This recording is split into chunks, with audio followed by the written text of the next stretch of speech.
Hello and welcome to Digimon World. This is a challenge where I have to recruit the Digimon in a specific order in accordance to their rank. And when I say rank, I am referring to rookies, champions, and ultimates. I have to recruit all of the rookie Digimon first before I can move on to recruiting any champion Digimon. And then I have to recruit all of the champion Digimon before I can start recruiting ultimate Digimon. And in this game, there are scenarios where there are some Digimon who can't be recruited before the recruitment of other Digimon. If we take Drimogemon and Leomon, for example, you have to recruit Miramon before you can recruit either of those Digimon. And that particular example shouldn't be a problem because Miramon, Drimogemon, and Leomon are all of the same rank. They're all champion Digimon. But if there is a scenario where there's a Digimon who can't be recruited before the recruitment of a Digimon who's of a senior rank, then that does create a complication. And the rules that I am going by is that obviously I'm going to start with rookies, move on to champions, move on to ultimates. And if I am, working on a certain rank and I recruit a Digimon who's of a senior rank, then I have to then move on to the rank of the Digimon that I just recruited and can't go back to recruiting any of the Digimon of an inferior rank. So if there's a rookie Digimon who can't be recruited before the recruitment of a champion Digimon, and I was to recruit that champion Digimon, I then wouldn't be able to go back to recruiting rookie Digimon, and I would have to continue with champion Digimon.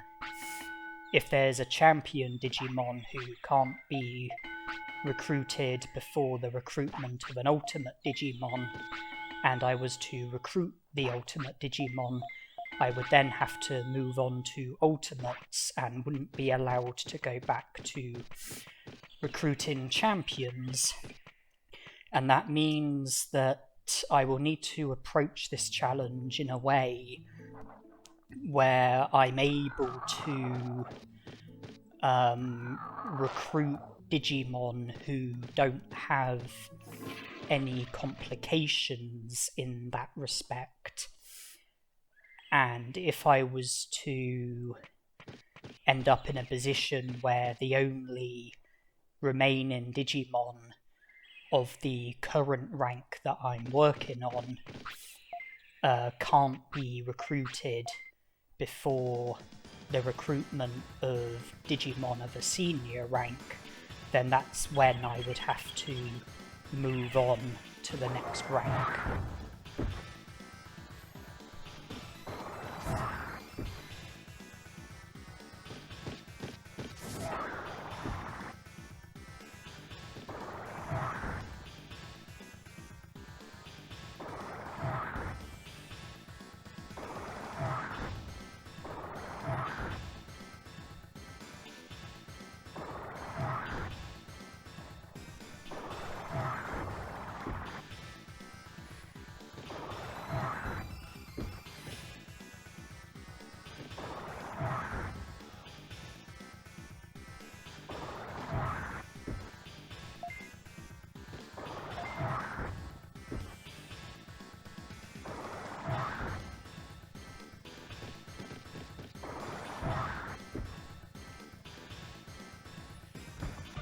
this does mean that it might not be possible to complete this challenge with 100 prosperity points, but I will aim to achieve as many prosperity points as physically possible, and I will go about the recruitments in a way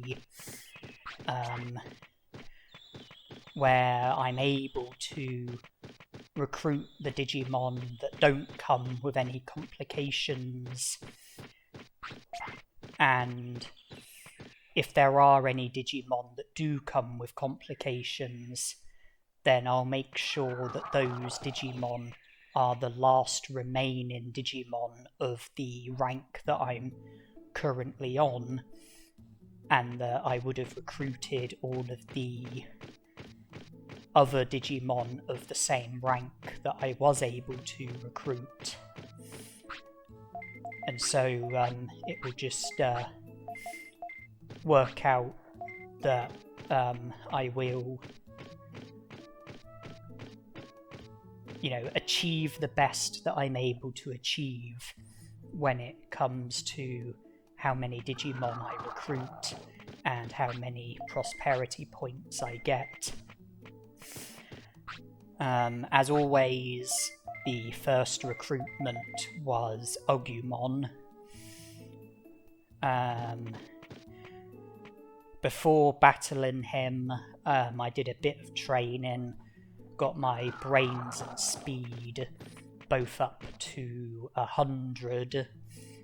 That way I would have the attack command, and with the attack command and 100 speed, the frequency of my attacks should be pretty good, considering Spitfire is the only technique that I have at the moment. I did the training to make the battle against Agumon easier, as well as future battles that I will be getting into, although I will be doing more training with Agumon to get my stats even better. Not right now though, because I'm heading for the Cola Point, because Colamon will be there, and with his help I will be able to gain access to the tropical jungle and make further progress. I can't recruit Colamon at the moment because he is a champion Digimon and I have to recruit the rookies first. But simply meeting with Colamon for the first time and having him help you get to the tropical jungle doesn't result in him joining the city. If you acknowledge that the Digimon bridge has been repaired and go back to Colamon and speak to him again, he will then join the city. But we can avoid doing that until we are working on recruiting champion Digimon. I can have him help me across to the tropical jungle, no problem. I can acknowledge the Digimon bridge and have the Digimon bridge repaired and be able to use it as I please. The only thing I have to avoid is returning to Colamon afterwards. I think Colamon first becomes available at 3 PM, and I think 7 PM is the last hour in which he is available. And so part of the reason why I did the training that I did was to pass the time, so that Colamon would be available, and I would be able to make it across to the tropical jungle.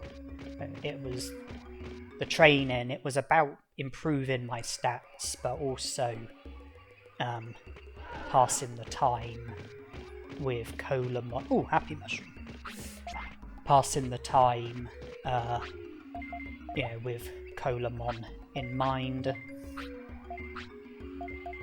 Betamon is a rookie Digimon, so there are no issues with recruiting him. I can't recruit Centarumon at the moment. He's a champion Digimon, but I will still go to the Amida Forest because I would like to get a Mouldy meat and HiSpeed disc from the Amida Forest. I would have wanted a happy mushroom from the Amida Forest as well, but that's not necessary anymore because we found one next to Betamon, but I'm still after a Mouldy meat and HiSpeed disc. So I have come to the Amida Forest to try and obtain a Mouldy meat and HiSpeed disc, and I will ensure that I don't recruit Centarumon. I just collect the necessary items and then leave. With the route that I use, I can go to the exit on the left without getting shot, but in that instance the exit on the left was the correct exit.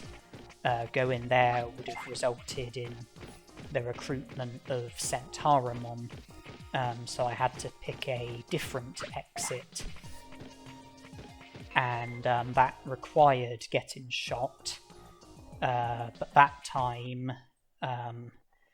the exit on the left was safe, as it was that second time as well, and the third time.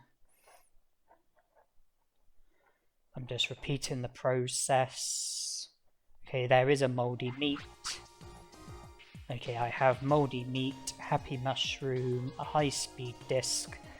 That is me done in the Amida Forest for the time being, and the exit on the left is safe. This puts me back to the start of the Amida Forest, and now I can backtrack to the tropical jungle, acknowledge the Digimon bridge, and then backtrack to the city.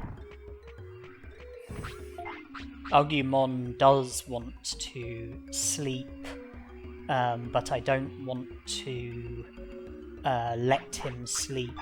There's quite a lot of work that I would like to get done while I have Agumon as my Digimon, and instead of spending his inactive hours sleeping, I would rather keep him awake so that I can make progress during his inactive hours as well as his active hours. And when your Digimon wants to sleep, if the clock strikes a new hour while your Digimon wants to sleep, your happiness and discipline go down, and if it happens a certain number of times, your Digimon ends up becoming sick. I want to prevent this, and one way to prevent this is to produce an animation when the clock strikes the hour, and so far I've been producing an animation by scolding Agumon.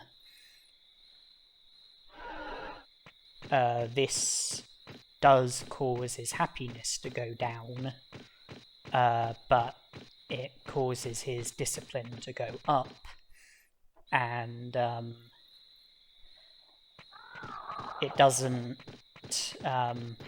put me any closer to becoming sick. There are other ways you can produce animations other than praising and scolding. You can produce an animation by giving your Digimon an item. Conveniently, Agumon wants to eat, so I can produce an animation by feeding him, which is exactly what I'm doing here. We've entered the new hour, and nothing bad came as a result of it because of the animation that I was able to produce.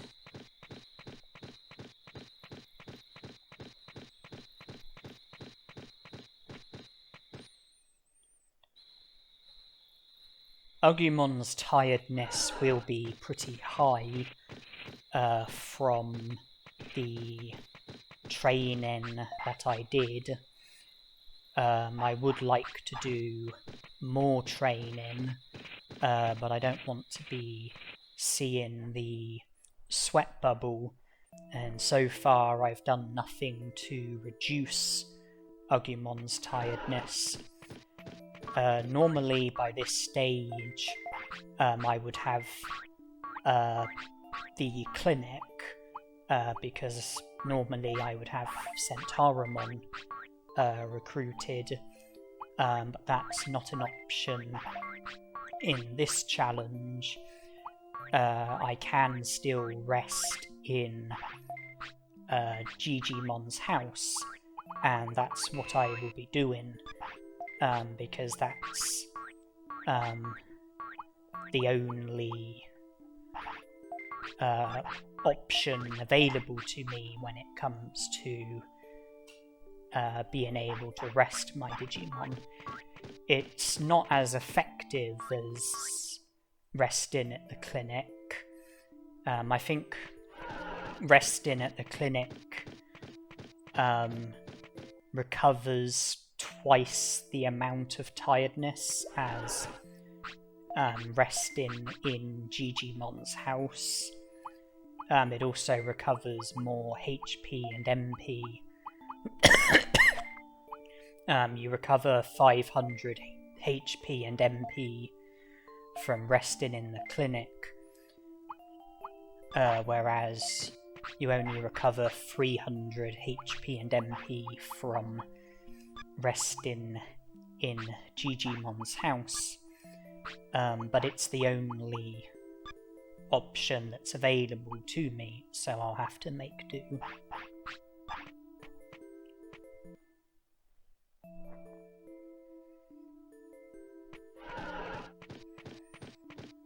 I do have battles in mind. Palmon and Kunemon. I would like to battle them, and defeating them will result in them joining the city. I also have Drimogemon in mind. He's not a rookie Digimon, but simply defeating him doesn't result in any recruitments. If you defeat the Drimogemon in the residential area and then go to the underground pond, there's a different Drimogemon who will speak to you. He doesn't show any interest in you if you haven't defeated the other Drimogemon, but if you have defeated the other Drimogemon, then he will speak to you and present you with the opportunity to carry dirt for him. If you choose to carry the dirt, then you have to carry 10 piles of dirt in total.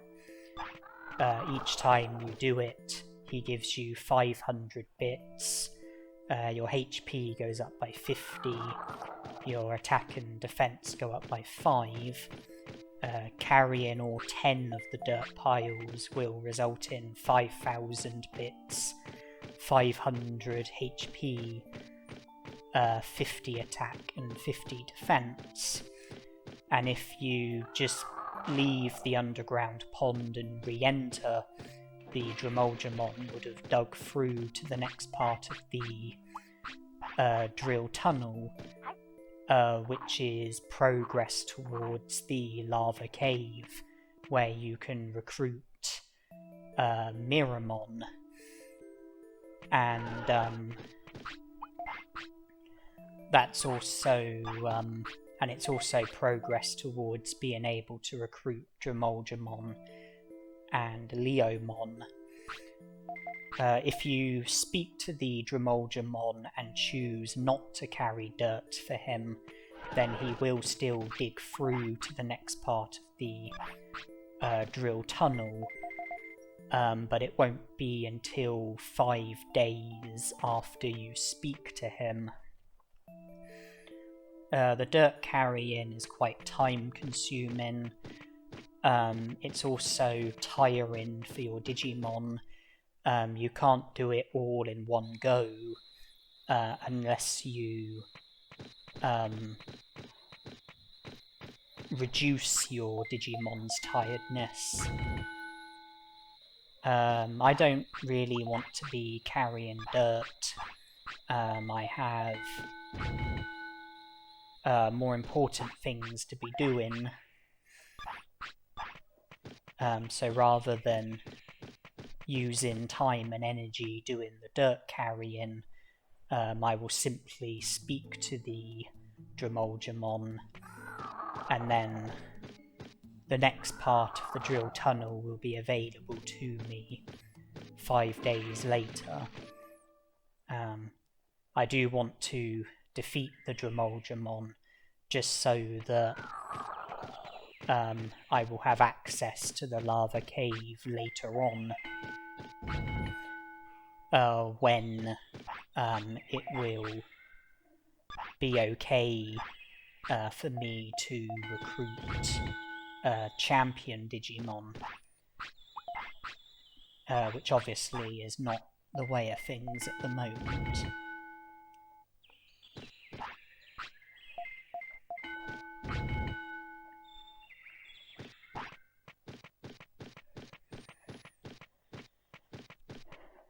I do need to be careful because the amount of energy that gets consumed from training at the gym does vary depending on which stat it is that you are training. And training HP is the most tiring out of all of the stats that you can train. And that's the only one that I've been training since returning to the city. So it's going to be a good idea to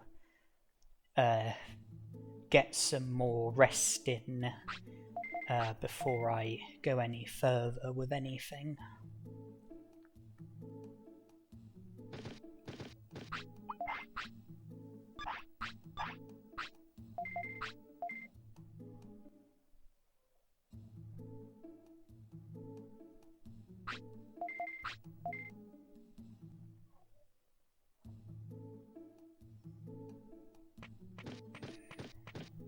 I think resting in Gigimon's house recovers the energy.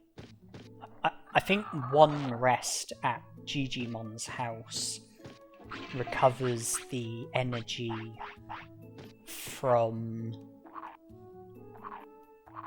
one training session of HP.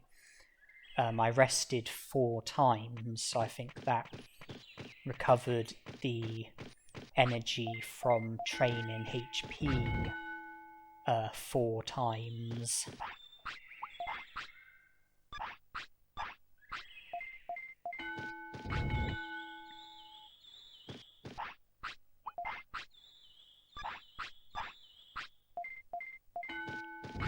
I got my HP up to 1500, which I'm pretty happy with. So after having 4 rests, I then trained HP 3 times.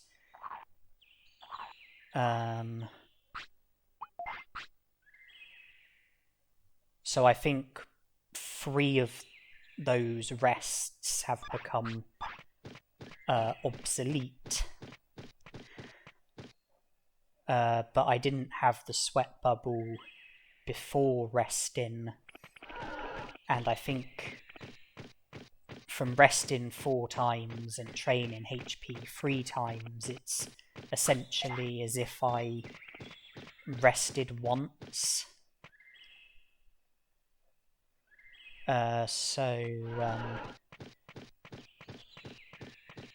Even though my tiredness probably is high, I don't think we are at an imminent risk of seeing the sweat bubble.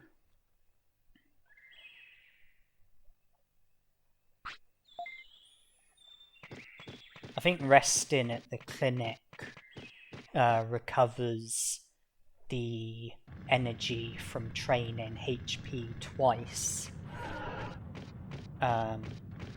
Because I think it's twice as effective, but for reasons that should be obvious, the clinic is not available to us at the moment. Here I am in the residential area. You know what I'm going to do. Battle the Drimogemon, and if I can defeat him, I will then follow that up by speaking to the other Drimogemon,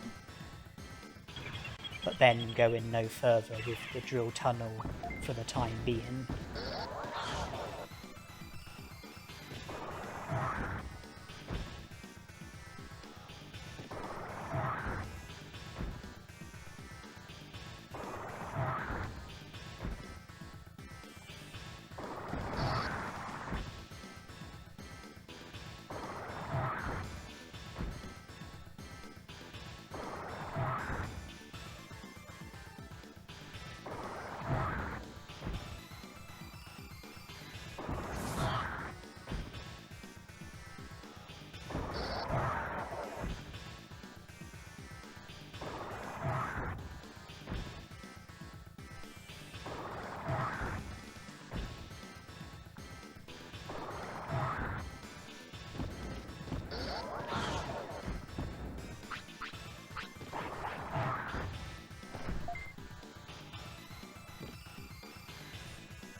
That battle went pretty smoothly. Don't have too many complaints to make about that.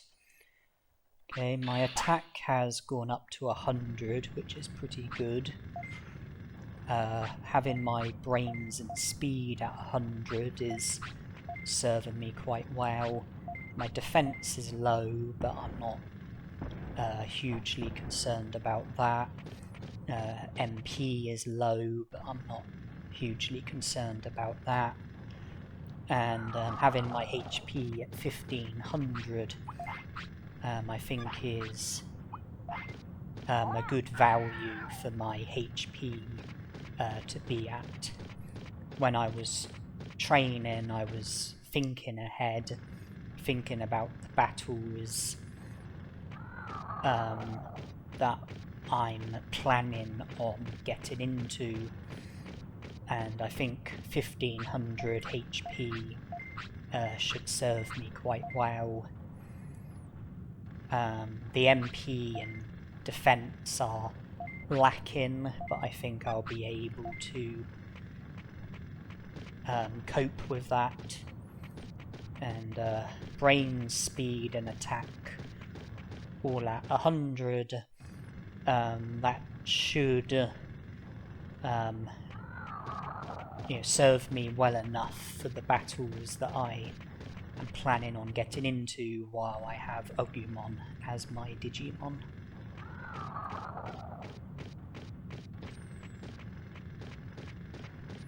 those sort of stats are hardly fantastic, but when you're a rookie and when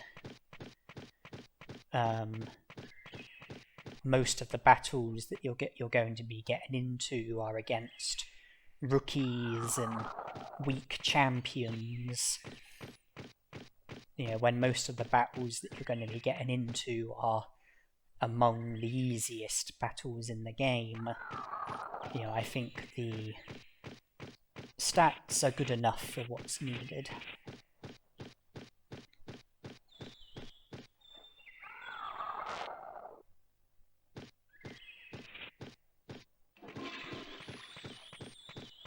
I am looking out for Digimushrooms. I am looking out for other items as well. And I haven't been to the Dragon Eye Lake yet. There's a medium MP in here, which I would like to collect.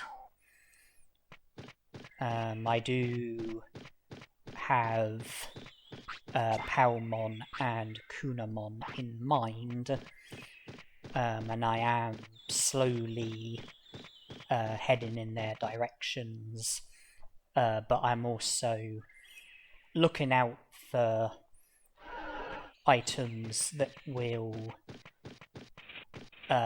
be of use to me. And as I explore the game, you know, I will go out of my way a fair bit when keeping my eyes out for certain items. The items that I'm most interested in are Digimushrooms, Happy Mushrooms, Blue Apples, Ice Mushrooms, and Dulux Mushrooms.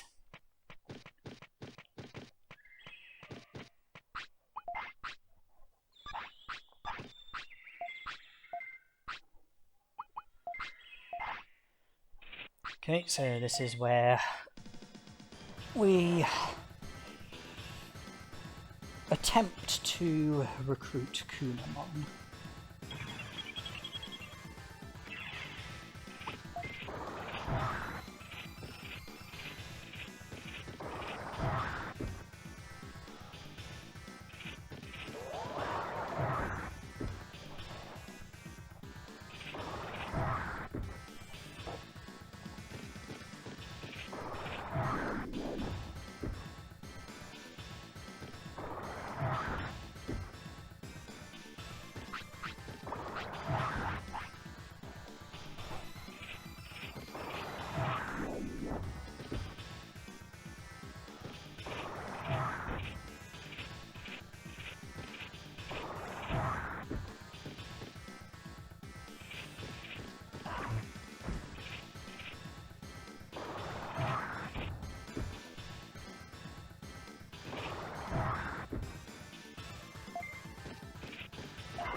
Job done.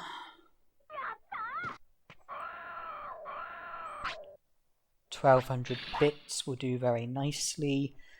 MP chip will do very nicely.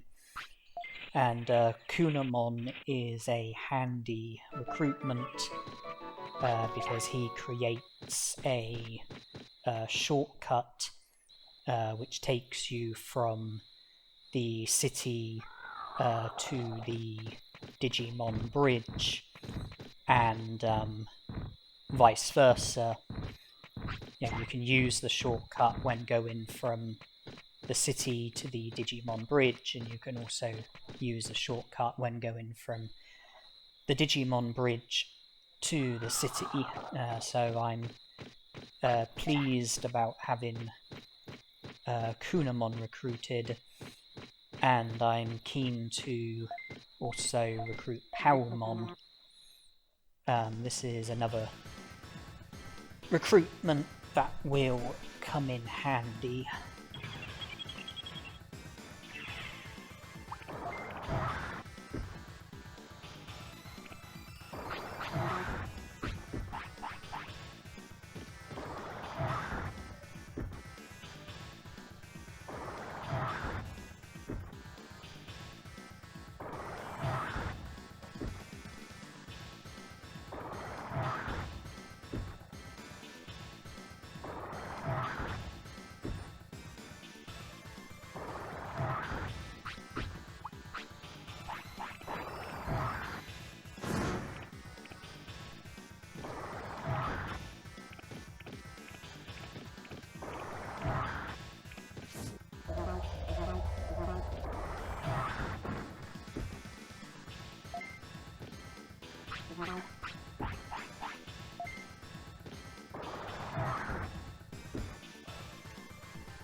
Obviously, all recruitments are, you know, compulsory if you're aiming for 100 prosperity points, because every recruitment gives you prosperity points.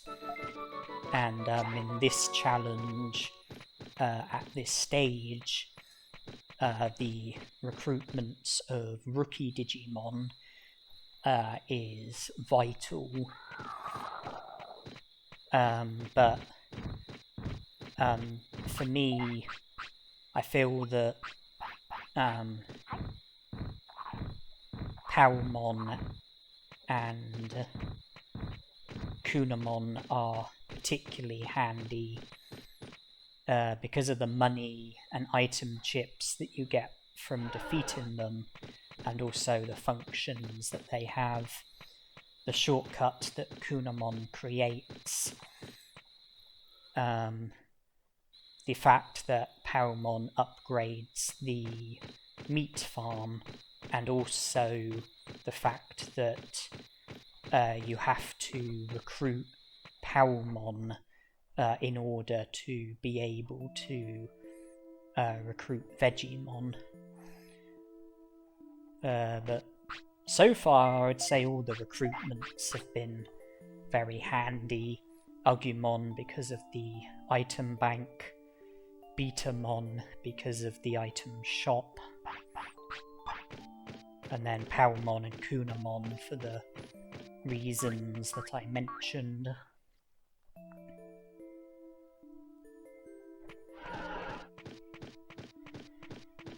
I think that's 4 rookies recruited so far. I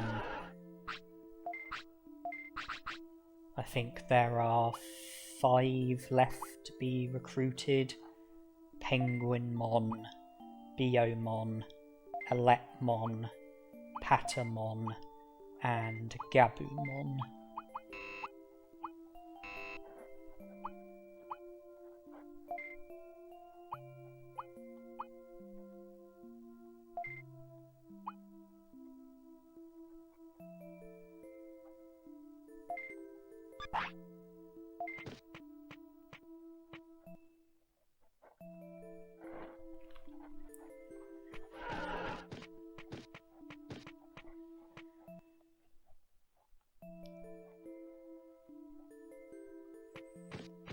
Okay, so I had a few battles since resting.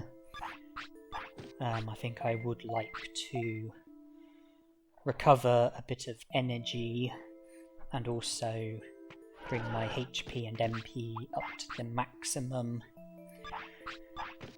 Not to mention that it's almost a new day, and I will be able to get giant meat from Palmon very shortly.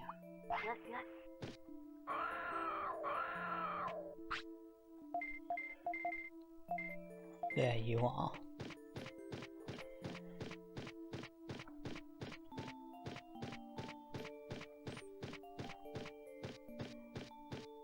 From here, I'm going to be heading to the Great Canyon.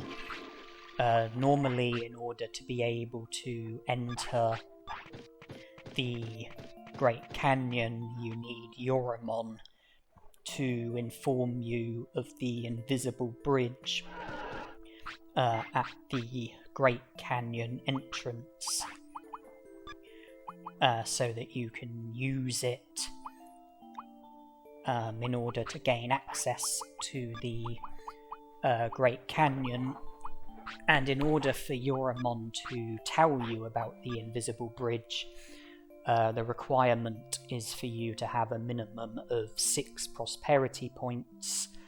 Currently, I believe that we have just 4 prosperity points, but this isn't a problem because there's an invisible bridge skip which enables you to enter the Great Canyon even if Yuramon hasn't informed you of the invisible bridge, and we are going to be using that in order to gain access to the Great Canyon and then make further progress from there. I plan to go to Freezeland, and I want to make some progress with the recruitment of Frigimon and Mojyamon. With Frigimon, you have to go to Freezeland with a Digimon who can't tolerate cold weather very well. You need your Digimon to become sick, and then you need Frigimon to rescue you. And then if you return to Frigimon with a Digimon who can tolerate cold weather and speak to him again, he'll join the city afterwards. Agumon is a Digimon who can't tolerate cold weather very well. The easiest way to make your Digimon sick is to feed your Digimon a mouldy meat. It has a 100% success rate of causing sickness. And that's why I wanted to collect a mouldy meat from the Amida Forest. When I go to Freezeland, I plan to make Agumon sick with the mouldy meat, thus getting rescued by Frigimon and taking the first step towards his recruitment. And I would like to do some of the trading with the Mojyamons. The reason why I wanted to collect a happy mushroom is because that's one of the items that's needed for a Mojyamon trade. That's also the reason why I wanted to collect a HiSpeed disc, because that's another item that's needed for a Mojyamon trade, as is giant meat, which is why I was keen to recruit Palmon and have her present us with giant meat.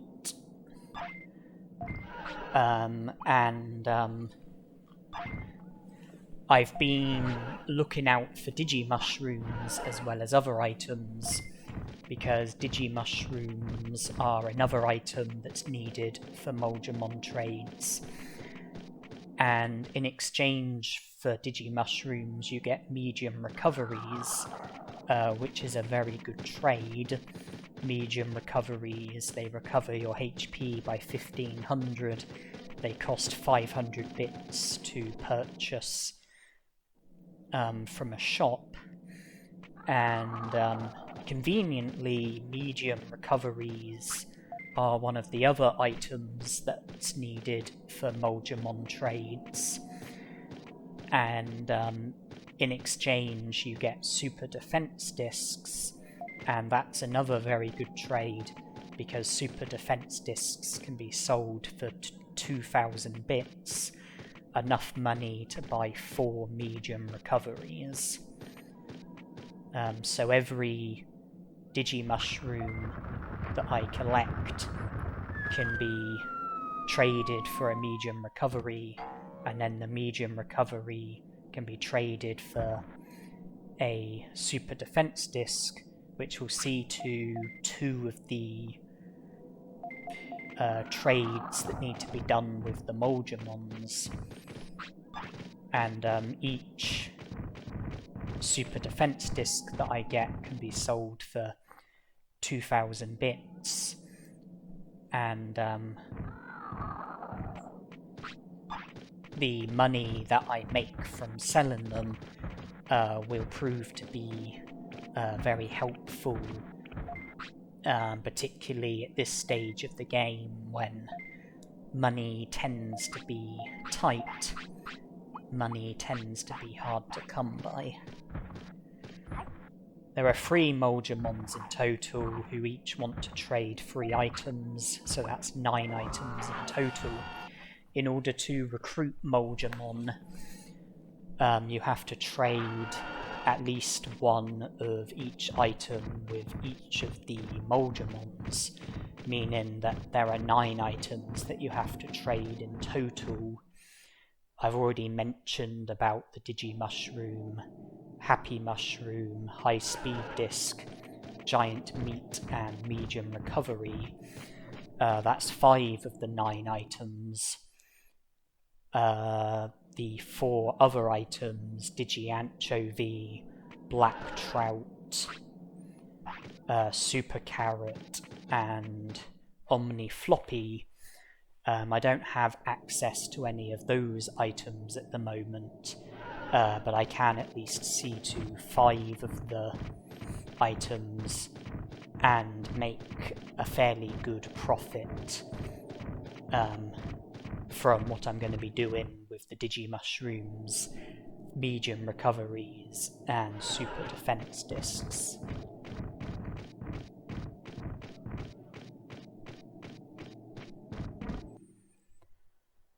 The only recruitment that I am hoping to do in Freezeland here and now is the recruitment of Penguinmon.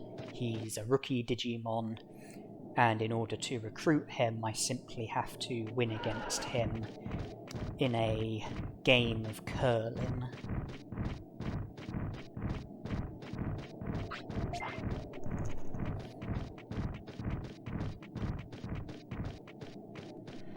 So hopefully I can see to Penguinmon's recruitment, make progress towards the recruitments of Frigimon and Mojyamon, and then from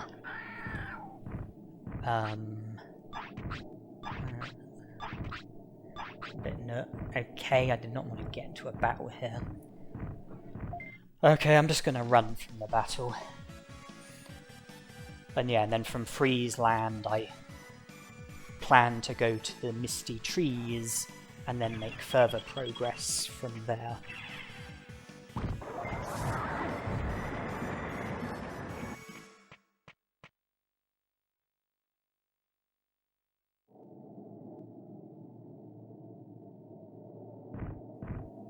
Okay, that's taken me back to here. I will search the area for items. It looks like a Digimushroom is all that was available. And now hopefully I can make it through here without getting into a battle.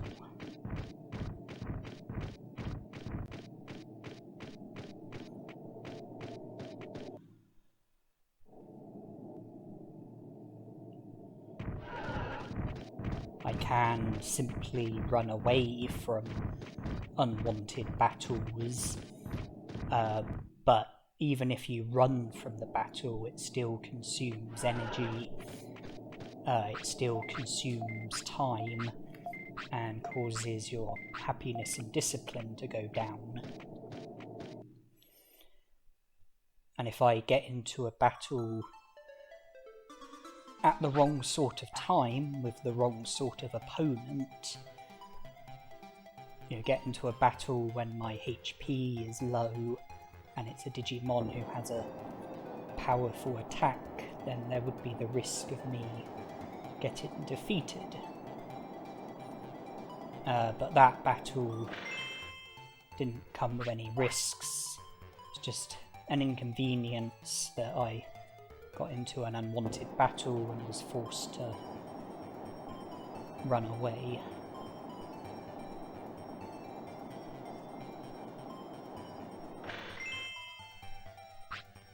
The general rules that I go by with curling are simple enough. If I have any pegged stones, use them first. Because if I land a pegged stone on a good spot, then it will be there for the rest of the match. my opponent won't be able to knock it off the good spot, won't be able to knock it onto the bad spot. And then what I usually do is use my heavier stones first, because heavier stones are harder to knock about. If you put a heavy stone onto a good spot, then your opponent will have more difficulty with knocking the heavy stone off of the good spot, knocking the heavy stone onto the bad spot, than if it was a lighter stone. And if during the later stages of the match I end up in a position where I need to knock my opponent's stones off of good spots and onto bad spots, then this is something that the lighter stones are better at.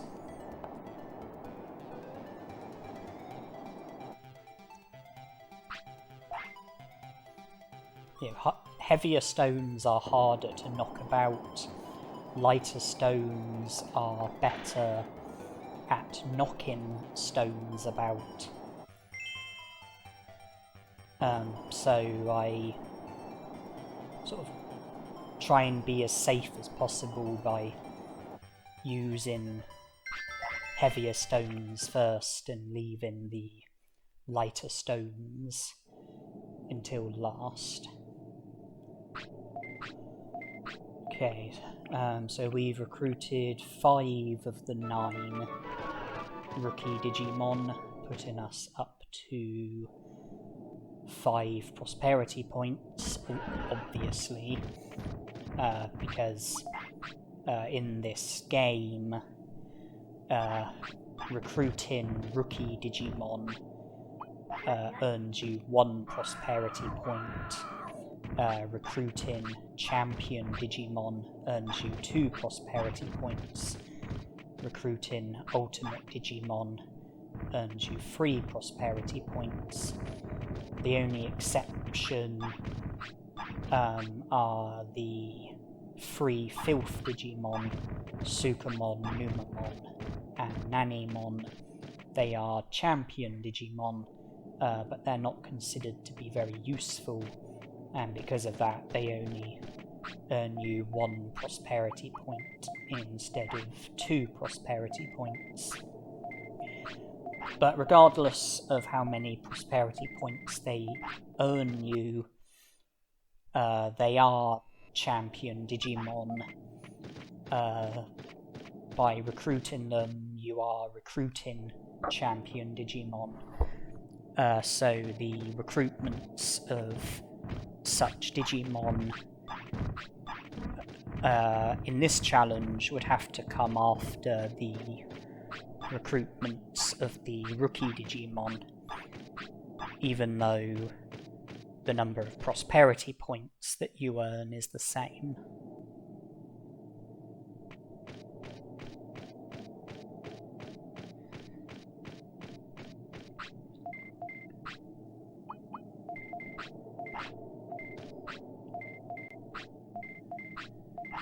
So with the first Mojyamon, the only item remaining that I need to trade is a super carrot.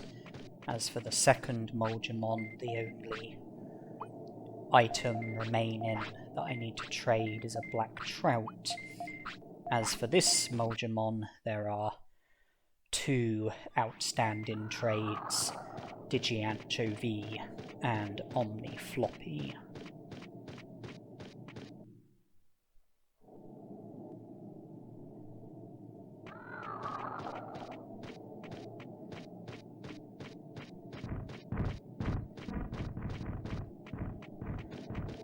So Penguinmon is sorted, the Mojyamons are good for now.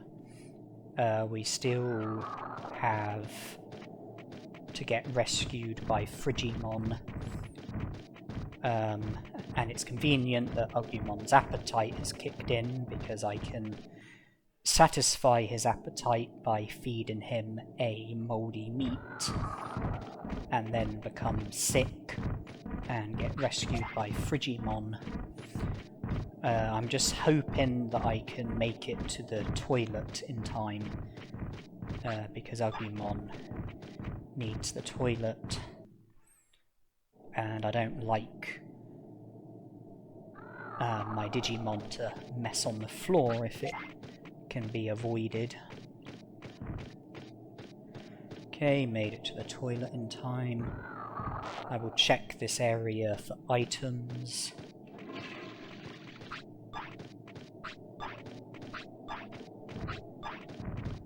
I'm mashing the infantry because I'm cautious of the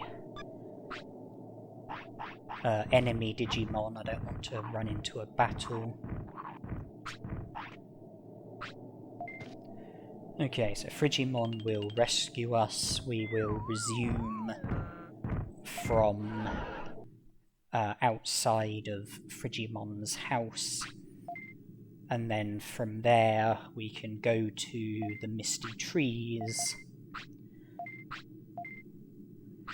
And after the Misty Trees, we will have all of the other places available to us. The Gecko Swamp, Gear Savannah, Trash Mountain, Mount Panorama.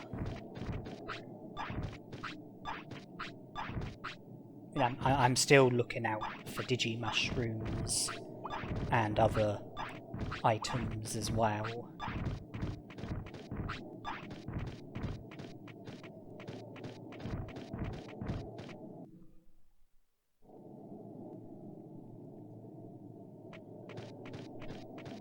I do plan to battle the Otamamon in the Gecko Swamp and gain access to the Volume Villa.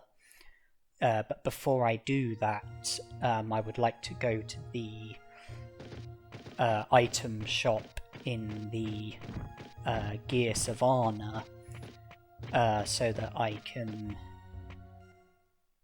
sell some of the items that are in my inventory, and then get hold of Digimon cards, which will have the value of 300 merit points at the Volume Villa. And then from that I will be able to purchase the amazing rod from ShogunGekomon. I would like to tie that in with my visit to the Volume Villa, so I don't want to battle the Otamamon just yet. I want to make sure that I've got Digimon cards to the value of 300 merit points. I would also like to collect the old rod first, which is available at the Trash Mountain.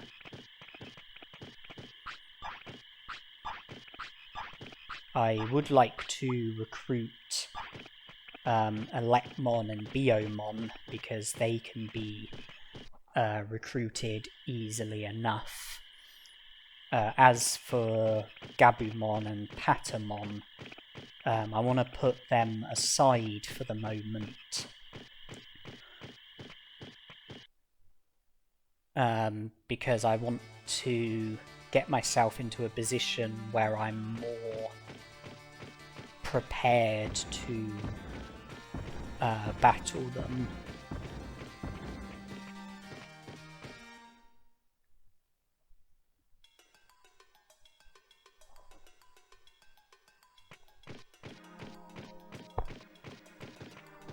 By that I don't necessarily mean to work on my stats more, but rather have more appropriate items in my inventory, which will assist me in the battles against Gabumon and Patamon, out of the rookie Digimon that you recruit from battles, I would say that Patamon and Gabumon are the two hardest to recruit.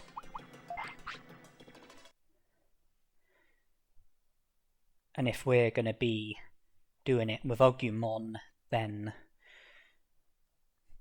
yeah, we might have some struggles.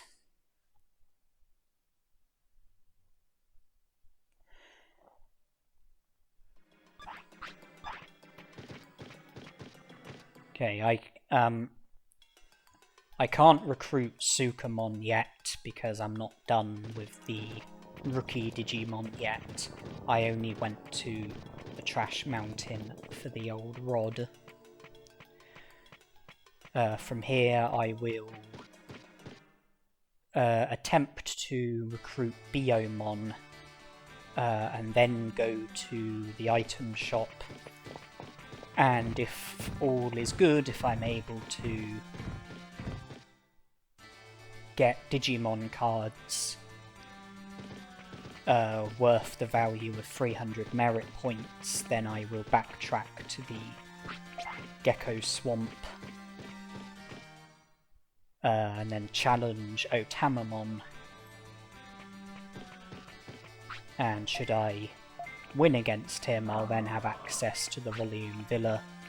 ShogunGekomon will inform us about Cherrymon, and I will be able to help myself to the amazing rod.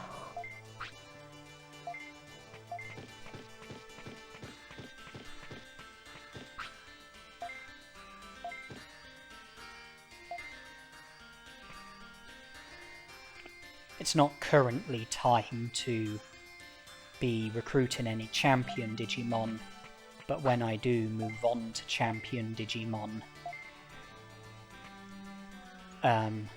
the amazing rod will make catching Centarumon a lot easier than if I was using the old rod. Centarumon doesn't join the city, but you still get 2 prosperity points from him. And once you become friends with him, you can have him take you to Beetleland, where you can recruit Kunemon and can also recruit Carboterimon, providing that you've recruited Greymon. The Amazing Rod will also make it easy for me to catch a Digianchovy and Black Trout, 2 of the items needed for Mojyamon trades, and then that will leave just a Super Carrot and Omni Floppy left to be traded.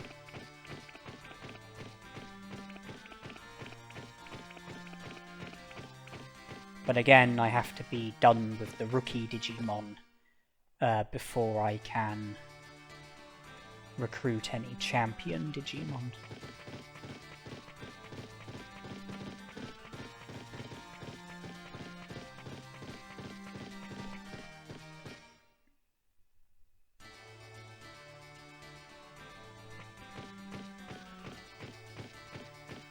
I'm not sure how much money we are gonna get from selling the items, but we will find out shortly.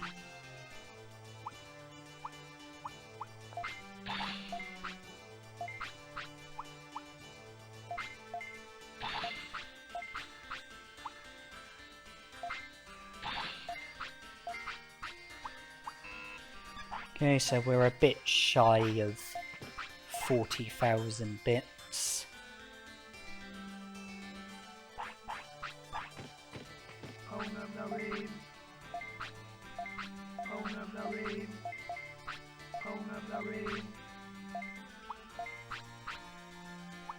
Hercules Carboterimon, that's worth 100 points.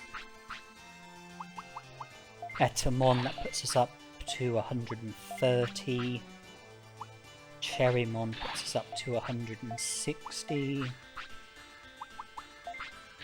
Monochromon puts us up to 170. Devimon puts us up to 180. I'm not interested in Centarumon, so I'll just purchase packs of 3 for the remaining points that are needed. Okay, 100, 200, 230, 260, 270, 280, 290, 300, 320, 330,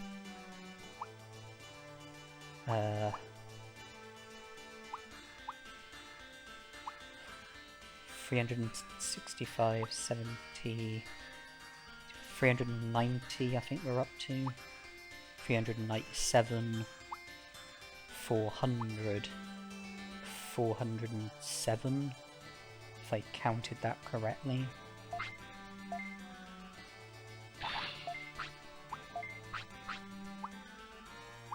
Three, 10, 15, 30, 35, 50, 55, 70, 80, 110, 130, 140, 170, 200, 300, 400.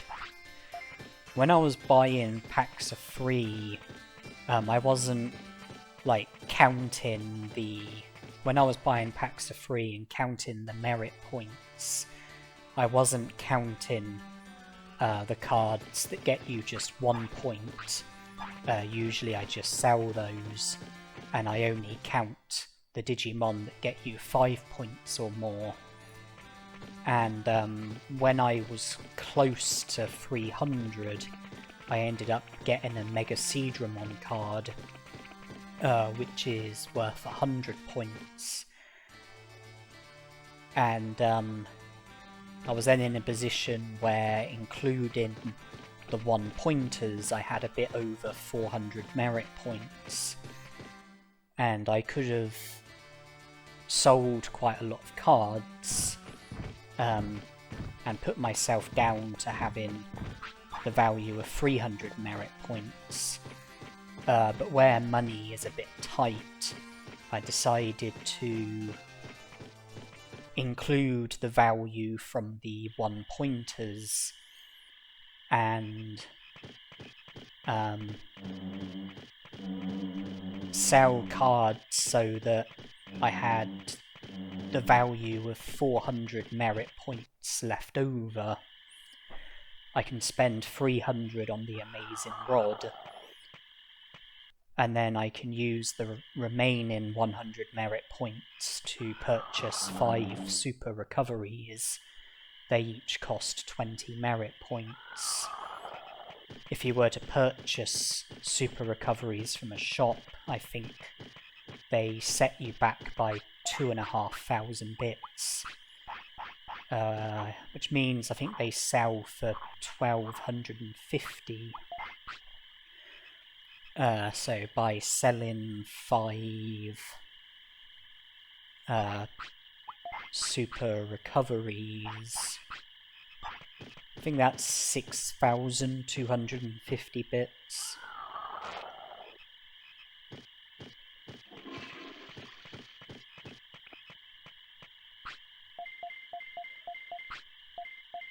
Okay, here we go with the Otamamon battle.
Alright, that battle went pretty smoothly. From here we will be taken to the Volume Villa. I will speak to ShogunGekomon, trade in the Digimon cards that I've got, help myself to the Amazing Rod and 5 super recoveries, and then I will go back to Gear Savannah. I've recruited Biyomon already, which has put us up to 6 prosperity points. When I travel through Gear Savannah, I will ignore Patamon. Also Gabumon, while he's in the misty trees, I'm ignoring him for the time being. I will ignore Patamon when I go back through the Gear Savannah, but I will recruit Elecmon. That will put me up to 7 prosperity points, and it means that 7 of the 9 rookie Digimon will be recruited, leaving just Patamon and Gabumon. And I will travel through Mount Panorama. Yuramon won't be there, because in order for Yuramon to be there, you have to recruit Centarumon first and speak to Centarumon at the clinic, so that your character is aware of the clinic in the city.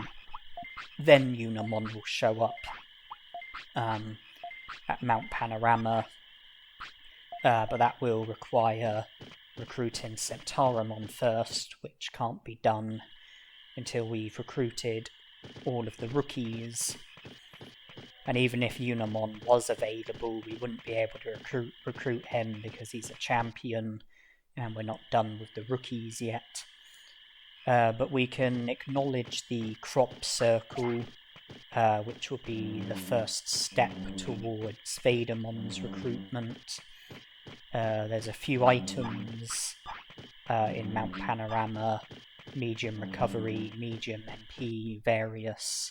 There's also items that we might find on the ground, and by travelling from Mount Panorama to the native forest, it will clear the boulders that are currently blocking the way, which means that we will have easy access from the native forest to Mount Panorama, as well as the reverse, easy access from Mount Panorama to the native forest.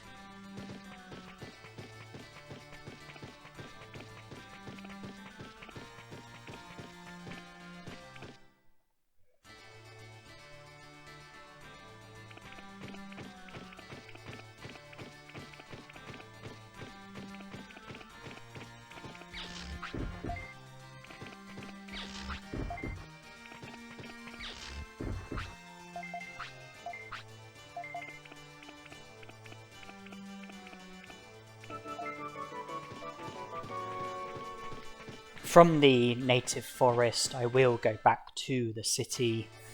It'll be very handy to save before trying to take on Patamon and Gabumon. I can go to the item shop, which has recently been opened by Biyomon, and see what options are available to me with regards to items that I can purchase. I don't have a tremendous amount of money, but I can still buy some items. I can also see what's in the item bank, see if any of what's in there might come in handy. And I can also rest at Digimon's house. If we rest enough times, then we can completely eliminate any risk of the sweat bubbles showing up. And we can also recover. If we rest enough, we can recover our HP and MP, get them up to the maximum without needing to use any recovery items. And it will put us into a much stronger position ahead of the battles against Patamon and Gabumon. But I do plan to see to the battles, I do plan to see to the recruitments, and I plan to see to it while I've got Agumon as my Digimon. And further to that, I plan to, once I've recruited the 9 rookie Digimon, I do plan to then make a start with champion Digimon, while I've still got Agumon as my Digimon. But I probably won't be able to recruit too many champion Digimon before Agumon digivolves.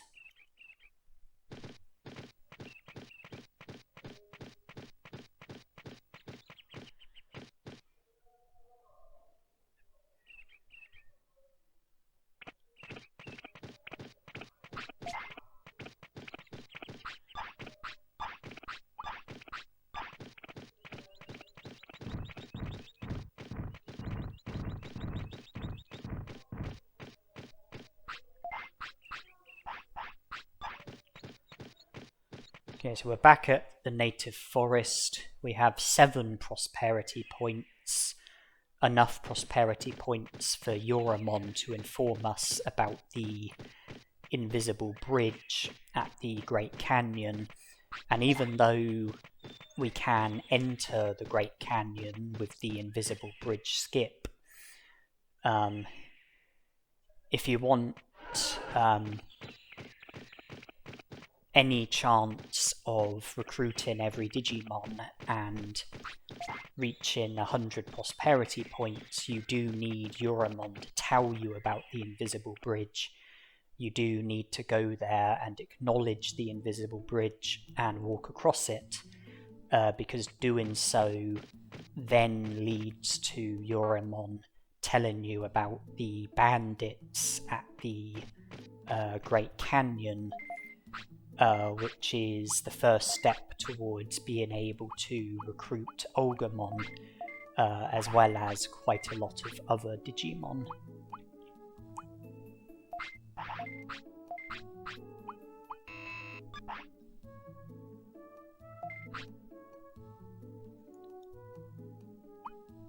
It leads to you being able to recruit Xiaomon and Waymon. The recruitment of Xiaomon leads to you being able to recruit Betamon and Skullgreymon. And then the recruitment of Waymon leads to you having access to Factorial Town, where you can recruit Numamon, Andromon, Guromon, Metal Mumamon, and it's also one of the locations that Nanimon features at. Okay, so we are now aware of the Digimon Bridge.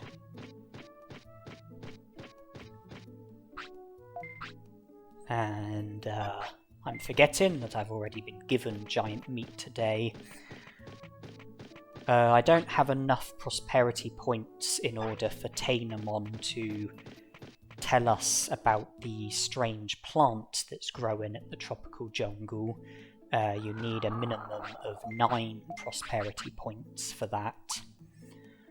But with Palmon recruited, Tainamon is now in the position that she's in, which means that there's going to be a rain plant on day 15 of each year, which is needed in order to be able to recruit Frigimon.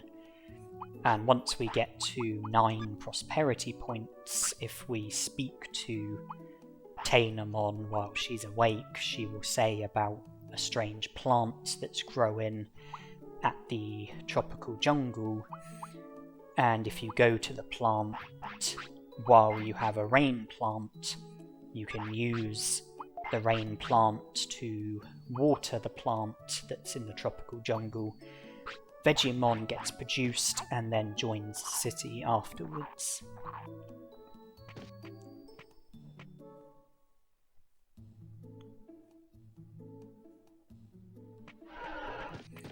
We're 2 prosperity points short of what's needed for Kunemon to tell us about the plant at the tropical jungle, but the 2 remaining rookie recruitments will bring us up to 9 prosperity points, the required amount.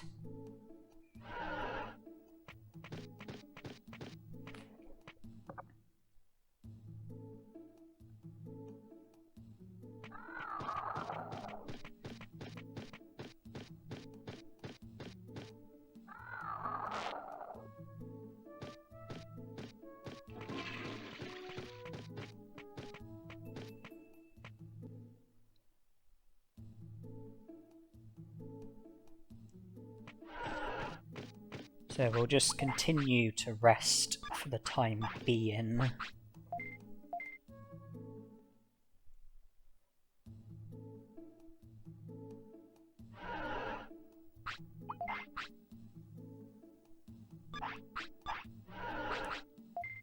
Three more rests, now 2 more rests will put our HP up to the maximum.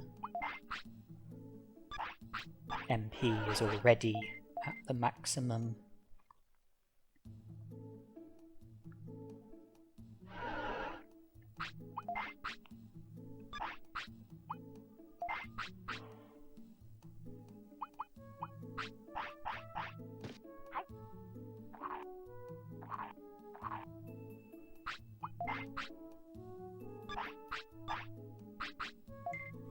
Okay, HP and MP are now at the maximum, and our tiredness is a lot lower than what it was.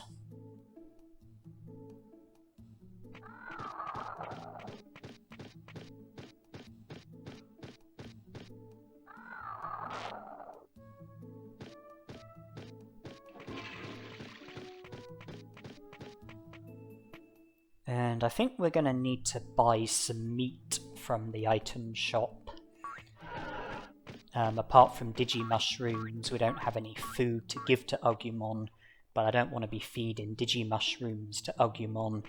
I want to be trading the Digimushrooms for medium recoveries, and then trading the medium recoveries for super defense discs, because even though those 2 individual trades have been done already, I would like to continue with those 2 individual trades because of the money that can be made from it.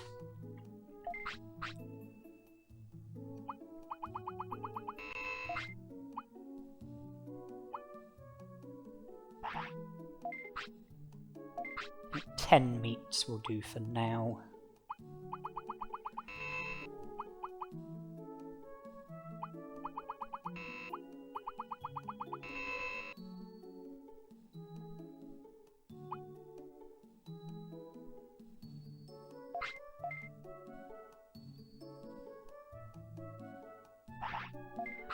Okay, and those 58 medium recoveries that we've just purchased can be traded for super defense discs and sold at a substantial profit.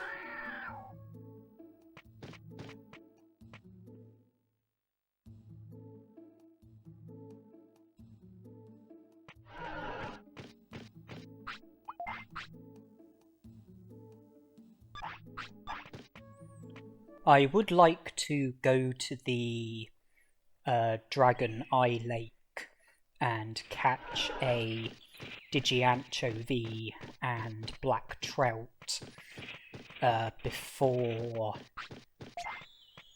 challenging Patamon and Gabumon. I just want to have a Digianchovy and Black Trout ready for the Mojyamons in Freezeland.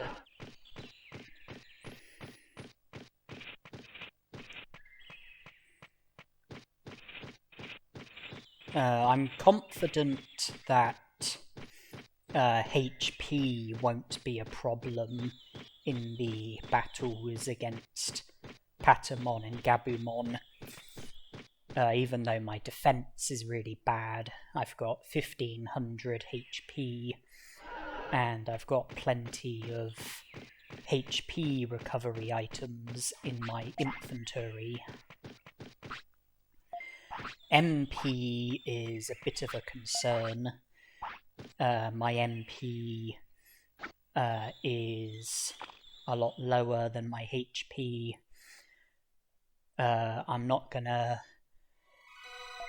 do a tremendous amount of damage with the attacks that I use. My attack is only about 100, and Spitfire is the only technique that I've got. And I don't have much going for me with regards to MP recovery items. I could have purchased MP floppies,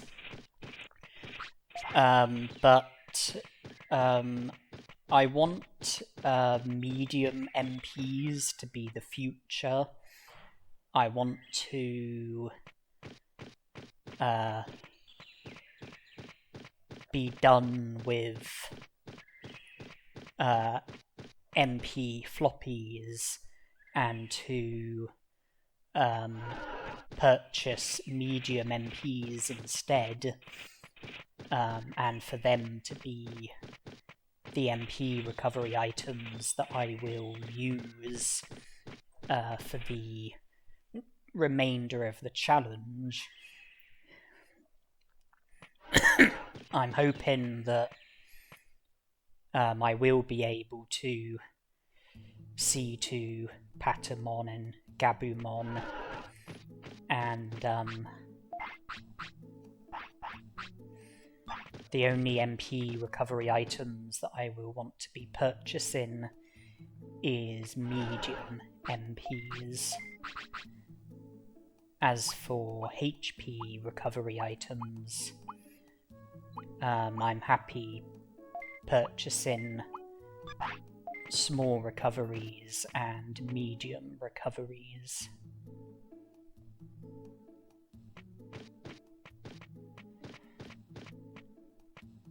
I can just see how it goes.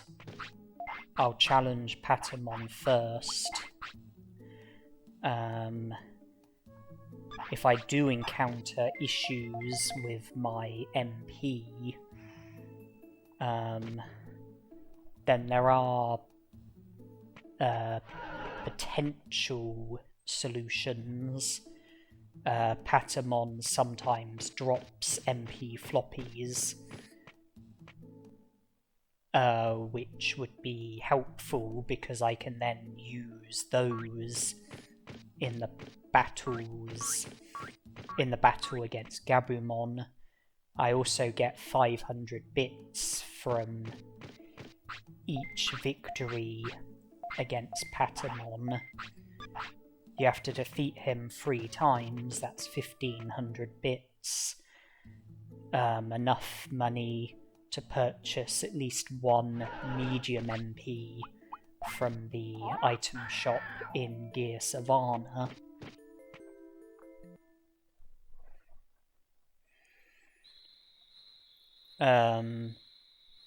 I can also train my MP at Trash Mountain. You get a very effective stat boost from train in MP at Trash Mountain, I can use the MP floppies effectively. My maximum MP is 600 and something. If my MP falls under 100, then I can use an MP floppy and get the full 500 recovery from it. But I wouldn't be able to use a medium MP and get the full 1500 recovery from it, because my MP is only... The most I would be able to get would be like 600 and something, but if I was to train my MP and get it higher, then I would get better MP recoveries from using the medium MPs. If I was to get my MP up to say 1000, then I could, you know, recover about 1000 MP from using the medium MPs. Now, I do have a MP chip in the item bank, along with a brain chip and defense chip, but I don't really want to be eaten into those. I would like to reserve those item chips for later on. I don't want to be giving them to Agumon.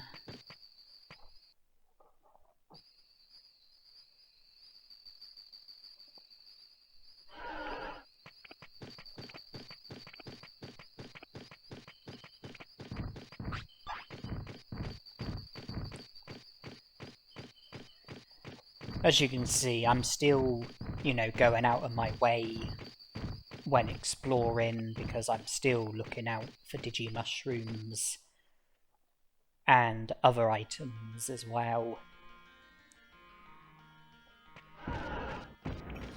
There will come a point where I will lose interest in Digimushrooms and no longer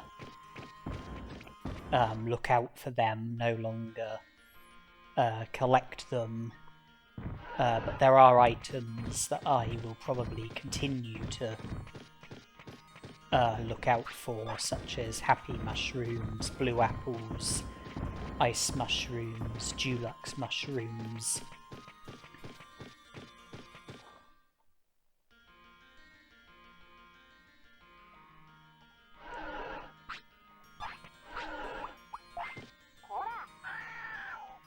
But if I'm just looking for those items and not looking for Digimushrooms, then, you know, I will be going less out of my way when travelling.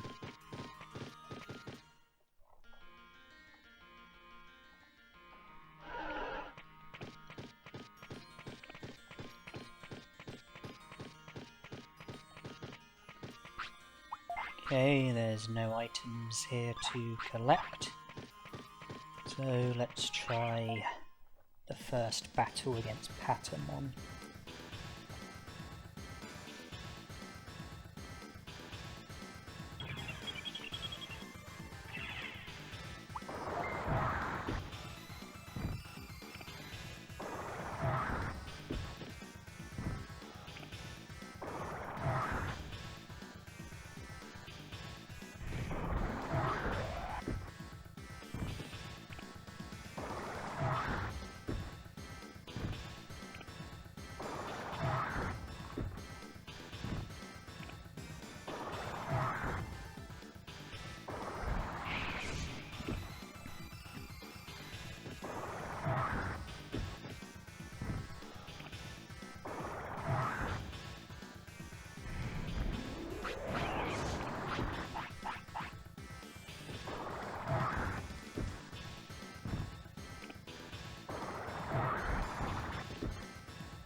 Okay, first battle done. No MP recovery was needed. But Patamon hasn't dropped an MP floppy, which is a shame because that would have compensated for the MP that got consumed in that battle.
Okay, we've used one MP floppy so far, and no compensation because, again, Patamon didn't drop an MP floppy.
I recovered HP at the end there because I didn't want to risk injury.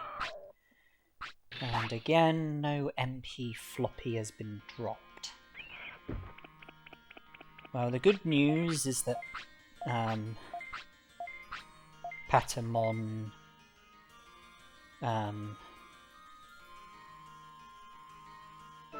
has just joined the city, so Patamon's recruitment is sorted, but we are now down to our medium MPs, and we still have the battle against Gabumon ahead of us. And I've just realised a bit of a error that I made.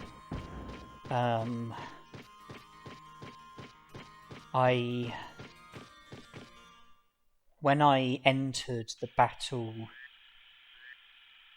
against Patamon, it was a bit before midnight, and we ended up entering midnight during the battle, and because of that, we've entered a new day, but it's not going to be registered in all of the possible ways. I mean, it's saying year 1, day 4, which is correct, but Agumon's age will be displaying as 2 instead of displaying as 3. That won't affect his Digivolution in any sort of way. You know, it's an error with our Digimon's age with what's being displayed, but it won't affect like lifespan or Digivolutions or anything like that. But it does mean that Palmon's not going to give us any giant meat, because it will be as if it's not a new day. So that's a bit of a bummer.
Okay, our MP stretched a lot more adequately than what I was fearing. We've seen to the battles and we still have a medium MP left over.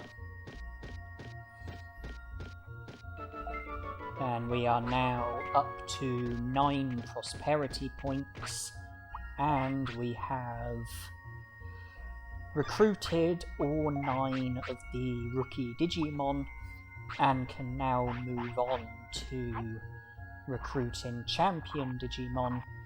So we've hit a major, well, I wouldn't say major, but we've hit a milestone.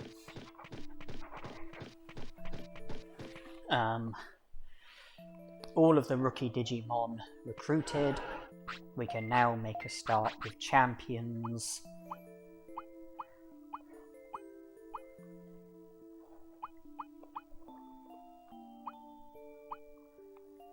And there are some champion recruitments that I'm going to be very pleased about. Recruit Centarumon and have the clinic available to us. I mean, the addition of Patamon means that the item shop should now be a bit better. And once we recruit Centarumon, we will be able to recruit Yuramon, make the item shop even better.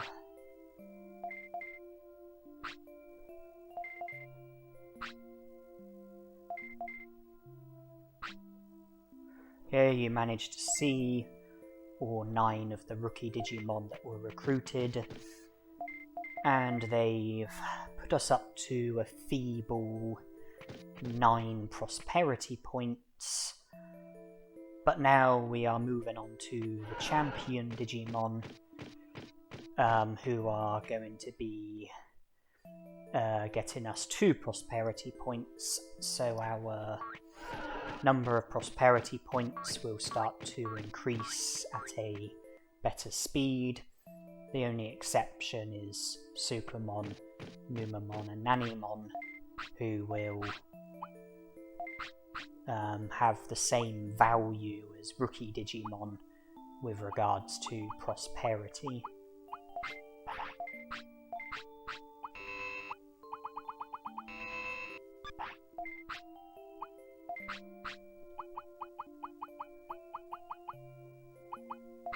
I'd like to have an autopilot.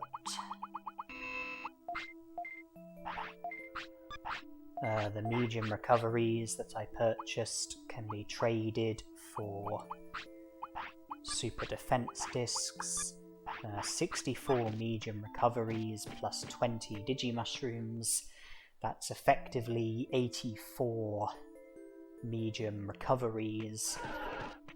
We're bound to find more Digimushrooms, bring the number up even higher. So there's definitely money to be made from our next visit to Freezeland, more specifically the Mojyamon.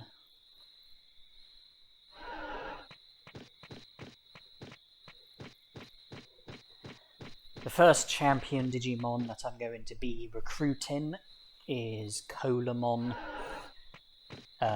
mainly because he's the closest one to us.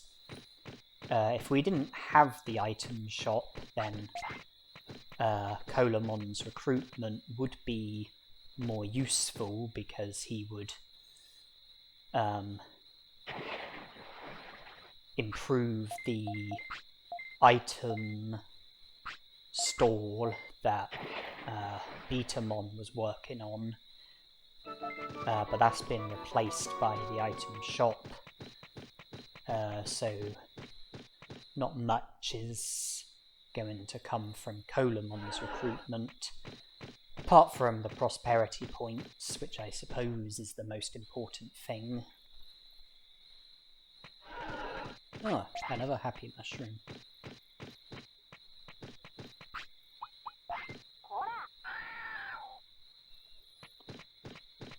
I'm keen to recruit Centarumon, but I think I'll go to Overdale first and recruit Barkamon, then go to the Amida Forest and recruit Centarumon.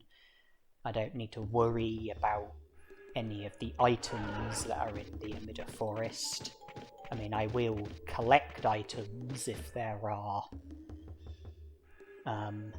items available that are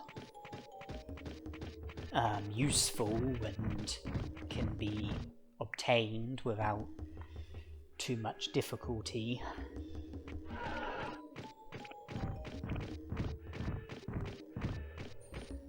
But the main thing that I'll be going to the Amida Forest for will be the recruitment of Centarumon.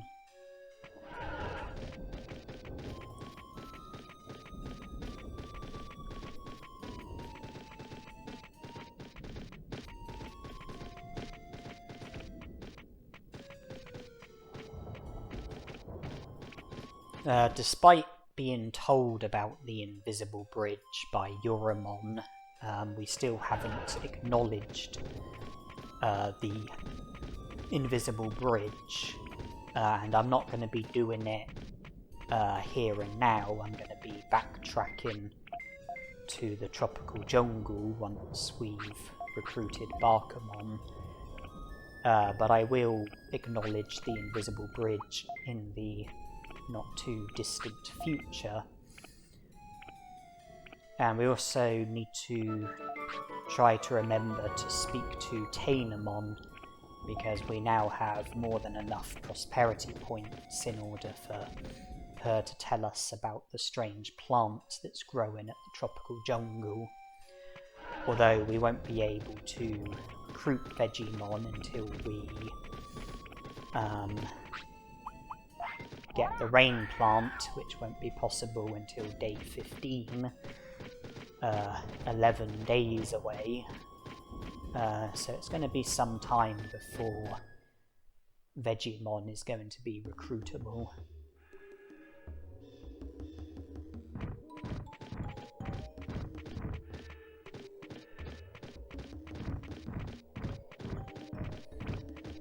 Kunemon put us up to 11 prosperity points, Barkamon put us up to 13 prosperity points, Centarumon will put us up to 15 prosperity points, which is how many prosperity points you need in order to be able to trigger Greymon. If you speak to Digimon with a minimum of 15 prosperity points, and your partner Digimon is either a champion Digimon or an ultimate Digimon, then when you leave Digimon's house, Greymon will show up and battle you. So we'll be in a position where we will be able to encounter Greymon, but that's a recruitment that I'm going to be putting aside for the time being. I don't want to be worrying about Greymon just yet, but at least we'll be in a position where we will be able to trigger him when we feel that the timing is right.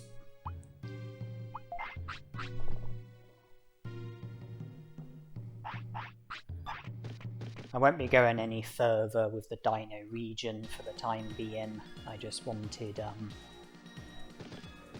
to get Centarumon in the city. If we go to the clinic, speak to him, then we will be able to encounter Yuramon at Mount Panorama and have him join the city. And it seems that keeping Agumon awake against his will has backfired. I wasn't successful with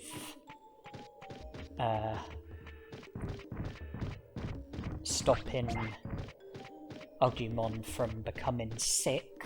I mean, I think I did manage to prevent it for a while, but clearly I wasn't able to stop it, so that makes our trip to the Centaur Clinic more significant.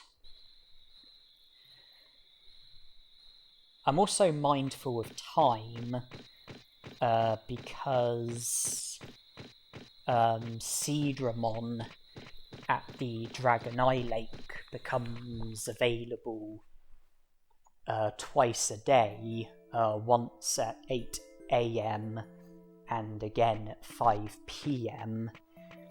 It's currently 5:30, only 2.5 hours until 8 AM, and I would like to catch Seedramon, become friends with him, get the 2 prosperity points, and also have access to Beetleland.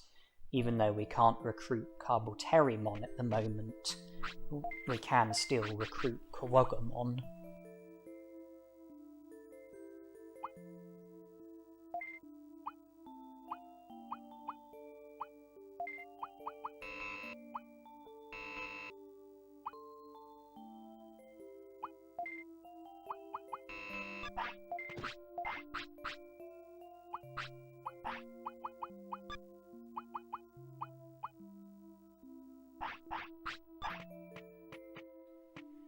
if I go to the clinic, then simply speaking to Centarumon will be enough for Yuramon to feature at Mount Panorama. Centarumon will treat my sickness, and 8 AM is only a little over 2 hours away, so if we rest twice, that will take us to 8 AM, and then I can go to the Dragon Eye Lake and encounter Seedramon. Oh, I don't have enough bits. Well, whatever I did have is what I paid him, and now I am skint. I have no money whatsoever.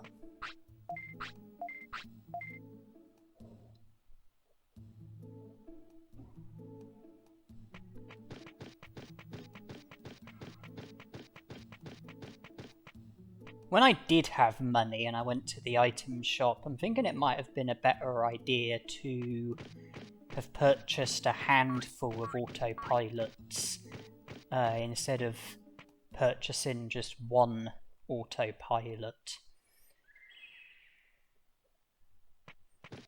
Just there's a few places that I've been to, and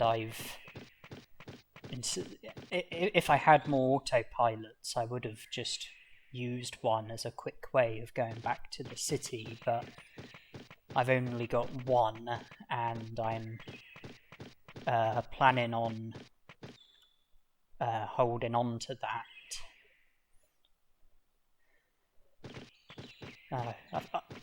I think I was focused on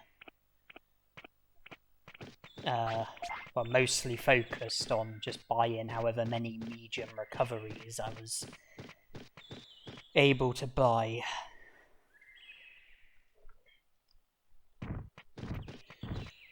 But not to worry, it's good to get your steps in. We don't want our character getting too fat from a lack of exercise, do we?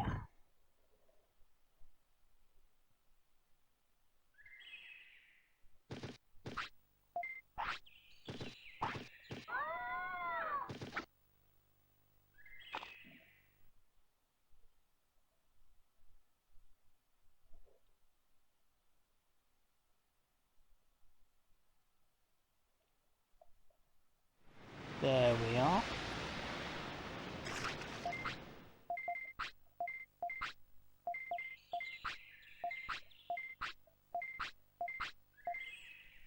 Okay, so we're up to 17 prosperity points. We will recruit Kunemon. He's easy to recruit. You just speak to him. You have 3 options. You have to pick the second option and he'll join the city. As for Carboterimon, if you haven't recruited Greymon, then when you speak to him you only have one option, and picking that option won't result in him joining the city. But if you have recruited Greymon, then there'll be a second option when you speak to Carboterimon, and picking that option will result in Carboterimon joining the city.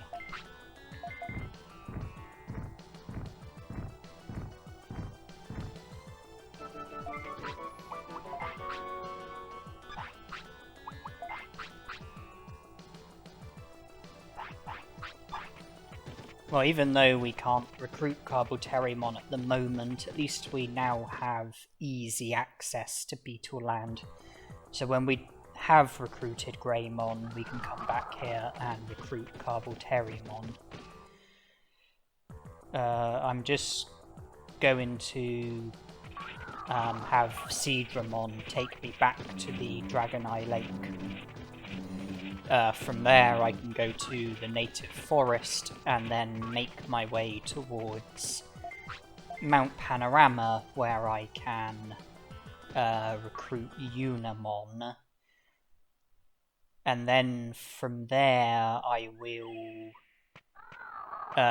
continue to proceed through Mount Panorama to Gear Savannah, because I haven't recruited Sukamon yet, who's in Trash Mountain, and there will be no difficulties with recruiting him. All we have to do is speak to him.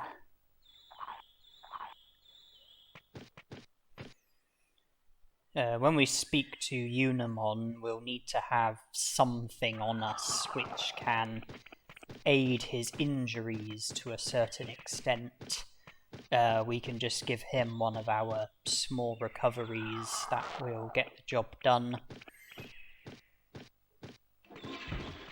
I don't know, like, all of the items that work for Yuramon and all of the items that don't. I know that, well, I think a bandage works, I think medicine works, and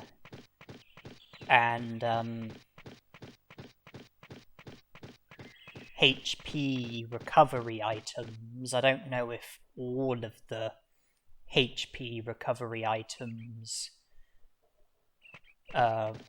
work. Like, I don't know if something like an Omni Floppy will work. I don't know if something like a double floppy will work. I don't know if something like a restore will work, but I know that small recoveries work.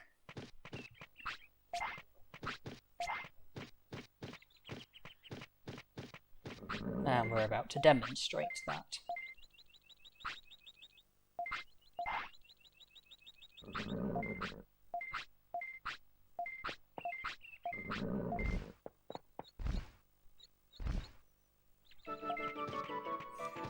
Yeah, Yuramon is injured, you aid him to an extent, and then you tell him about the clinic in the city, so he goes to the city to get treatment. If you haven't recruited Centarumon, then there's no clinic, and because of that, Yuramon doesn't feature in Mount Panorama.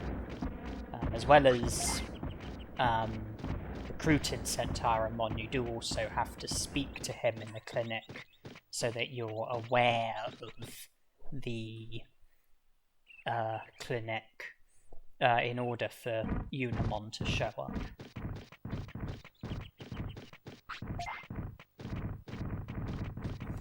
And you can probably tell I'm not using the fastest of routes, and I'm still going out of my way when exploring, when travelling, and that's because I'm still interested in Digimushrooms and various other items that I might find. After I recruit Sukamon, I will then go to Freezeland via Misty Trees, and I will go to the Mojyamons and do more trading. I will trade whatever Digimushrooms I've got for medium recoveries. I will trade whatever medium recoveries I've got for super defense discs. I will trade the Digi-Anchovy as well. And then I will autopilot back to the city, go to the item shop, and then I'll have a lot more money under my belt.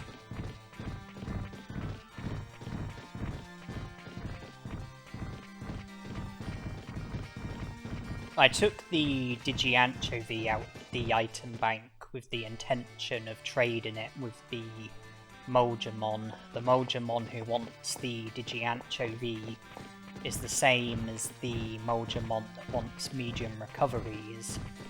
I didn't take out the Black Trout because I don't want to trade that yet.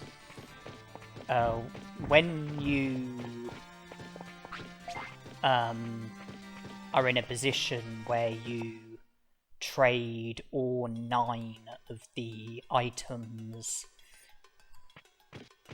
that the Mojyamon want. The Mojyamon who you do the 9th and final trade with is the Mojyamon that will join the city, whereas the other 2 Mojyamons will remain in Freezeland.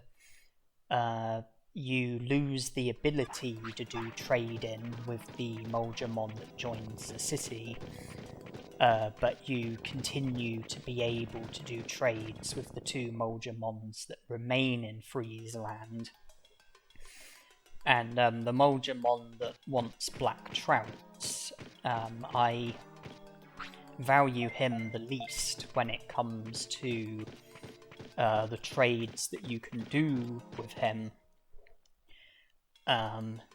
And so he's the Mojyamon who I like to do the 9th and final trade with. He's the Mojyamon that I like to have join the city, because by losing the ability to trade with him, I feel like I'm losing less than if I was to lose the ability to do trades with the other Mojyamons. The Mojyamon that wants black trouts, I've already traded the 2 other items with him.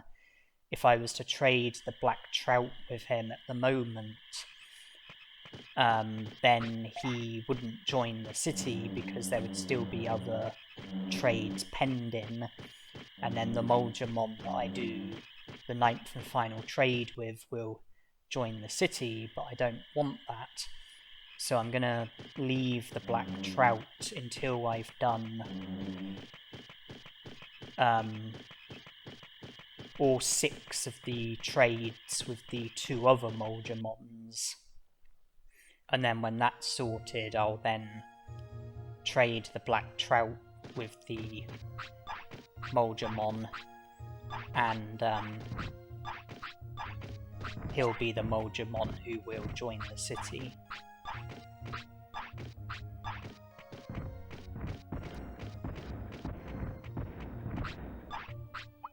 And I'm not liking the look of this. Okay, we're gonna need to put our running shoes on.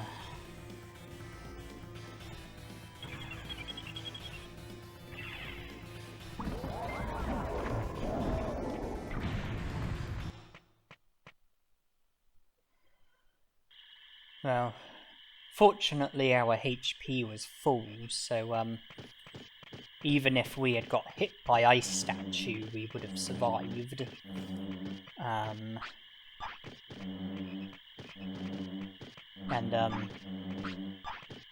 But I managed to get away while only getting hit by static electric, so that didn't go as badly as it could have done.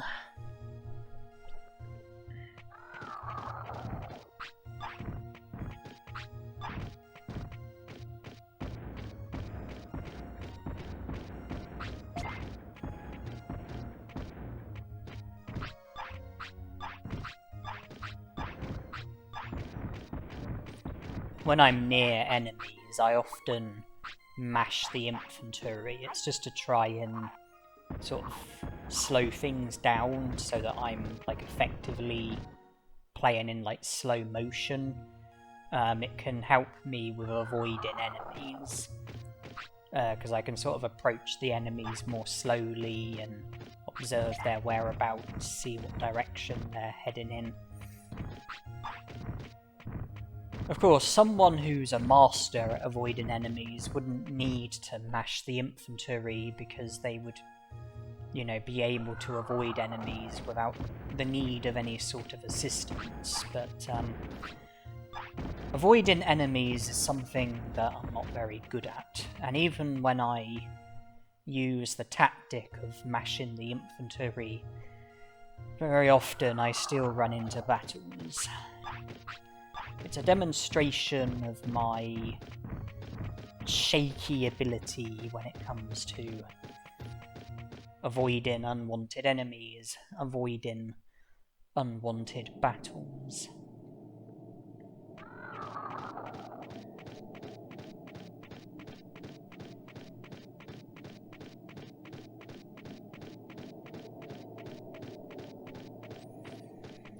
Anyways, with the additions of Centarumon, Kunemon, Yuramon, and Sukamon, we are now up to 22 prosperity points.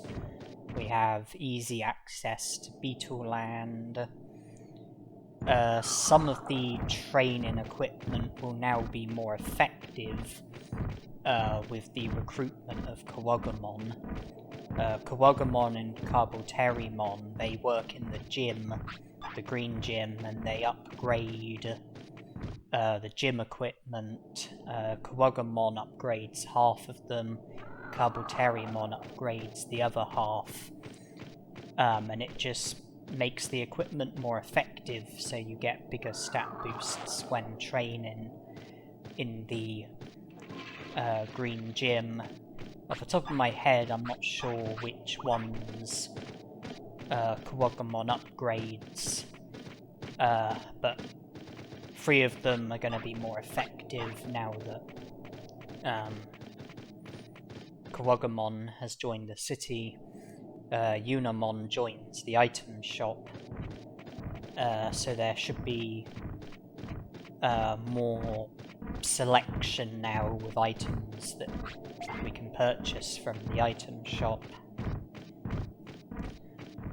Sukamon doesn't do anything useful.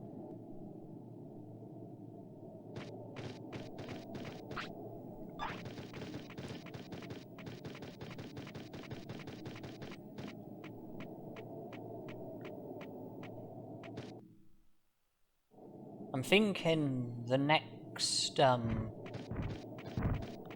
recruitment on my mind is probably Monochromon. I do dread working at the Monochrome shop.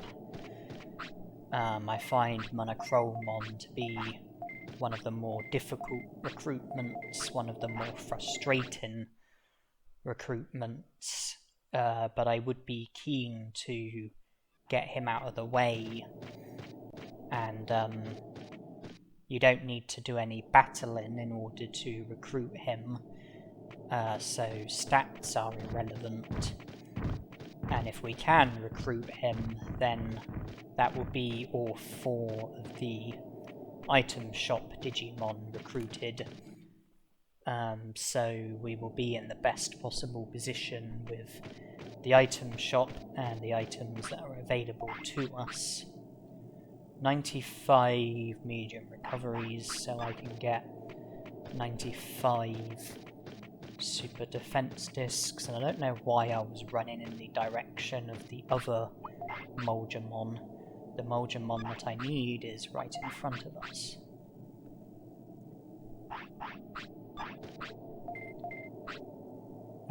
So 95 super defense discs will get us 190,000 bits.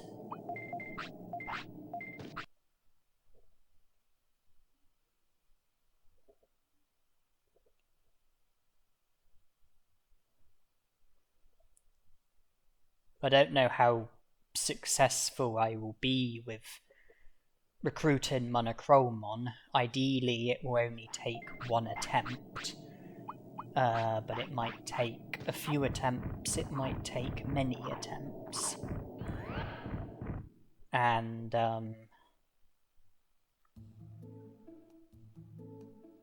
Agumon's Digivolution probably isn't a million miles away.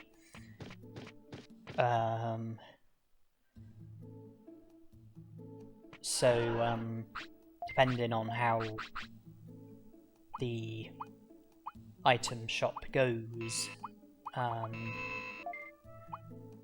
we might recruit Monochromon before Agumon digivolves.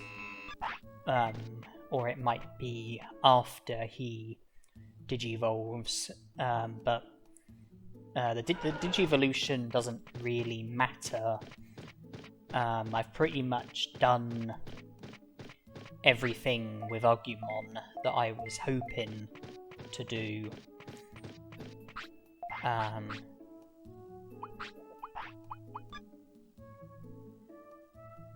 So I'm happy for Agumon to digivolve.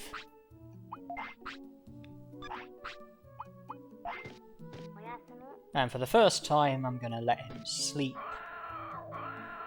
because when he wakes up, it will be a new day, and we'll be able to get giant meat from Palmon.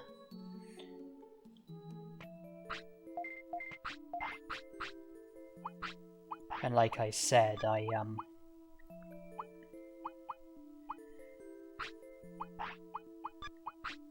don't really need Agumon for anything else, and by sleeping, it will pass the time and put us closer to his Digivolution. And we spoke to Tainamon, so the strange plant is now growing in the tropical jungle. When it's day 15, we can get the rain plant, and then we can recruit Frigimon.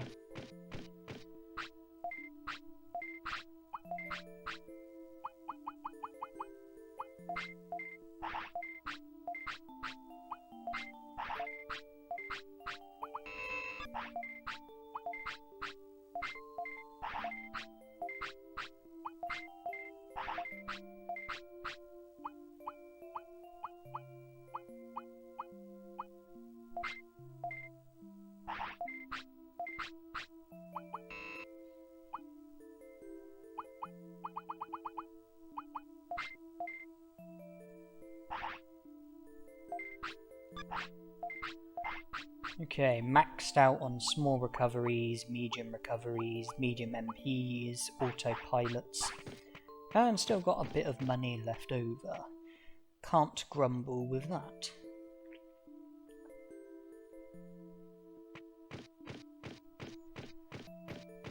So with the rain plant, you do have to collect it on day 15. If you don't collect it on day 15, then it won't still be available on day 16. You know, day 15 is the only day that you can collect it on. Now that I do have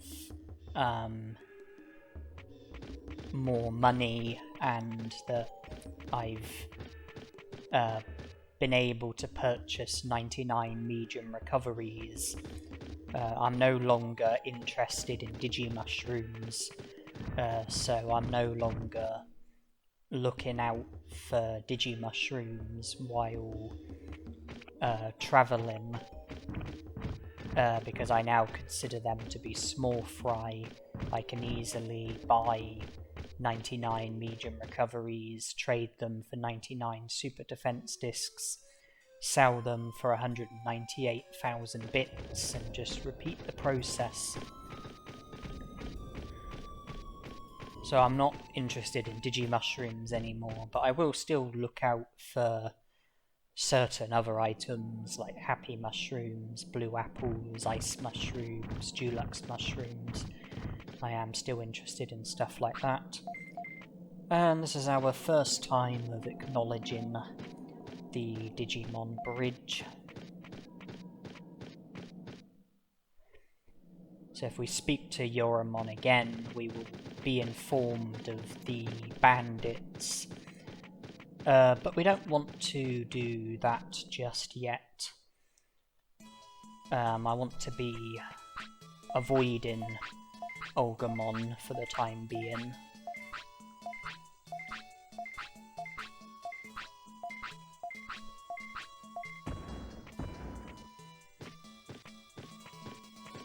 And my first attempt is unsuccessful. I don't reach the necessary target, in order for Monochromon to join the city.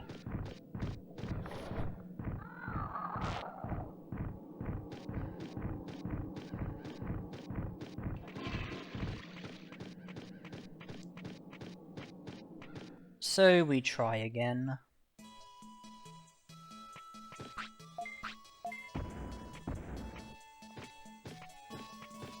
And we foul again.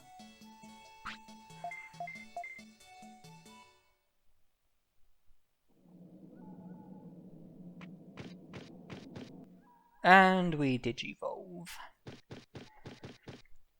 And I haven't yet told you what Digimon I'm aiming for, so I'll now tell you that the Digimon that I've been aiming for is Numamon.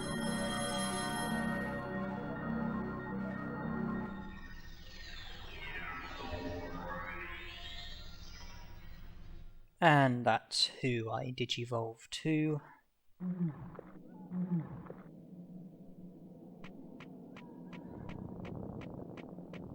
Well, the current priority is still the recruitment of Monochromon, so we'll just continue with that. And having Numamon as my Digimon doesn't seem to bring me any special luck. We foul again.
And I've got no interest in feeding Numamon.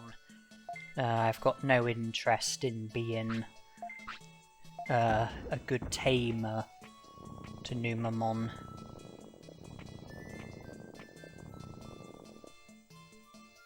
I mean, I'll still use the toilet because I don't like the ground to be covered in feces. I will still sleep because I will want to pass as much time as possible, but I won't be feeding my Digimon. I did feed Agumon, but I was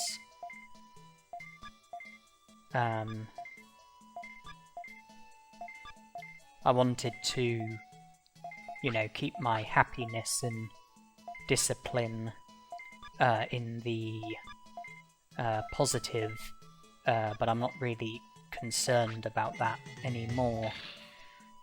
I'm gonna be a pretty bad tamer for the time being. Anyways, to comment on the Monochromon item shop, there are 4 different Digimon that you can have as customers: Goborimon, Gotsumon,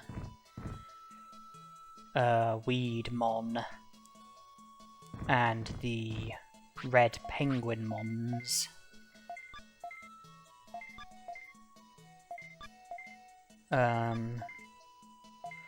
There are 3 different items that they can ask for: medicine, portable potties, meat. With each customer you have 3 options. You can either maintain the price or raise the price or lower the price. If you raise the price, then you can raise it by one of 5 different steps. If you lower the price, then you can lower it by one of 3 different steps. In order to recruit Monochromon, you have to make a certain amount of profit. I don't know the exact amount. I know that it's 3,000 and something, and if you get a profit of 3,100, then that will definitely be enough to recruit Monochromon. So that's the amount that I aim for. The shift is divided into 2 halves. You get 10 customers in the first half, 10 customers in the second half. Unless a customer storms off, like when you try and sell an item, the Digimon can agree to the purchase, or they can try and negotiate with you, or they can storm off. And if a customer storms off, then you lose a customer.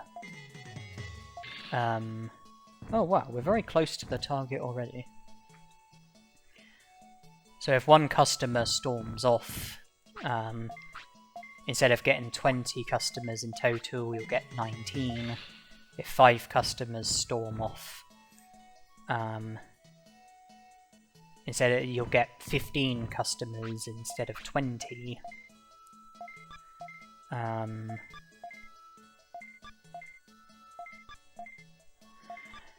The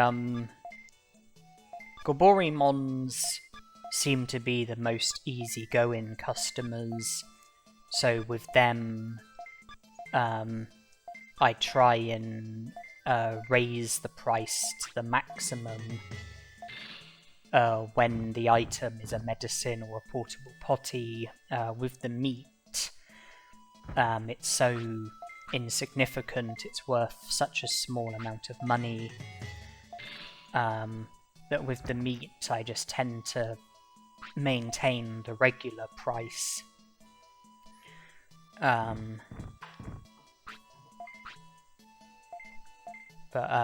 with the medicines and portable potties, there is money to be made from those items. With Gaburimon, usually I raise the price to the maximum. Gotsumon is less easygoing. Usually I raise the price by 2 steps. Weedmon is even less easygoing. Usually I raise the price by 1 step. And the red Penguinmon just seems to be extremely unpredictable. And usually I just do with him the same that I do with Gaburimon. If it's meat, then maintain the regular price. If it's a medicine or portable potty, then raise the price to the maximum.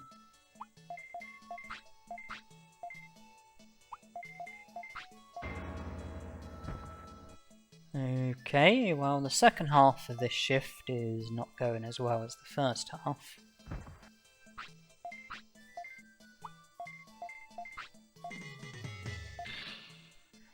But I'm very close to the target, and I can probably play it safe. Okay, if I can sell this at the regular, I've got the target.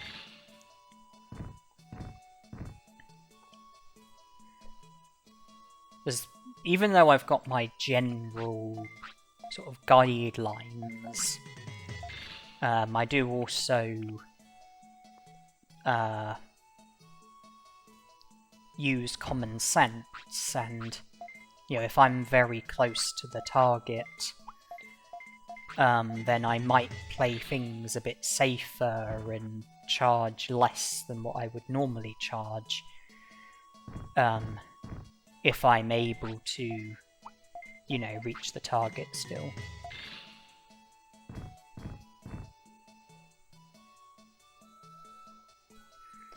Okay, we have now recruited Monochromon, and that puts us up to 24 prosperity points.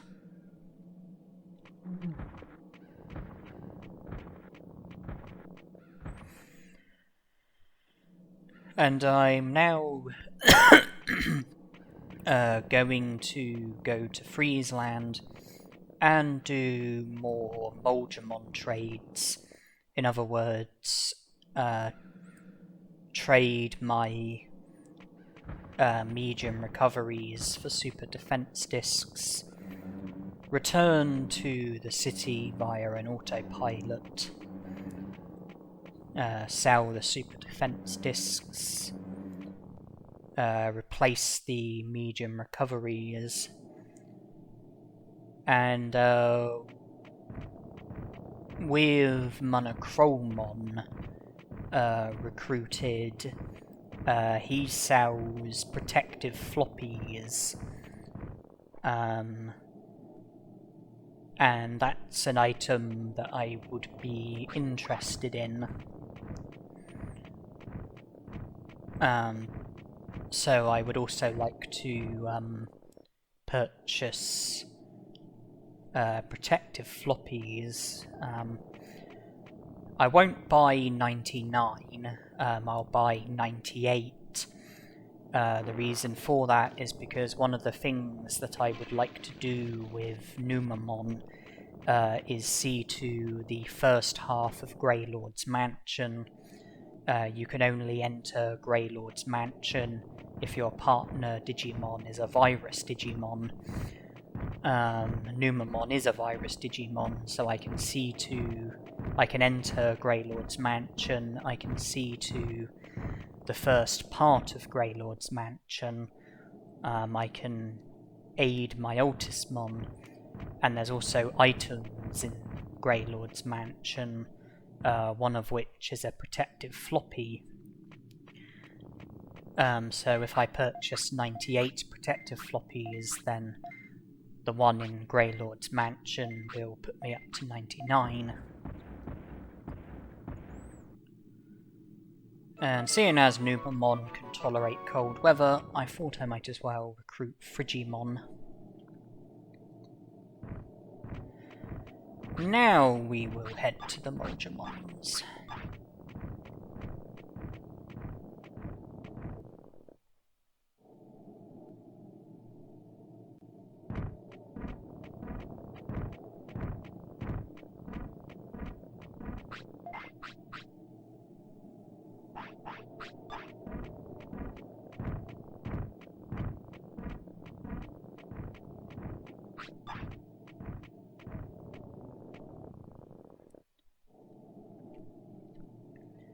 My reason for wanting to, digivolve to Numamon is because I wanted to be able to see to the first part of Greylord's Mansion.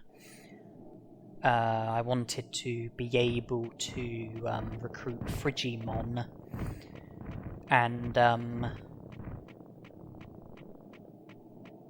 once I'm done with what I want to use Numamon for, I will then go to Misty Trees, speak to Cherrymon, gain access to Toy Town, and by taking Numamon to the Munceymon suit, I will be able to digivolve to Munceymon, and then by speaking to Tinmon, he will unlock the door which leads towards Worumunceymon, which will make Worumunceymon available for battle.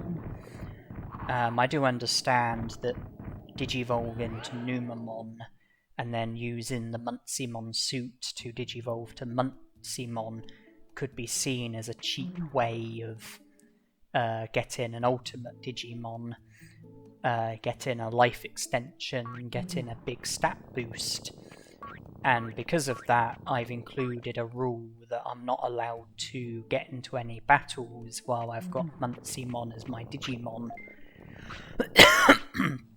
I am allowed to recruit Digimon while I've got Mojyamon as my Digimon, but I'm not allowed to get into any battles while I've got Mojyamon as my Digimon. The main thing that I'm going to be using Mojyamon for is just speaking to Tinmon and getting the door unlocked so that Mojyamon will be available later on. I will then mostly pass the time until Mojyamon fades away, and I will do this by training at the gym and sleeping. I will still collect giant meat from Palmon, and when we reach day 15 I will help myself to the rain plant, recruit Vegimon, and you can purchase a... well, Vegimon upgrades the meat farm, gives you sirloins instead of giant meat. And you can also buy super carrots and hawk radishes from him, food items which make training more effective. And super carrot is one of the items that that's needed for Mojyamon trades. You don't have to rely on Vegimon for a super carrot. I mean, the red Vegimons that you get into battles with, they sometimes drop super carrots when you defeat them. But the easiest way to get a super carrot is to just purchase one from Vegimon. So when I recruit Vegimon, I'll purchase a super carrot from him. I'll take the black trout out of the item bank, and then I will go to Freezeland and will be able to see to the last of the Mojyamon trades and recruit Mojyamon. I've traded 6 of the items: Digimushroom, Happy Mushroom, Medium Recovery, Digi-Anchovy, Giant Meat and HiSpeed Disc. That means there's 3 items outstanding: Super Carrot, Omni Floppy and Black Trout. I have a Black Trout in the item bank. I can get a Super Carrot from Vegimon. As for an Omni Floppy, well, conveniently, when you trade the Super Carrot with the Mojyamon, the item that you get in return is an Omni Floppy. So you could just trade a Super Carrot, get an Omni Floppy, trade the Omni Floppy, and then trade the Black Trout.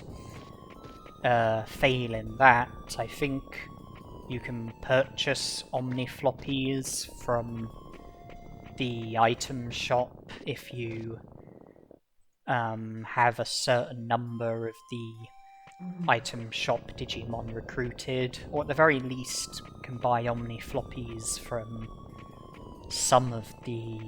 from at least one of the Digimon that works at the item shop. There are also Omni Floppies that you can collect from computers. One of the items in the Ice Sanctuary is an Omni Floppy. Yeah,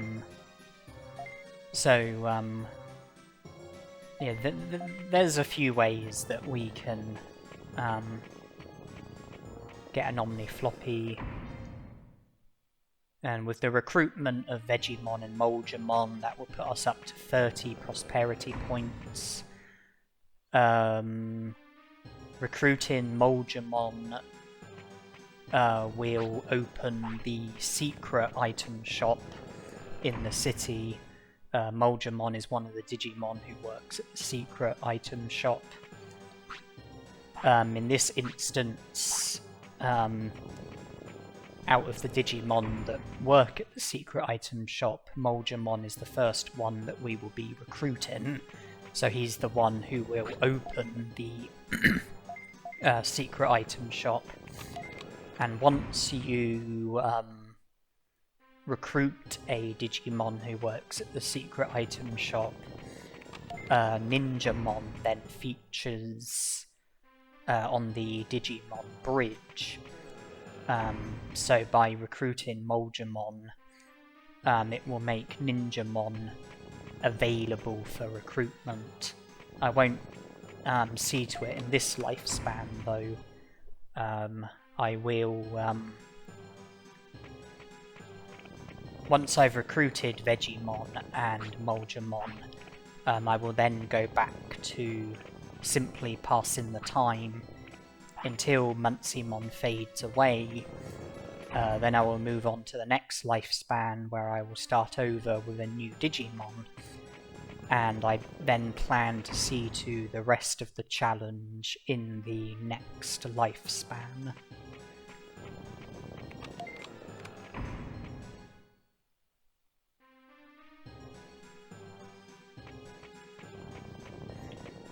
I want to collect as many of the items as I'm able to collect.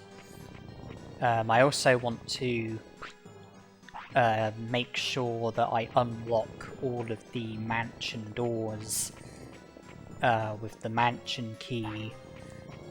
That way I can put the mansion key away in the item bank and won't need it again.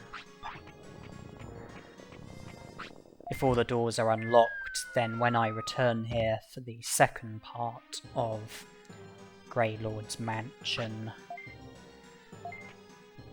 in the next lifespan, I won't need the mansion key. All the doors will be usable because they'll all be unlocked. Okay, Myotismon will give us the refrigerator key. When we use that, we'll be presented with a memo. If we go to the cemetery, we'll be able to collect a sirloin, not a regular sirloin, but a special kind of sirloin. And then if we come back to Myotismon and give it to him, he'll be able to get back onto his feet. We'll have a conversation with him, and that will be the first part of Greylord's Mansion Scene 2.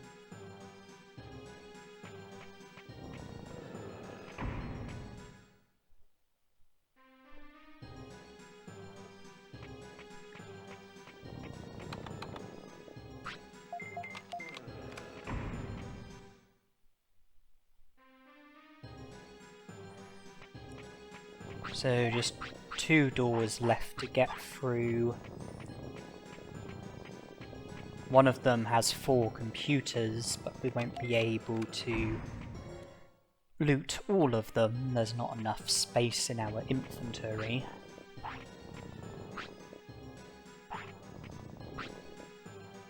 Okay, can't collect that.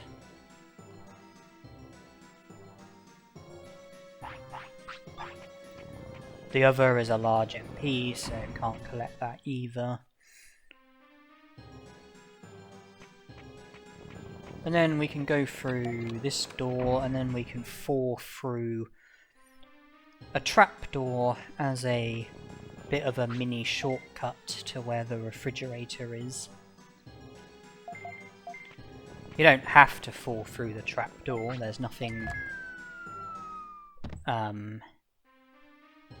nothing useful comes out of it, it just takes us back here.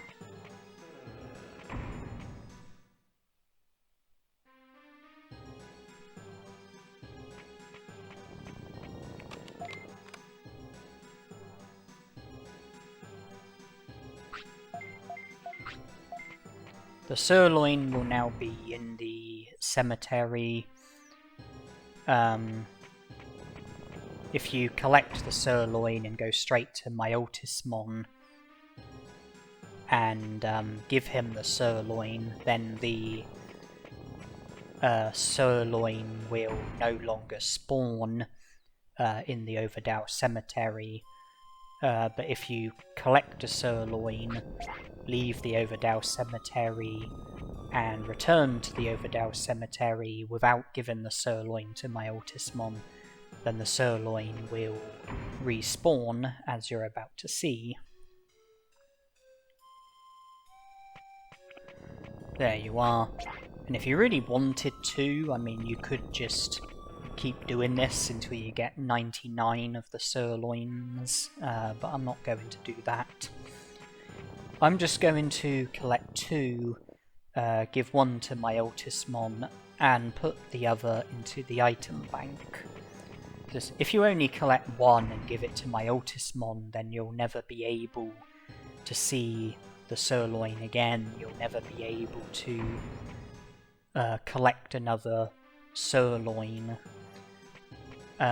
which is why I like to collect 2, give 1 to my Otamamon, and put 1 in the item bank.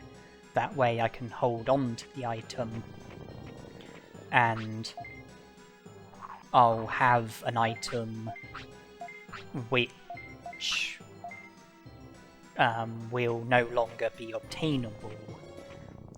So I just like to get an extra sirloin just so that I can keep 1. Just so that I've got an item that you have no way of being able to collect once you've aided my Otamamon.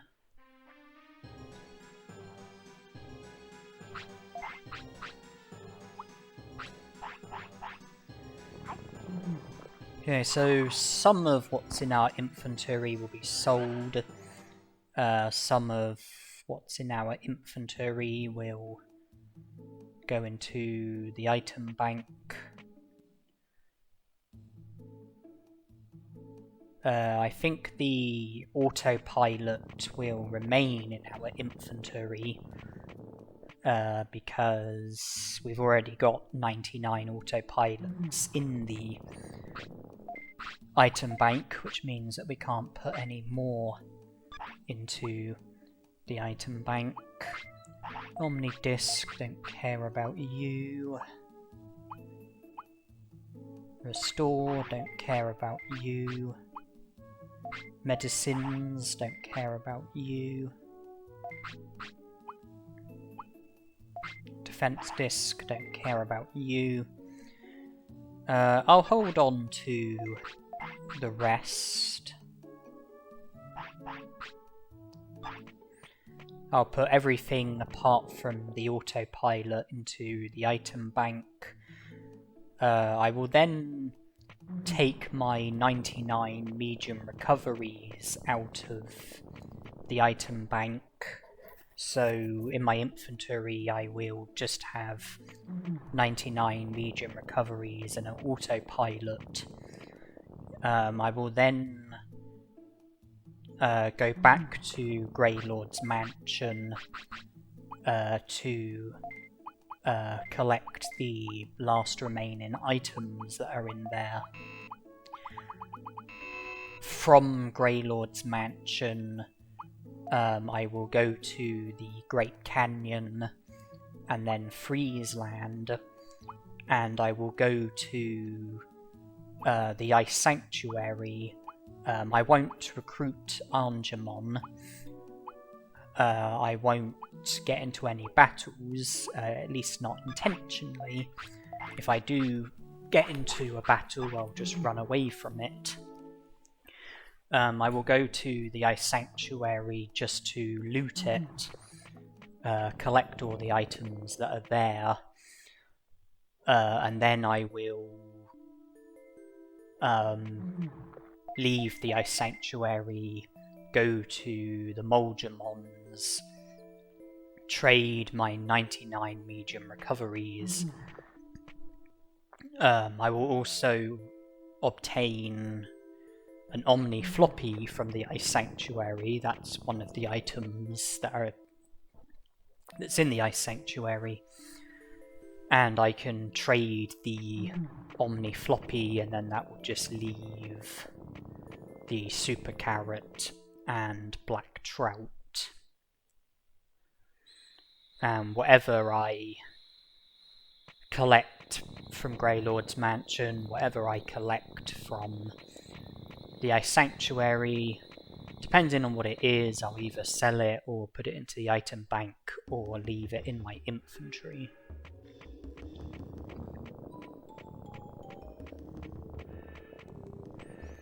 You're not meant to be able to enter the Ice Sanctuary with Numamon.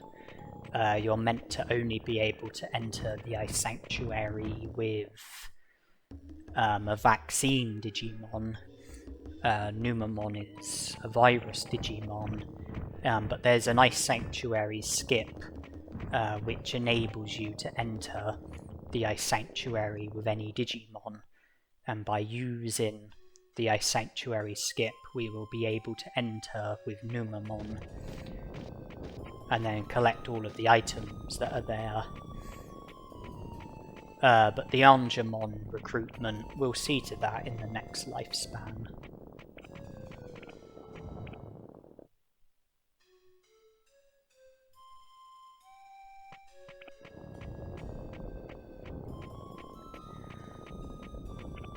And once we're done with Greylord's Mansion, the Ice Sanctuary, Mojyamon, I can probably then head to Toy Town, Digivolve to Munceymon, speak to Tinmon, return to the city, and then pretty much just pass the time until day 15.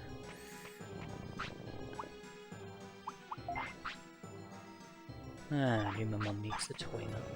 Pass the time until day 15, see to the recruitments of Vegimon and Mojyamon, and then pass the time until Munceymon fades away. And now you probably understand why I'm not feeding my Digimon. Because there's not a great deal more that I plan to do in this lifespan. You know, I just want to do what needs to be done, and then pass time as quickly as possible, fade away as quickly as possible, move on to the next lifespan. I'm not interested in being a good tamer. When I'm passing the time with Munceymon, I will just be training in the gym, taking him to the toilet, sleeping, getting giant meat from Palmon. Tiredness will get very high, the sweat bubble will feature, but I will just keep doing what I'm doing. Happiness and discipline will massively decrease, we will likely see the butterfly, but I really don't care about any of that.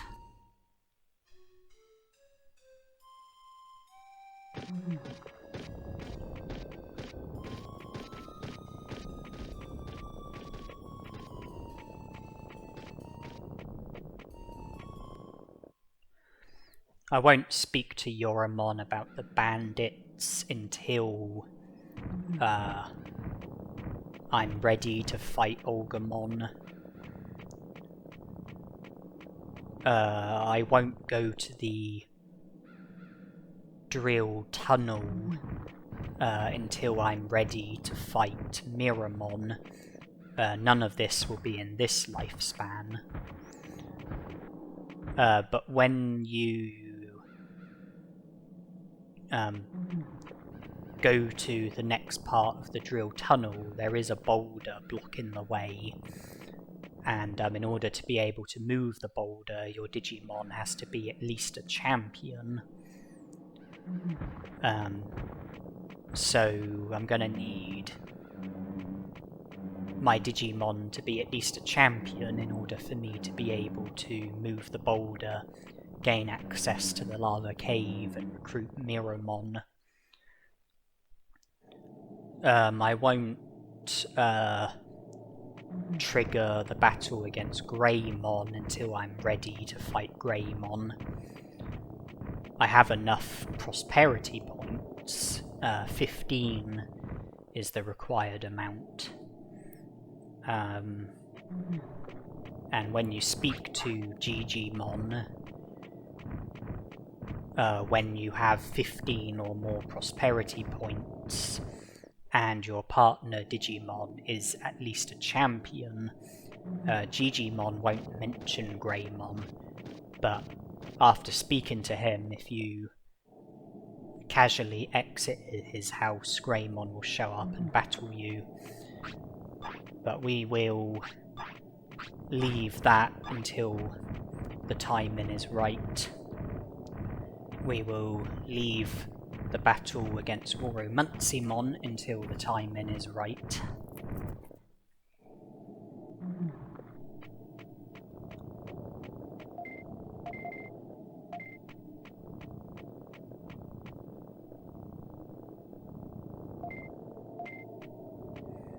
Okay, I managed to pull off the Ice Sanctuary skip, so all we are going to be doing is collecting the items and then leaving. We're not going to be making any progress towards Angemon's recruitment.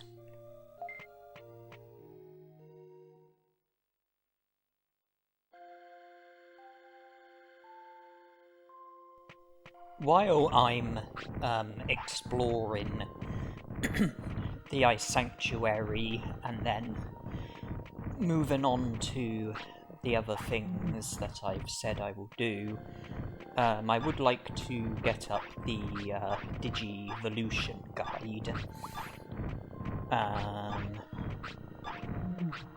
So there are 4 things which influence Digivolutions.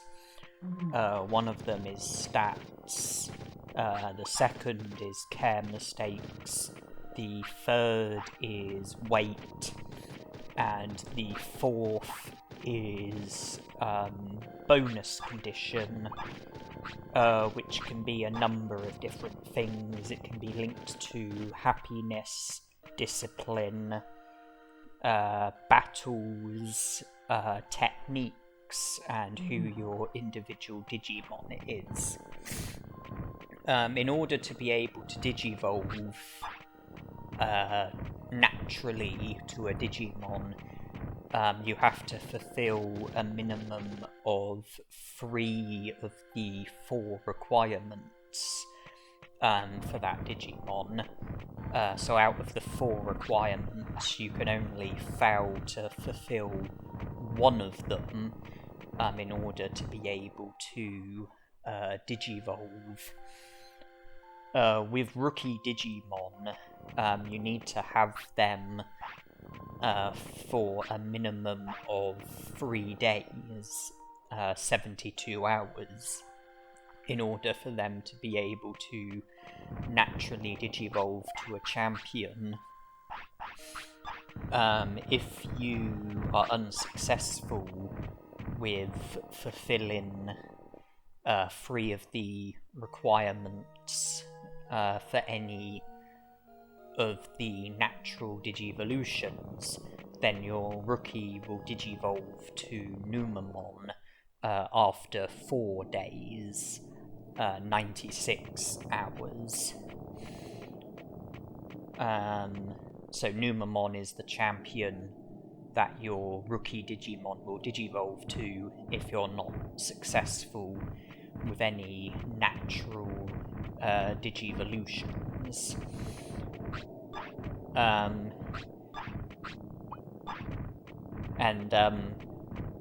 Fulfilling 3 of the 4 requirements for Digivolving from a rookie to a champion, that's only relevant between 72 hours of having the rookie and 96 hours of having the rookie.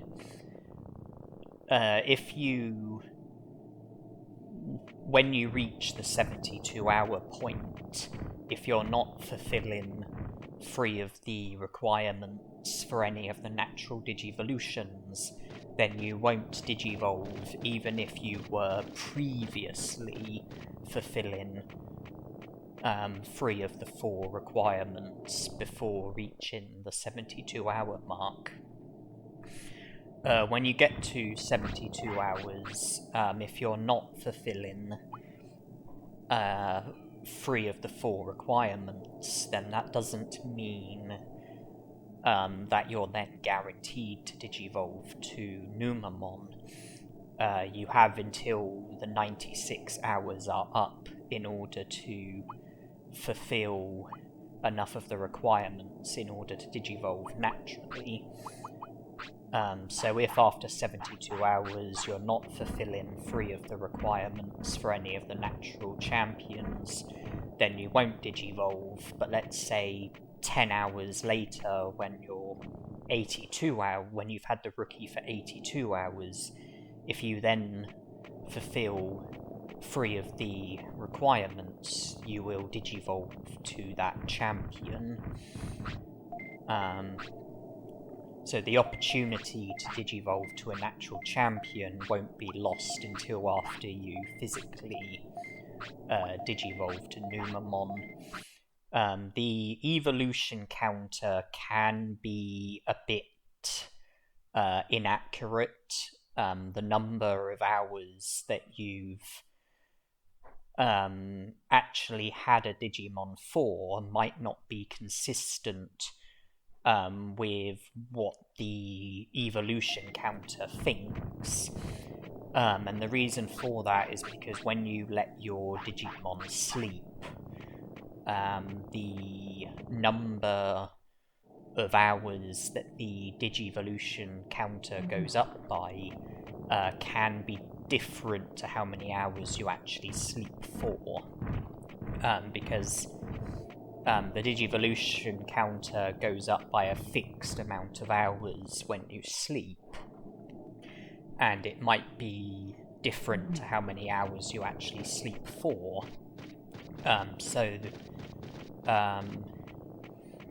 You know, the Digivolution counter,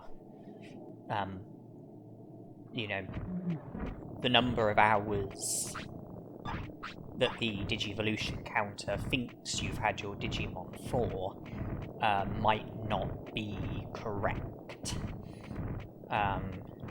When rookie Digimon sleep, I believe the Digivolution counter goes up by 8 hours, and if you were to actually sleep for 8 hours, then there would be no mistake with the Digivolution counter and how long you've had the rookie Digimon for. But if you were to sleep for less than 8 hours, then the Digivolution counter would end up getting ahead. If you were to sleep for more than 8 hours, then the Digivolution counter would end up falling behind. And when you get into battles, I think 20 minutes gets consumed, and if you get into a battle when the next hour is less than 20 minutes away, you will enter a new hour during the battle. And I have a feeling that if that happens, the hour might not get registered on the Digivolution counter, and so that can lead to the Digivolution counter falling behind. With the stat requirements, there can be multiple elements to the stat requirement. There might simply be one element, and that's for, say, I don't know, your HP has to be a minimum of 1,000, or there could be 2 elements where your HP and MP have to both be at a minimum of 1,000.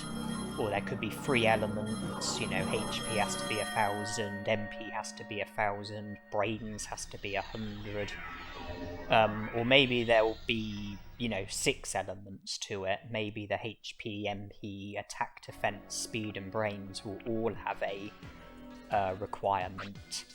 And in order to fulfill the stat requirement, you have to fulfill every element of the stat requirement. If you are unsuccessful with fulfilling just one element of the stat requirement, then you won't be fulfilling the stat requirement. You need all of the elements in order to be successful with fulfilling the stat requirement. The bonus condition can also have multiple elements. It might be for happiness to be at a minimum of a certain amount, or it might be for there might be like other elements, like happiness to be at a minimum of a certain amount, or for you to have had a certain number of battles, or for you to have mastered a certain number of techniques. And the bonus condition is different, because in order to fulfill the bonus condition, you only have to fulfill one element of the bonus condition. You don't have to fulfill all of the elements of the bonus condition, you know, regardless of whether you have, you know, one element of the bonus condition or all of the elements of the bonus condition. You will be fulfilling the bonus condition, and the bonus condition only counts as one, regardless of how many elements you fulfill.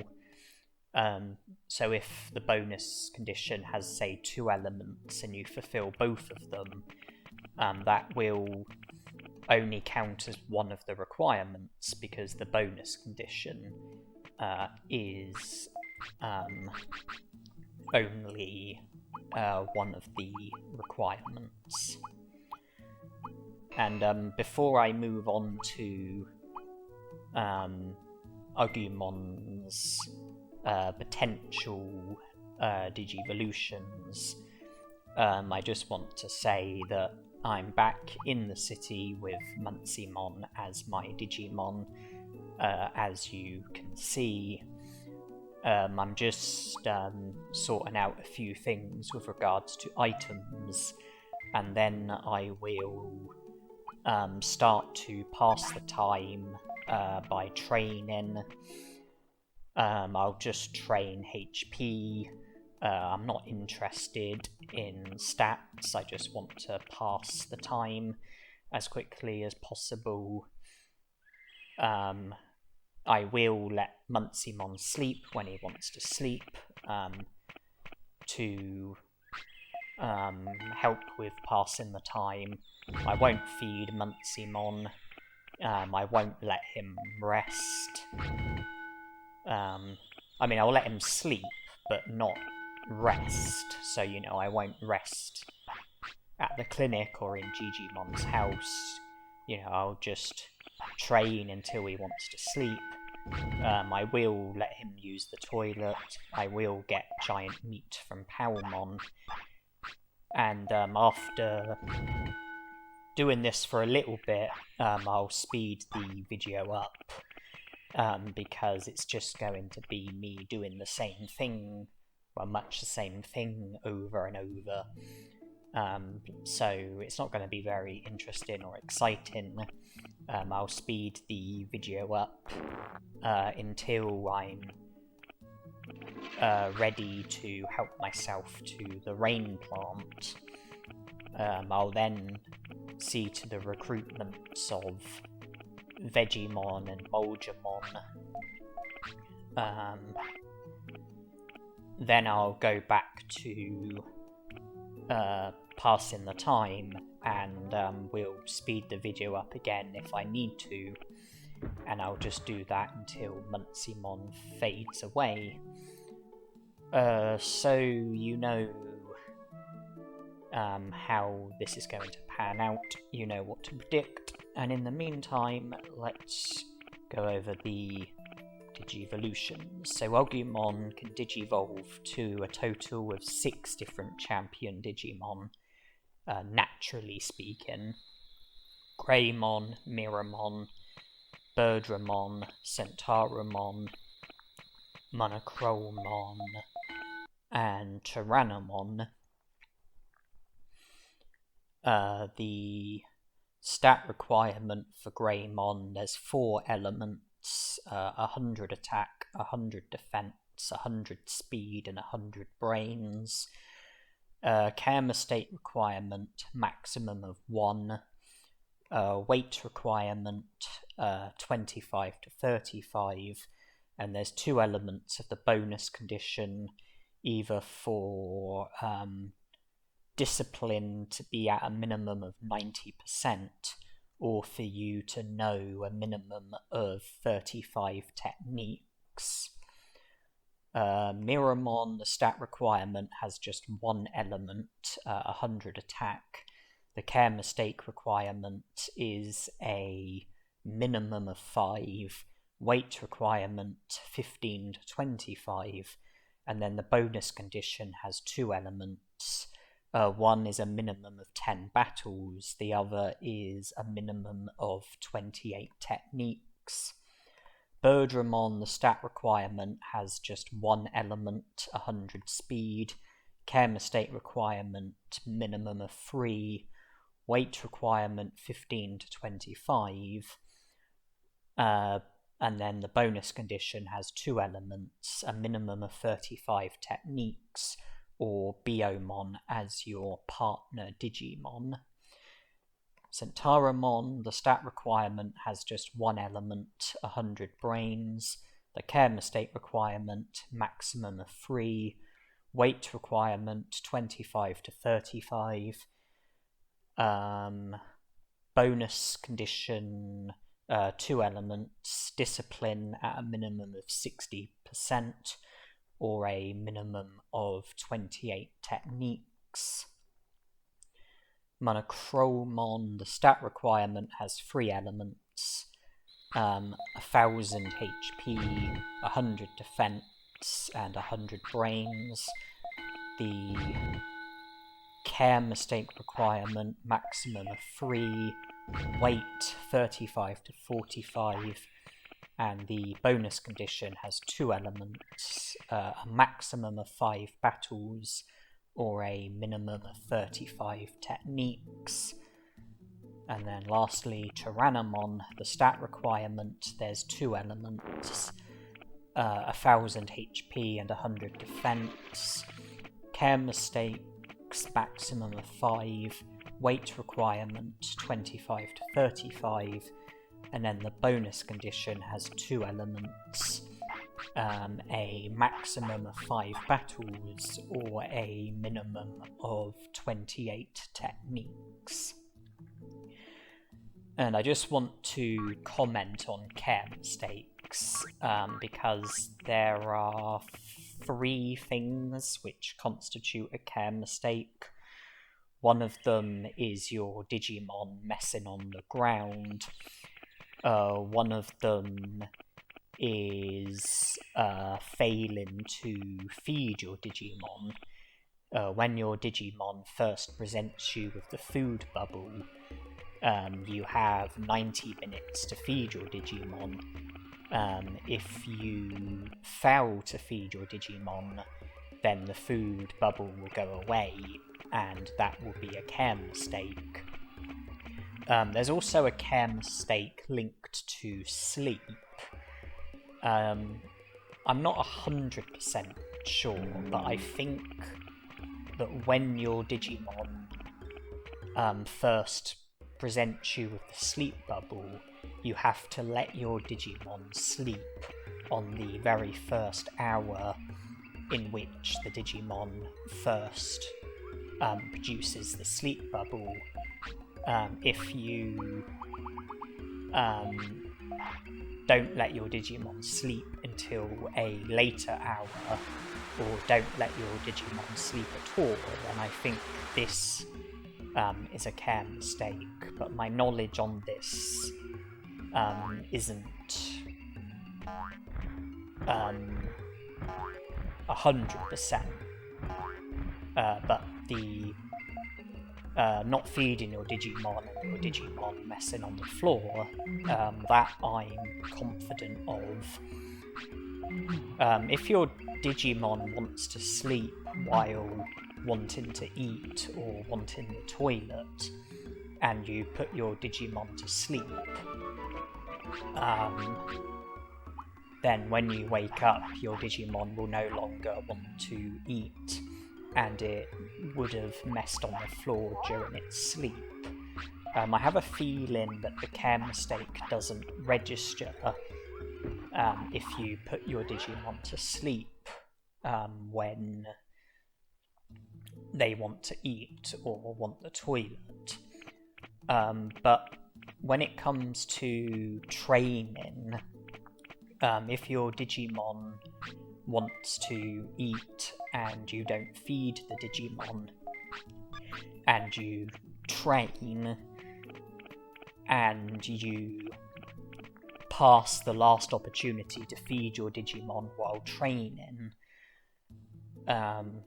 so if you, when you train, an hour gets consumed, so if the food bubble is less than an hour away from disappearing, and you train and pass the last opportunity to feed your Digimon, then I think the care mistake counts as double.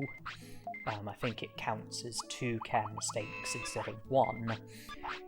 And when I had Agumon as my Digimon, there were 3 instances where I failed to feed my Digimon, and I passed the last opportunity to feed Agumon by training, and this counted as 2 care mistakes each time, so doing it 3 times totaled to 6 care mistakes.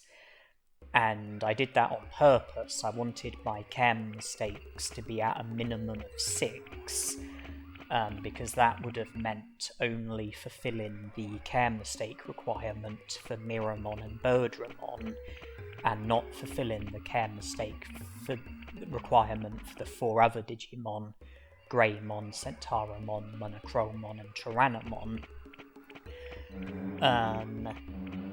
And this meant that in order to rule out any possibility of digivolving to Greymon, Tyrannomon, Centarumon, or Monochromon, I only needed to fail at one of the other requirements.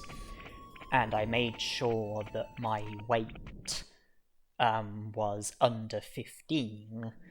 That way I wasn't fulfilling the weight requirement for any of Agumon's natural digivolutions, as well as not fulfilling the care mistake requirement for Greymon, Centarumon, Tyrannomon, and Monochromon.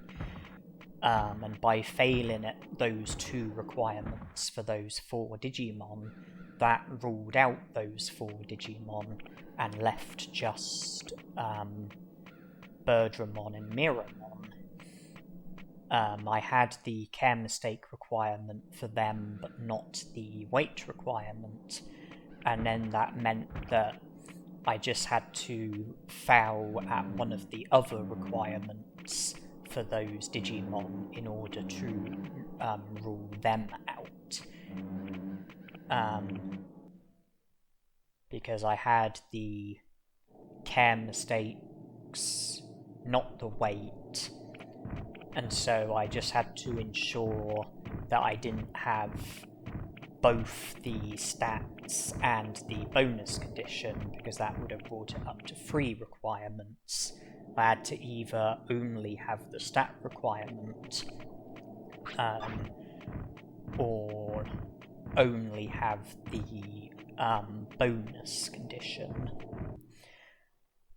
Yeah, by having my weight under 15, I was ensuring that I wouldn't fulfill the weight requirement for any of the Digimon, because Agumon's natural Digivolutions, depending on which champion Digimon it is, the weight requirement will either be between 15 and 25, between 25 and 35, or between 35 and 45. So having weight under 15 or above 45 will rule out the weight requirement for every Digimon.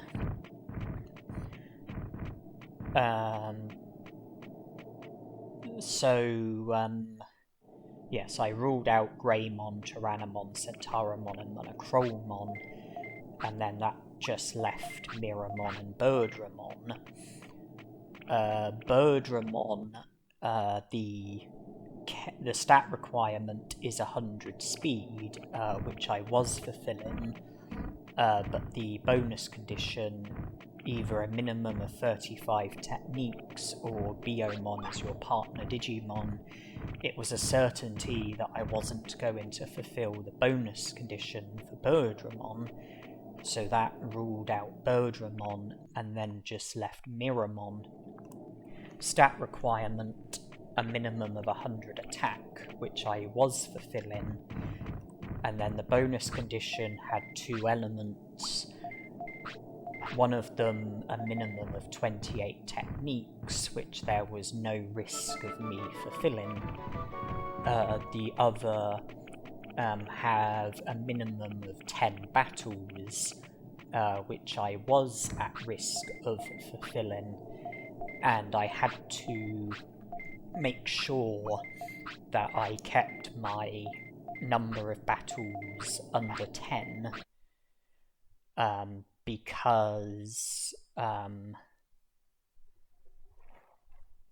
I needed to not have the bonus condition for Miramon, so I had to have no more than 9 battles. I battled Agumon, Drimogemon, Otamamon, Palmon, Kunemon, Gabumon, and then the 3 battles against Patamon. That is 9 battles, the limit that I was at. So I was in a position where I wasn't able to have any more battles while having Agumon as my Digimon, because I needed to keep my number of battles under 10.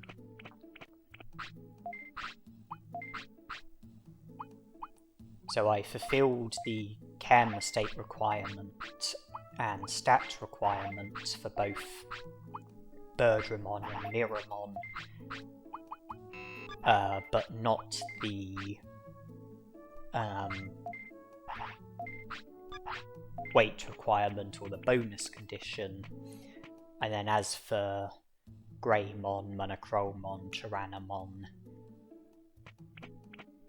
and Centarumon, I had neither the Chem state requirement or the weight requirement, and then that made stats and bonus condition irrelevant.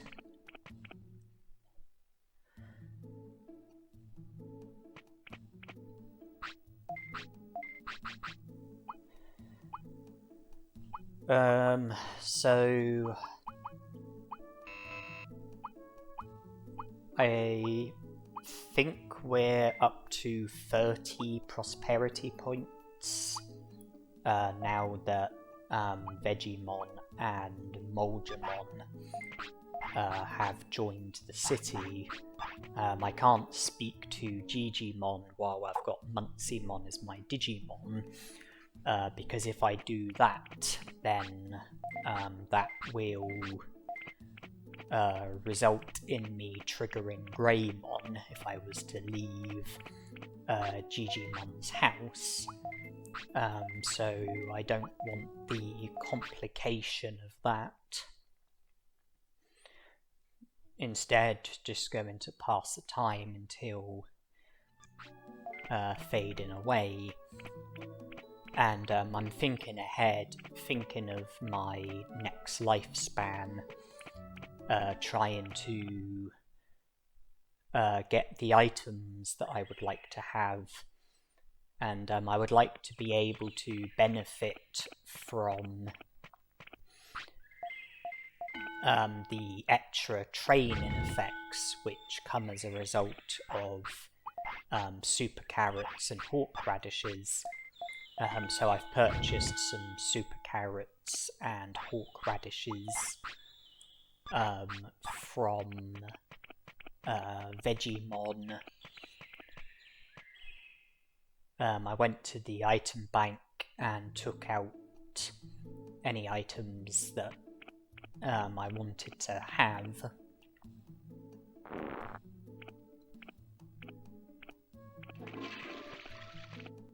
But for the time being, it's just about making it to the end of this lifespan and moving on to the next lifespan.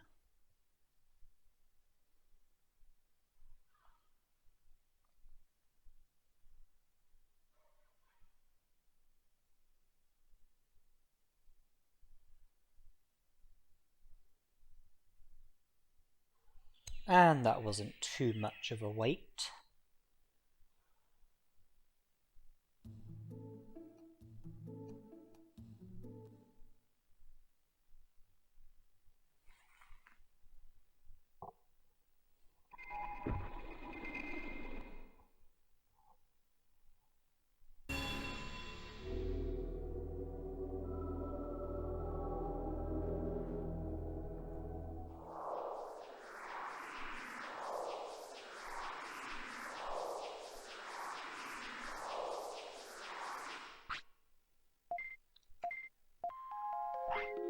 So the green egg is the egg that I chose. The egg that Betamon will hatch from, who will digivolve to Kunemon. And then Kunemon will digivolve to either Agumon or Gabumon. Those are the two possible natural digivolutions. There's also Kunemon as well, but he's a special digivolution. I'm not aiming to digivolve to Kunemon. Okay, 30 prosperity points like I thought. I'm not aiming to digivolve to Gabumon either. I'm aiming to digivolve to Agumon.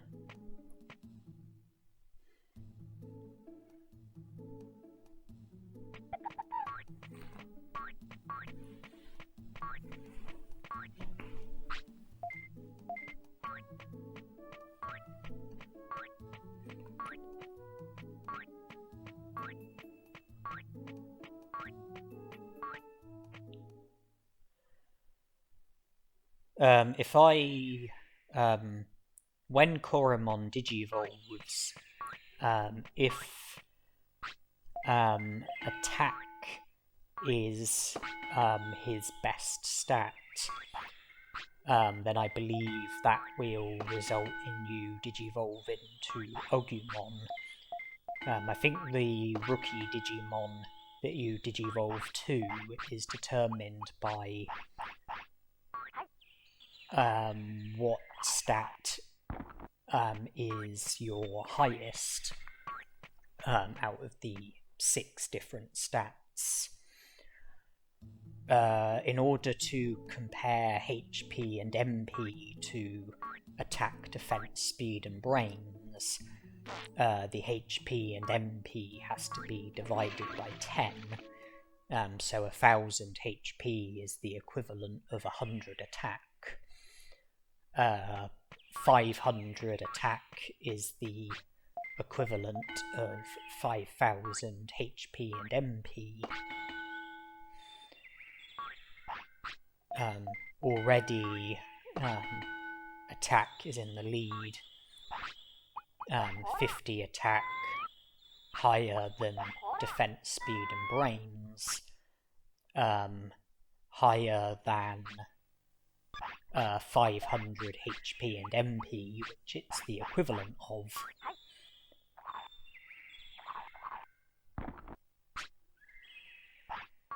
Okay, well, I used happy mushrooms because I wanted to boost my happiness. I was concerned about the possibility of sickness, but the first happy mushroom didn't cause sickness. The second happy mushroom did, but I waited until we were about to digivolve. So even though we became sick as a result of it, the sickness has been reversed by the Digivolution, and we can carry on. And the happy mushrooms are going to be giving us big happiness boosts, obviously.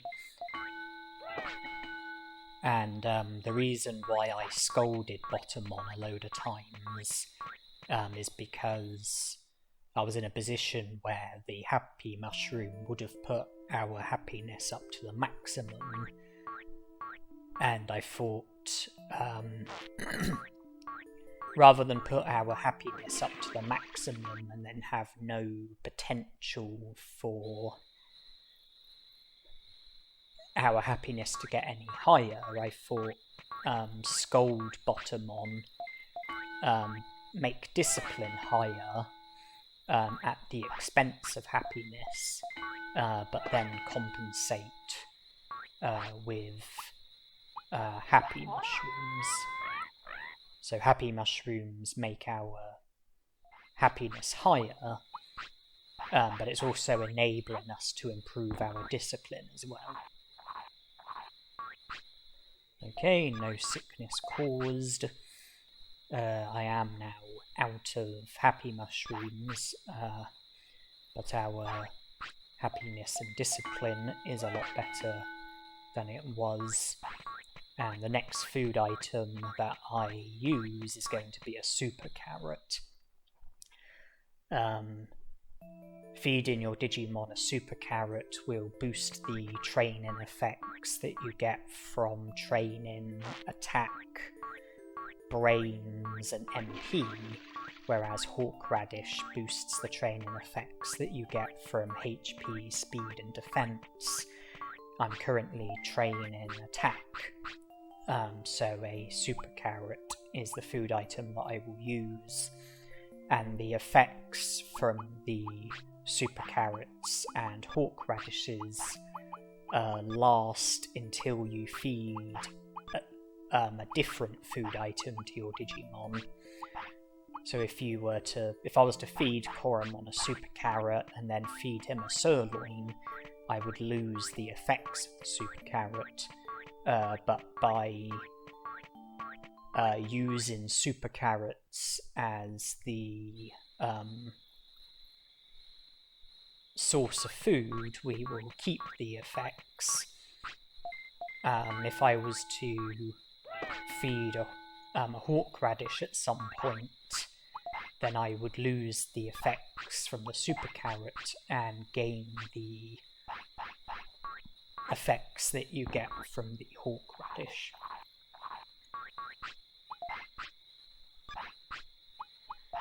When I started training, attack went up by 8, but then after training 10 times, it went up to 9, and now that we've used a super carrot, it's going to be a bit higher, 11 now. If you have a baby Digimon or in training Digimon, and you train the same stat 10 times, it upgrades the equipment and then you get a bigger stat boost when training that stat in the future. And by training attack 10 times, I ended up upgrading the equipment that you train attack with. I'm not interested in upgrading any of the others. I'm just going to be training attack in the meantime.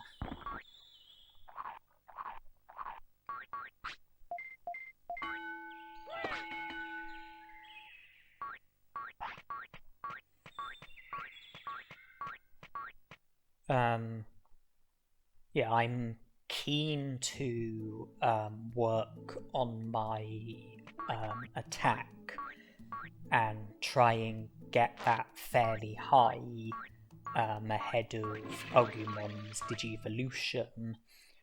I want to get my speed fairly high as well.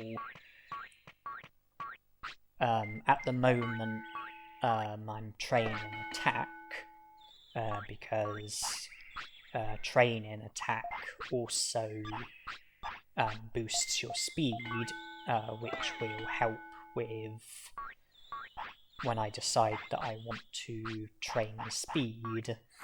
Also, feeding super carrots to your Digimon makes the most sense while we are training attack, whereas hawk radishes would make more sense if we're training speed. Super carrots lower your Digimon's weight by 2, whereas hawk radishes increase your Digimon's weight by 3. And I don't want super carrots to be Agumon's main source of food, because I want his weight to be between 25 and 35 when he digivolves, because of the digivolution that I'm aiming for. I also want discipline to be at a minimum of 90%, which is part of the reason why I made the most of the happy mushrooms and was interested in working on my happiness and discipline. I want to try to completely avoid care mistakes, but I will be allowed to have one care mistake, and the information that I've given you might have resulted in you concluding that Greymon is the champion Digimon that I'm going to be aiming for. I'm not aiming to fulfill the stat requirement for Greymon. Instead, I'm aiming to fulfill the weight requirement, bonus condition, and care mistake requirement, which will be enough in order for us to be able to digivolve to Greymon. With stats, I'm simply working on the stats that I'm valuing the most, which at the moment is attack and speed. Just when you digivolve, you usually get a stat boost, and the stat boost that you get is determined by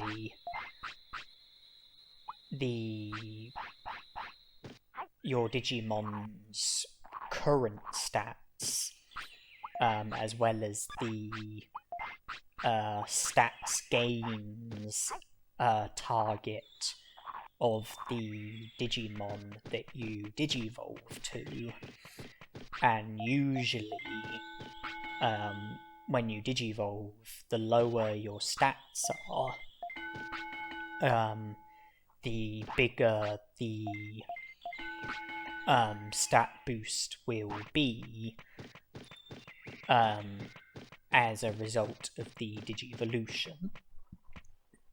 Because let's say that the like figure of speech, let's say that the stats gain target is, I don't know, 2000 HP. If your HP is under 2000, then when you Digivolve, your HP will increase by half of how far adrift your HP is from the stats gain target. So if it's 2000 HP and you have, say, 1000 HP, you're 1000 adrift of the stats gain target, and your HP will go up by half of that, which is 500. So your HP will go from 1000 to 1500. So it'll go up by 500. If your HP is, say, 1800, then it's 200 adrift of the stats gain target. It will go up by half of that, which is 100. You know, it will go from 1800 to 1900. If your stats are equal to the stats gain target or superior, then it will go up by 10% of the stats gain target. So if your HP is 2000 or more than 2000, then when you Digivolve, the HP will go up by 10% of 2000, which is 200. So if your HP is 2000, it will go up by 200, putting it up to 2200. If your HP is 3000, it will go up by 200, putting it from 3000 to 3200. When you Digivolve, I mean, having higher stats will always mean... higher stats before a Digivolution will always mean higher stats after a Digivolution. But usually lower stats will result in a bigger stat increase from the Digivolution. Because of the stats gain target. So with Agumon as my Digimon, instead of working on all of my stats, I'm ignoring most of them, and I'm focusing most heavily on attack and speed. That way I can make fairly good increases to my attack and speed. HP, MP, defense and brains, they are going to mostly get neglected. But when Digivolve into Greymon, the stats gain... when Digivolve into Greymon, my HP, MP, defense and brains should be a long way adrift of the stats gain target, and so I should get a good stat boost for those stats when Digivolving to Greymon. you know, the further adrift of the stats gain target those stats are, the more of a boost that I will get when digivolving. So by focusing on attack and speed, I can get those stats pretty good. When digivolving, the attack and speed won't go up by much, but they will already be at decent amounts. And then HP, MP, defense and brains, which would have been mostly ignored, the boost that I get when digivolving should be pretty good. And so, you know, that will have quite a stern positive impact on those stats, without me physically training any of them.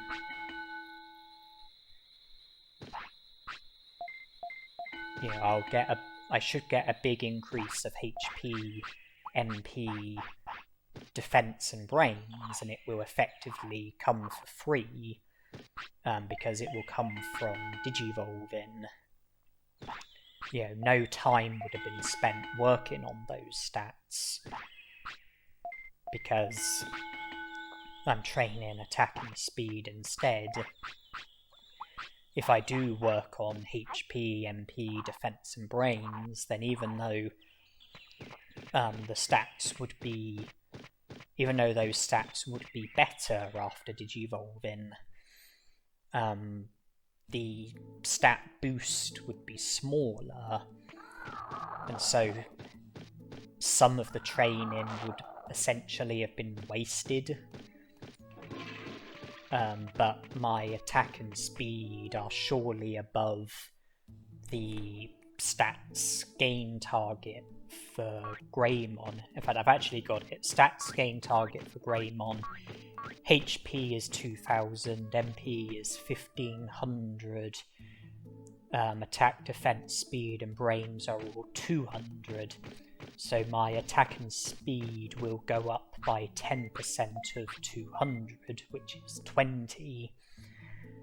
And then however far adrift my HP is of 2000, it will go up by half of that. However far adrift my MP is of 1500, it will go up by half of that. And however far adrift my defense and brains are of 200, it will go up by half of that. So yes, focus on attack and speed. They will go up by 20 when I digivolve. Yeah, try and get them as good as possible. Don't worry about the other stats, and let the Digivolution have a big positive result on those stats, and then after digivolving, look at the stats that I've got, and then decide where to go next with the training. Bearing in mind I do have item chips in the item bank, and I do plan to use those item chips.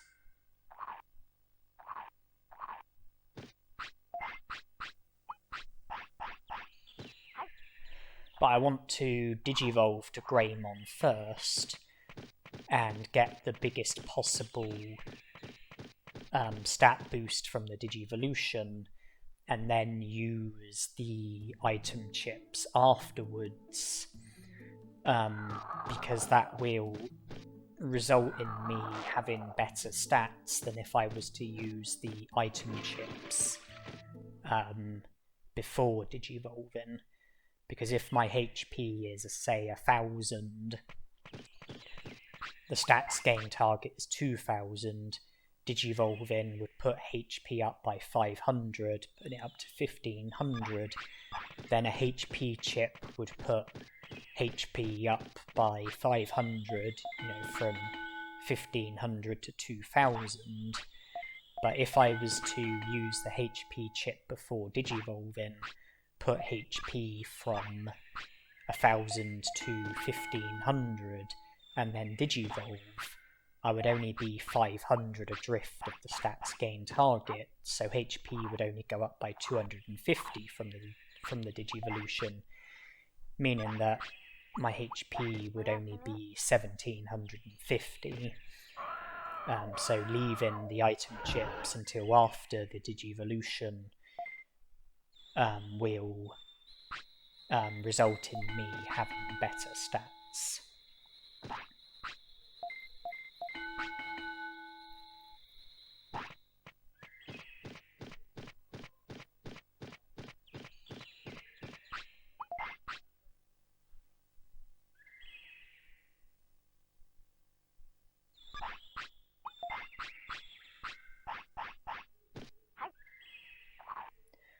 I am mindful of my weight. I need it to be between 25 and 35. I don't want it to be under 25, but at the same time, I don't want it to be over 35. I don't want it to be too low, but I don't want it to be too high either.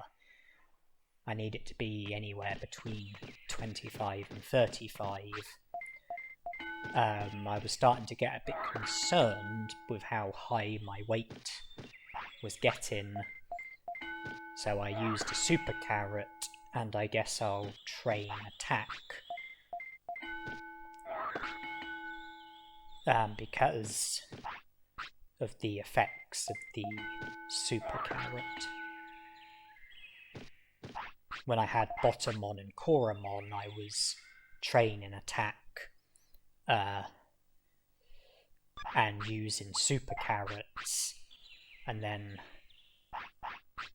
shortly after digivolve into Agumon, I started training speed and using hawk radishes. But then I became concerned with how high my weight was becoming, so I fed Agumon a super carrot.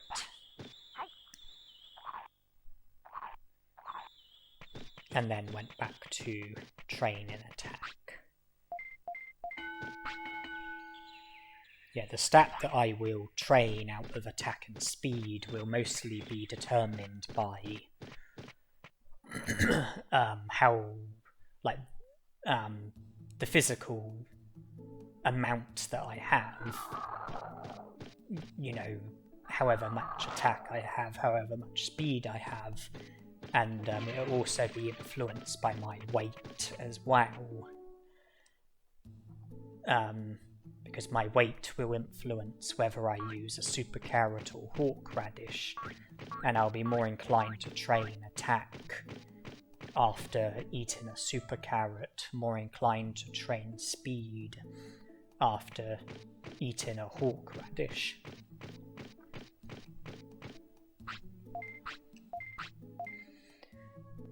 And I've been using the clinic and resting because I don't want to be seeing the sweat bubble. That's not going to help us out in any sort of way.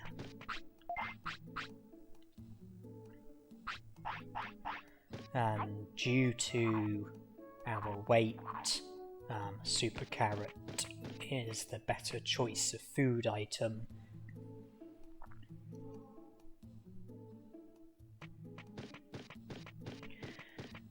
So attack is the better choice of stat to train when it comes to how much of a boost I will get from training. And when I've been entering the native forest, I've been checking for a happy mushroom each time, because I am still interested in happy mushrooms and various other items, but not Digimushrooms.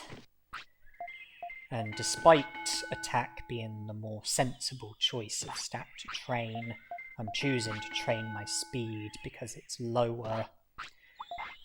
Attack is over 300, speed is under 300. Not anymore though. Speed is 303, still less than attack, which is 318, but I've got both of them up to 300 or more, which I'm pleased about. I was hoping to get both of them up to a minimum of 300 ahead of the Digivolution.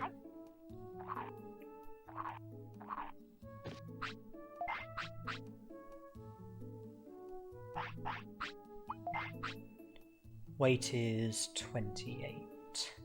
So regardless of whether I eat a super carrot or a hawk radish, it will be between 25 and 35. Super carrot will put it down to 26. Hawk radish will put it up to 31.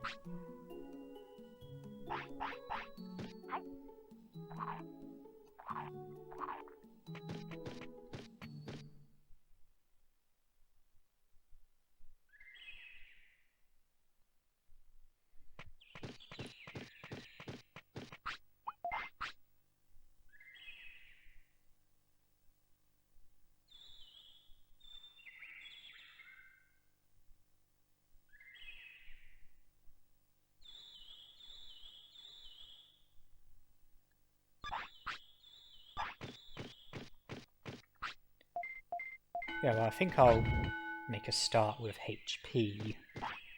I'm happy with my attack and speed.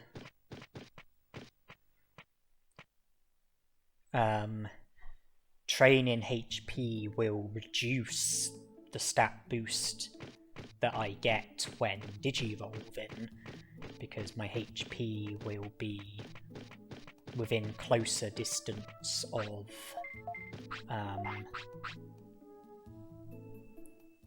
the stats gain target,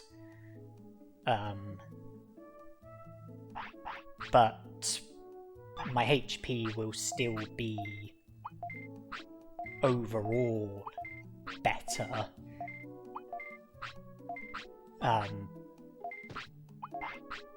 from training HP as opposed to me not training HP, and where I'm happy with where my attack and speed is currently at, I would like to spend Agumon's remaining time training a different stat, and HP is my choice of stat.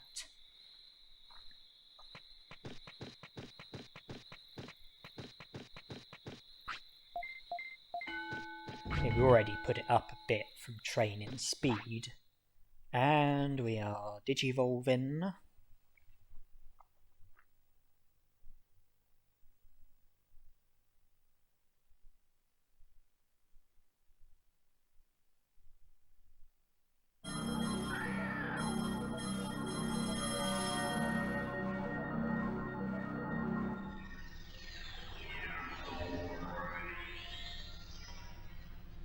And Greymon is the Digimon that we have Digivolved to.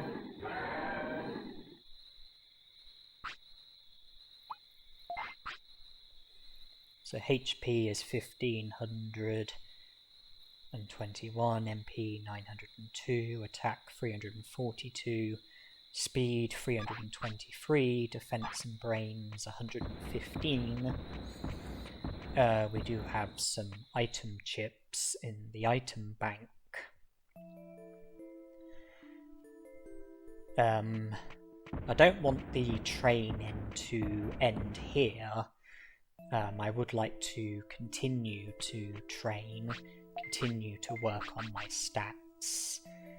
And one thing, I would like to learn Heat Laser from training brains. When you train brains,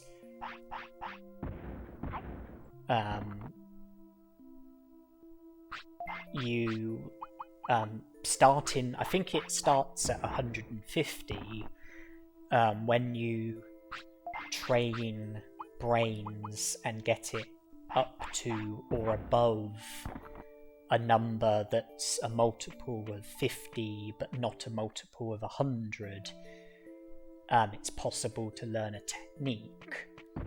So getting your brains up to, say, 150 or 250 or 350 or 450, then there's the opportunity to learn a technique.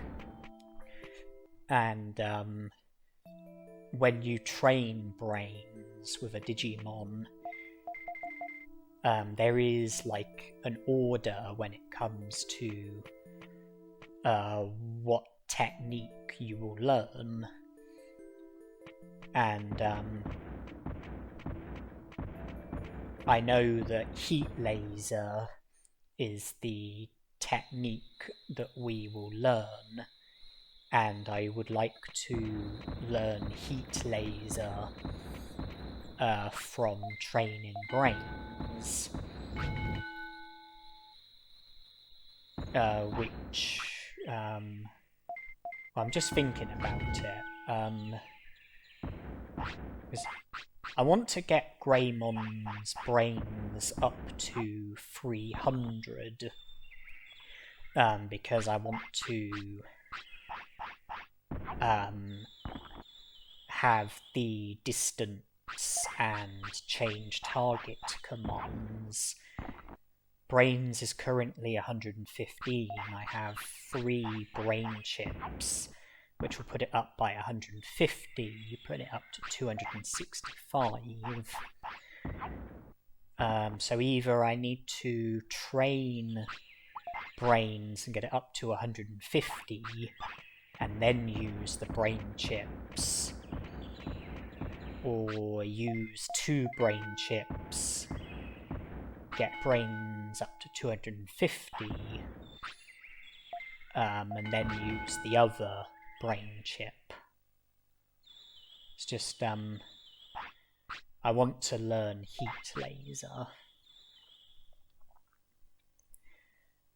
which would be possible when training brains and getting it up to 150, which my brains is close to. If I was to use 2 of the brain chips, then my brains would be close to 250, and I'd be able to learn Heat Laser when getting brains up to 250, and then I can get it up to 300 with the other brain chip.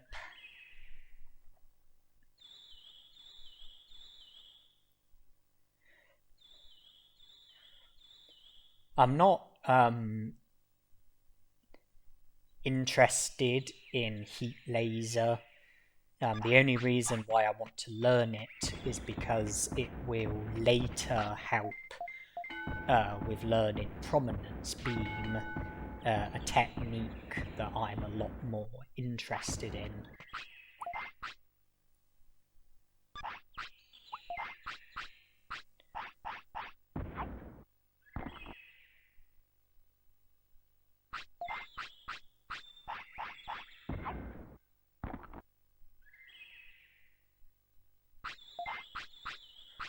Okay, I'm out of super carrots. I'll move on to hawk radishes. The reason why I used super carrots at first is because I knew that I was planning on training brains. And I would get a bigger stat boost from training brains as a result of super carrots.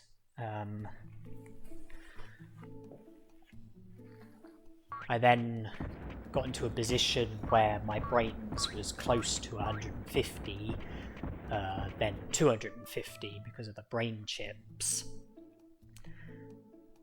And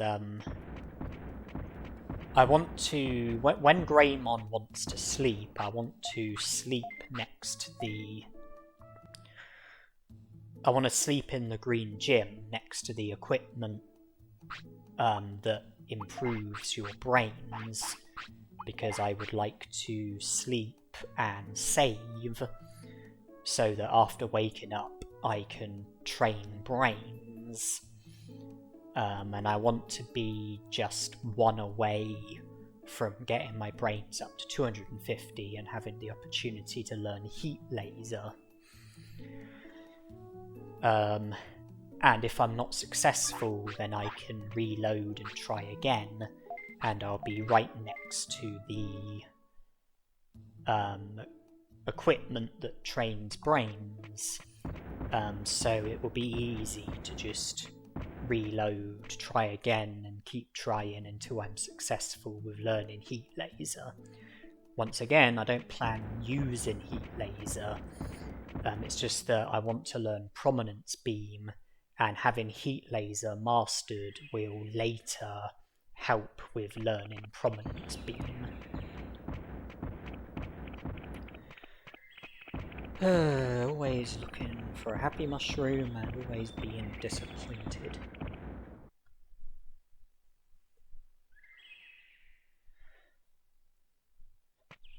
And yeah, after getting my brains where I wanted it to be, I then trained MP, because I thought I'd get my MP up to 2000, and I still had the effects of a Super Carrot inside of Greymon. Now I've got the effects of a Horseradish, so I'm training HP instead, because it's a stat that I wanted to work on, and I also wanted to... It made the most sense to train HP when I would be able to benefit from the effects of Horseradish and get more of a boost from training HP.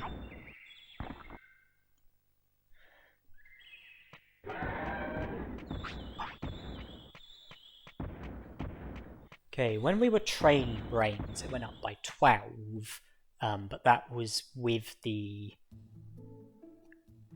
aid of a Super Carrot. Now that the Super Carrot is out of our system, I believe that training brains will only put our brains up by 10, which will put it from 239 to 249, keeping it under 250.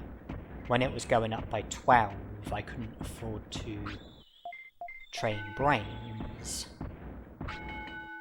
But since it only went up by 10, I could afford to train brains, because I've been able to keep brains under 250. So now we can sleep and save and attempt to learn Heat Laser.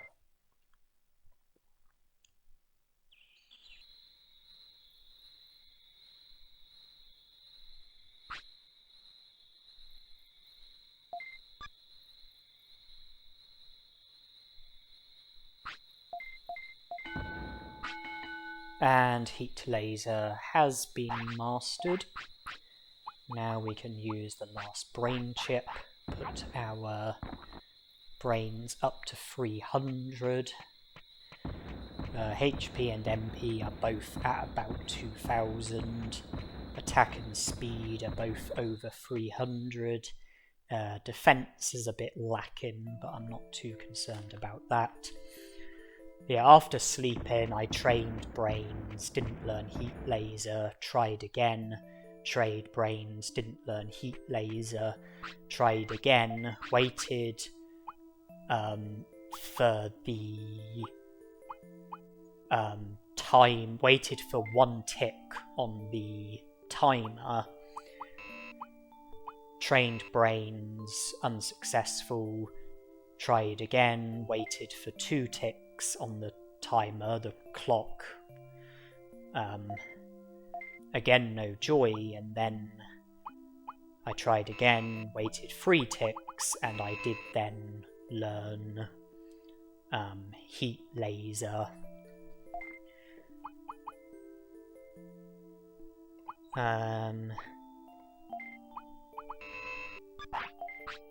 If I just look at a guide, apparently the chances of me being successful with learning Heat Laser were 28%.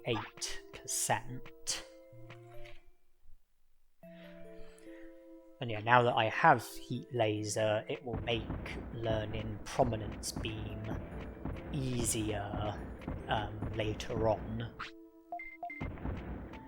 And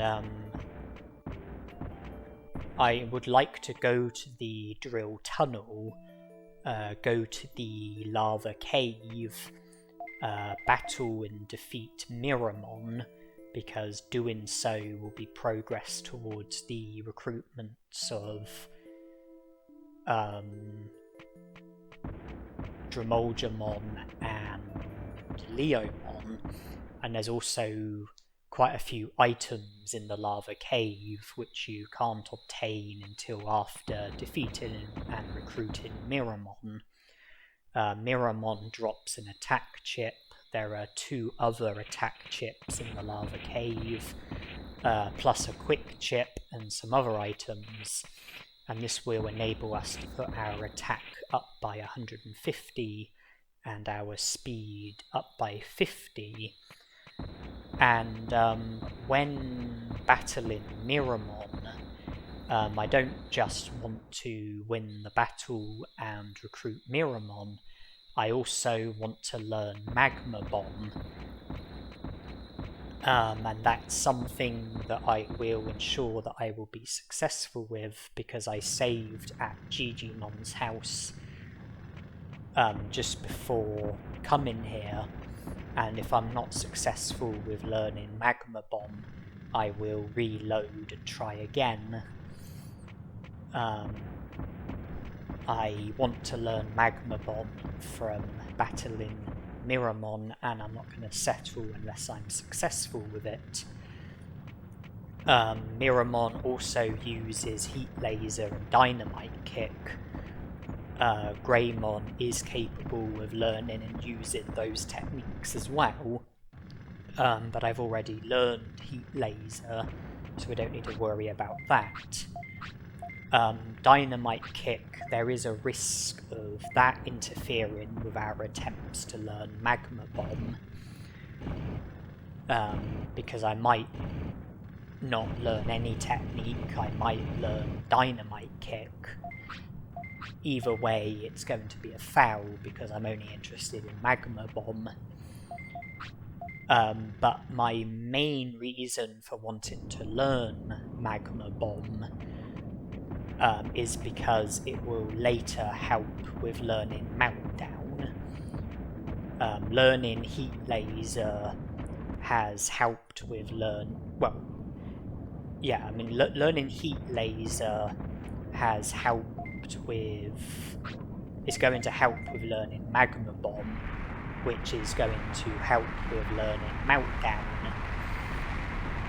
And learning Heat Laser is also going to help with learning Prominence Beam. But let's just have the battle and see what happens.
Attack chip dropped.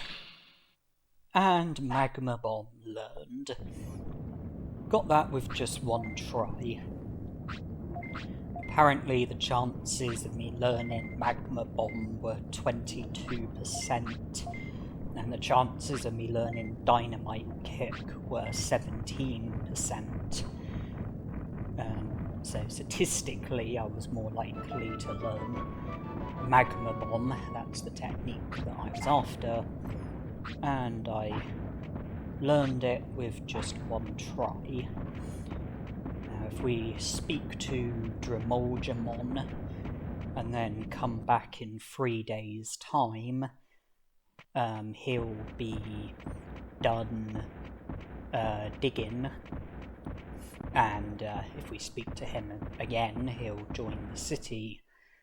As for Leomon, well, by recruiting Miramon, we've done part of the requirement for being able to gain access to Leomon's ancestor's cave.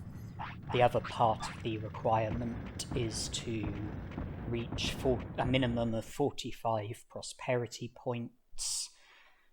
Miramon would have put us from 30 to 32 prosperity points. We can't access Leomon's ancestor's cave just yet. As for Drimogemon, he'll be ready for recruitment by day 25. One of the other reasons why I was keen to recruit Miramon is because he works at the restaurant, and his most expensive food increases attack by 5, brains by 3, and I think it puts weight up by 4. And when you go to the restaurant with Greymon as your Digimon, and you eat Miramon's most expensive food, sometimes 1 will be enough for Greymon, which will put attack up by 5, brains up by 3, I think weight up by 4. But sometimes Greymon will eat twice, sometimes he'll even eat 3 times. Okay, we're definitely eating twice. Can we eat for a 3rd time? No. Okay, but we managed to eat twice, which put attack up by 10, brains up by 6, weight I think went up by 8. If you were to eat 3 times, then that would put attack up by 15, brains up by 9, and I think weight up by 12. It should be self-explanatory that putting our attack and brains up will be helpful. And putting weight up will also be helpful, because I would like Greymon to digivolve to Metal Greymon. It won't be happening anytime soon, because in order for a champion Digimon to be able to naturally digivolve to an ultimate, you need to have had the champion Digimon for a minimum of 6 days, 144 hours, so Digivolutions are not on the cards anytime soon, and I would like to see to most of the challenge with Greymon as my Digimon. But I can't see to the whole of the challenge with Greymon as my Digimon.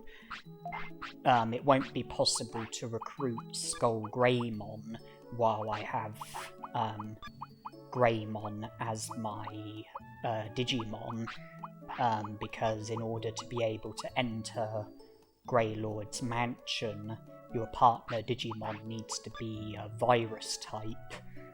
Greymon is a vaccine type. However, Metal Greymon is a virus type, and so I would be able to enter Greylord's mansion and recruit Skull Greymon while I've got Metal Greymon as my Digimon. I've also said that I plan to learn Meltdown, with Greymon as my Digimon, and Meltdown is a technique which can be used by Metal Greymon, and so if I was to Digivolve from Greymon to Metal Greymon, then Meltdown can get passed on to Metal Greymon. The weight requirement for Metal Greymon is for your weight to be between 60 and 70. When I last checked, I think our weight was just 27. But the restaurant could go a long way with us getting our weight up. I mean, when we first Digivolved to Greymon, I put his weight down by giving him super carrots, but that was for the benefit of training. And even if the restaurant doesn't get our weight up to the range of 60 to 70, we can always do a bit of force feeding if we are not successful with fulfilling the 3 other requirements for Metal Greymon and end up needing the weight requirement. Certainly it can't hurt to be going in the right direction with our weight. I mean, Greymon can naturally Digivolve to Skull Greymon as well, who's also a virus type, but Skull Greymon can't use Meltdown. Metal Greymon can, so there's the advantage of, you know, us being able to use Meltdown with Greymon and also with Metal Greymon. I will be using the restaurant a lot during this challenge because of the benefits to stats and weight.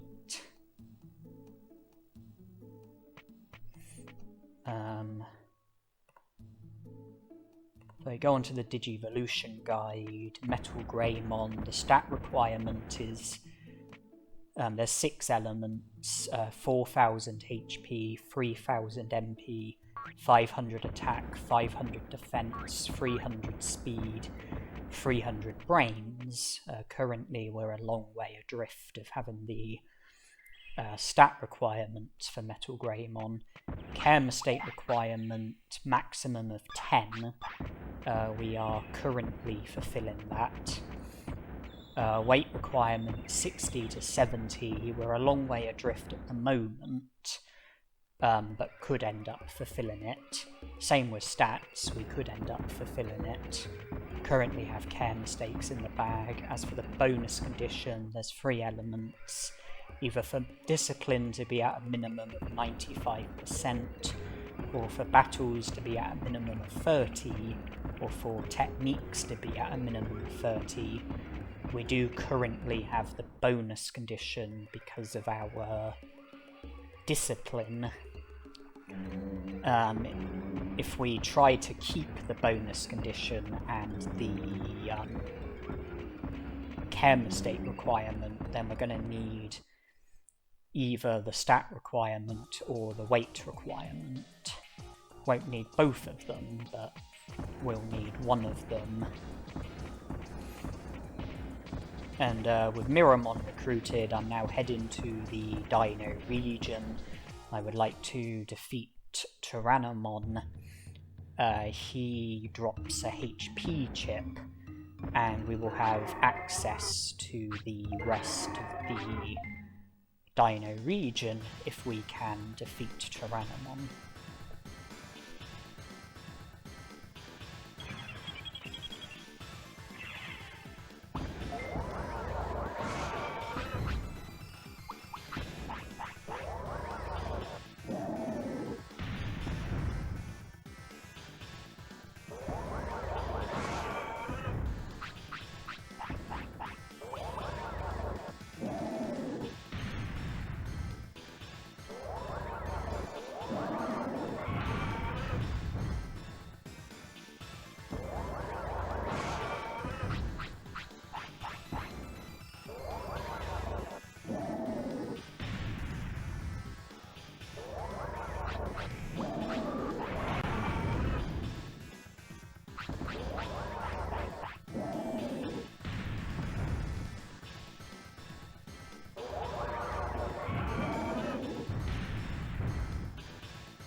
Job done. Magma Bomb is not to be my main technique throughout this challenge, but it's currently the most powerful technique that we've got, and probably the best technique that we've currently got, so I'll use it for the time being.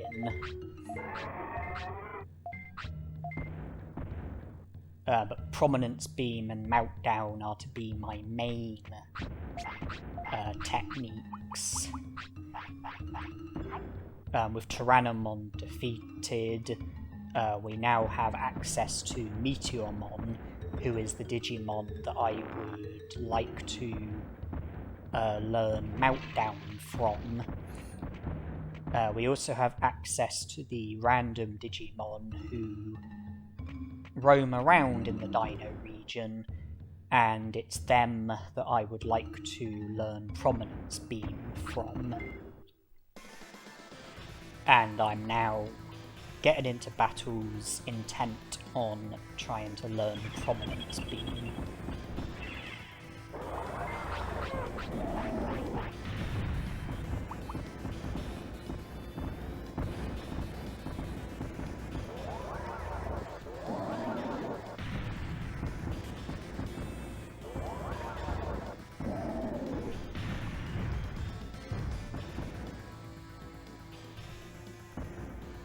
There was an attempt to use Prominence Beam, but we didn't learn it, but we'll try again. I won't use protective floppies for these battles. I think that would be wasteful. I think it would be excessive and not that beneficial. One good thing about having the distance command is that I can ensure that Prominence Beam gets used before I defeat these Digimon. Because if I get their HP low and they haven't used Prominence Beam, I can then pick distance until Prominence Beam gets used.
No joy, but we'll keep trying.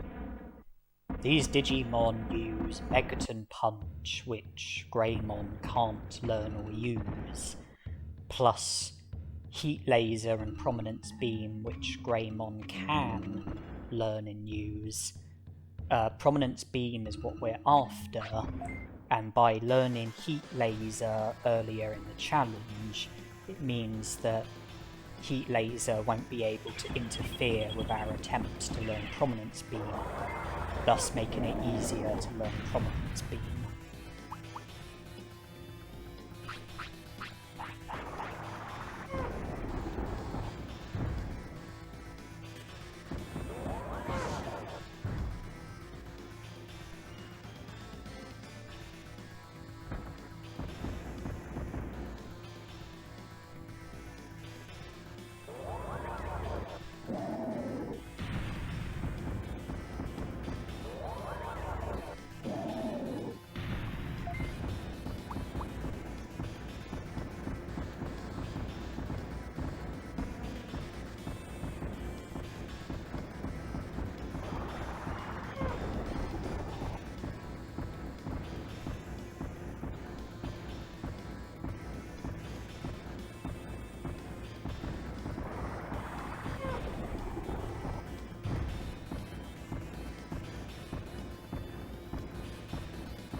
I don't think Prominence Beam got used in that battle.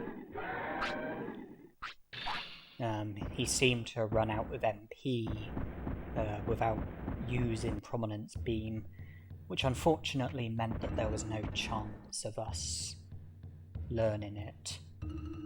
Speaking of chances, apparently we've got a 17% chance of learning Prominence Beam, which is roughly 1 in 6.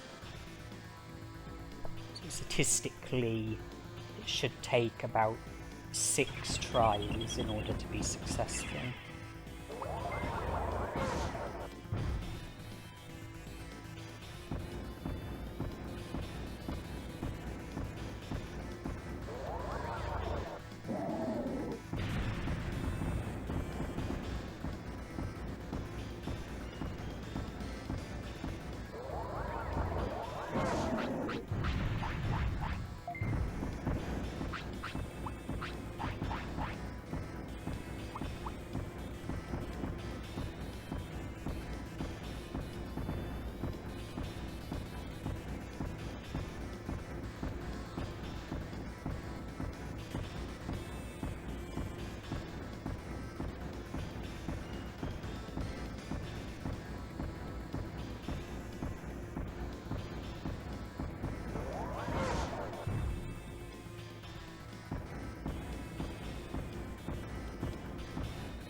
Once again, I don't think Prominence Beam got used in that battle.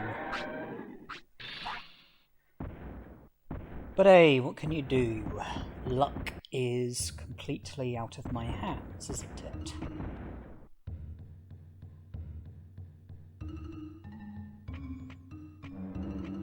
I mean, if I have no joy whatsoever, then eventually I'll just reload and try again.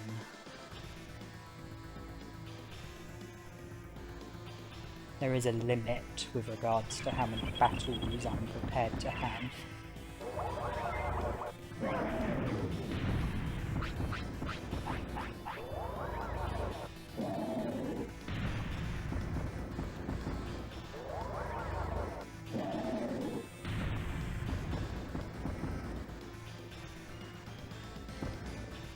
For that time it was used immediately, and the battle was over very quickly. But no joy with learning Prominence Beam.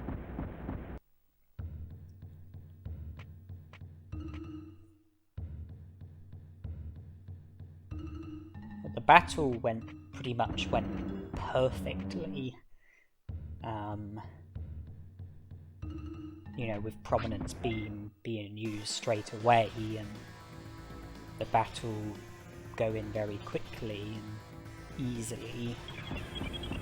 But we didn't learn Prominence Beam, which is the most important thing.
Starting to worry that Prominence Beam wouldn't get used, but it was used. Not learned, though.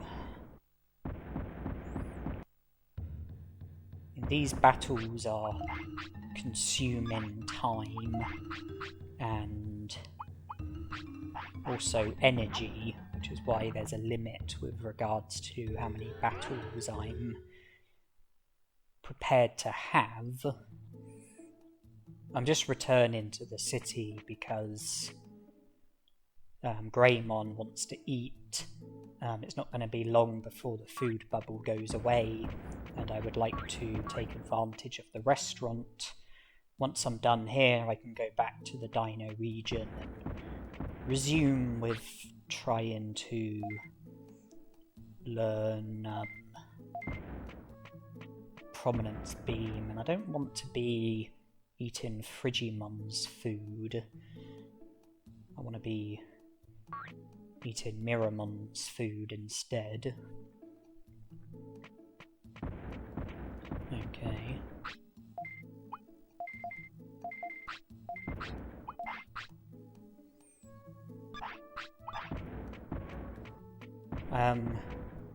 I want to learn Meltdown from Meteormon. I would want to go to the part of the Dino region where Meteormon is, and I would want to sleep before the battle, sleep next to Meteormon, be able to save. That way I can wake up and challenge Meteormon, and if I don't learn Meltdown, then I can reload and try again. So as for trying to learn Prominence Beam, I suppose I would want to learn it at around the sort of time that Greymon I want to have learned it by the time that Greymon wants to sleep, so that I can then go to Meteormon and sleep and then try and learn Meltdown. And before I leave, I want to eat again. Okay, Greymon does want to eat now. Just I rested at the clinic to reduce tiredness. I rested twice, which meant that 2 hours got consumed, and I wasn't sure about when Greymon would want to eat again, and I thought I would like to eat before I go back to the Dino region. So I waited, used the toilet in the meantime, and then his appetite kicked in.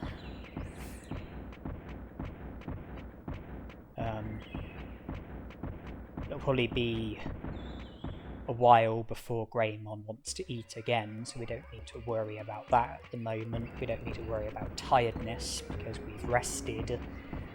We need to worry about learning Prominence Beam, and ideally before Greymon wants to sleep,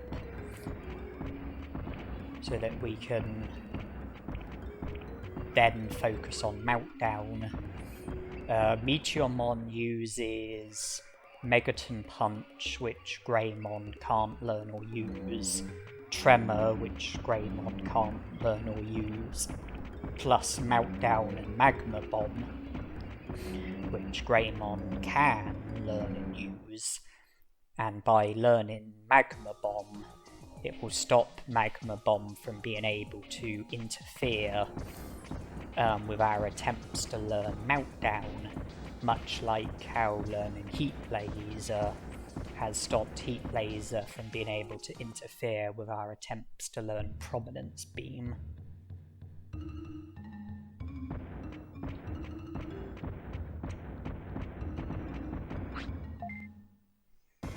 Okay, well, 2 of them are battling, which is better than 1 because it increases the chances of Prominence Beam getting used, and also increases the chances of it getting used more quickly.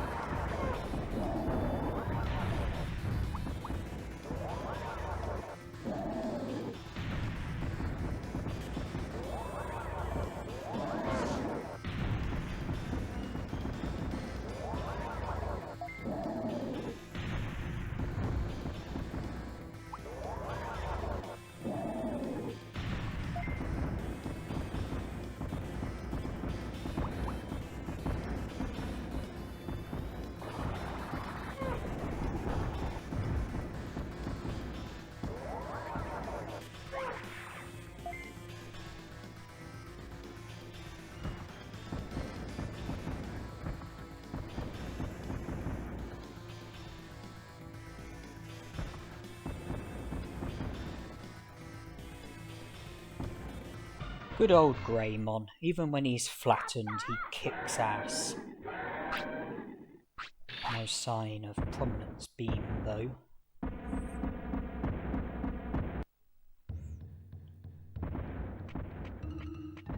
When their HP became really low, I was worried that one of them might defeat the other with Heat Laser, which would reduce the chances of Prominence Beam getting used, but it was okay in the end. And so far I've had no luck with Prominence Beam. Will we have more luck in this part of the Dino region?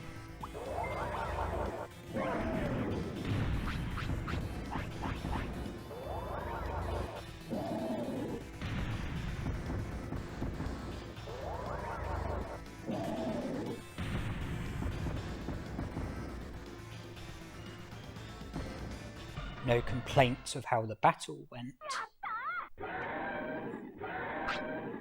And we learned Prominence Beam as well. Well, I'm sure that has nothing to do with the part of the Dino region that we are in, or the specific Digimon that we battled. I'm sure it was just luck and coincidence. But Prominence Beam has been learned. So now the focus is on learning Meltdown. I mean, defeating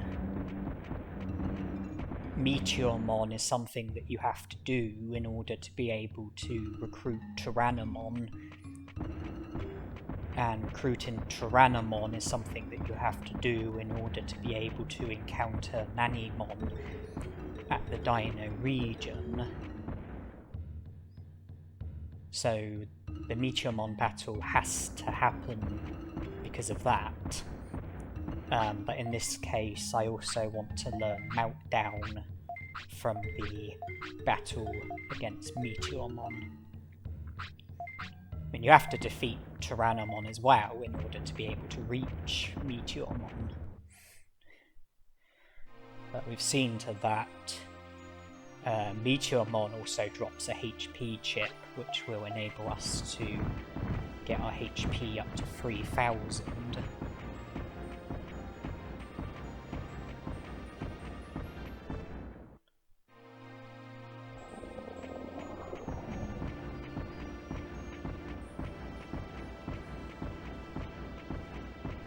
Yeah, timing is pretty convenient. Greymon wants to sleep. And Meteormon is just in the next room.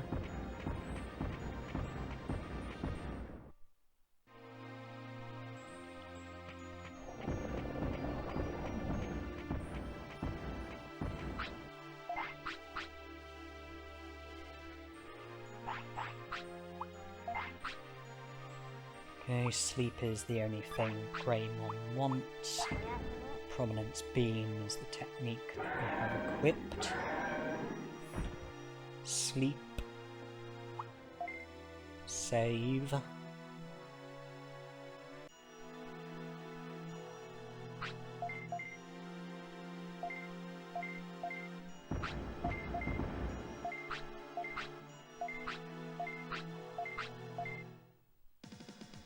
Battle.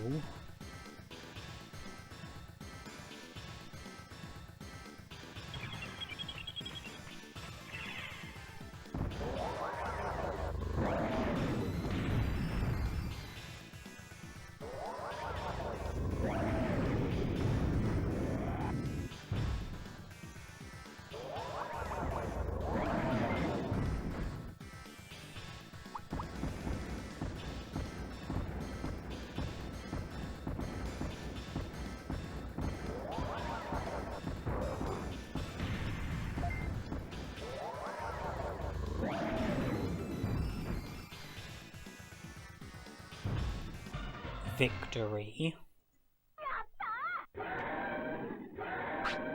HP chip and Meltdown. And there's one... well, I can't rush through this text and there's one particular bit of the text where I usually pause for a good 30 seconds or so, the bit where he says about checking out the island, but when I edit the video I'll speed that bit up, so it'll only be brief for you viewers. The reason why I can't rush through the text, and why there's one particular bit where I have a lengthy pause, it's because going through the text quickly, particularly the bit where he says about checking out the island, can result in the game freezing, but by going through more slowly, particularly the bit where he says about checking out the island, it prevents the game from freezing. I have a similar problem with the dialogue with Leomon in Gear Savannah, plus Devimon at Greylord's Mansion in Mount Infinity, and again the solution is the same. Don't rush through the text. Have a long pause on one particular bit of the text, and that should prevent the game from freezing. And, you know, it's easy enough to edit the video and speed it up so that it's brief for you viewers. Once we recruit Tyrannomon, Nanimon will be in the Dino region, on the spot that Meteormon was on.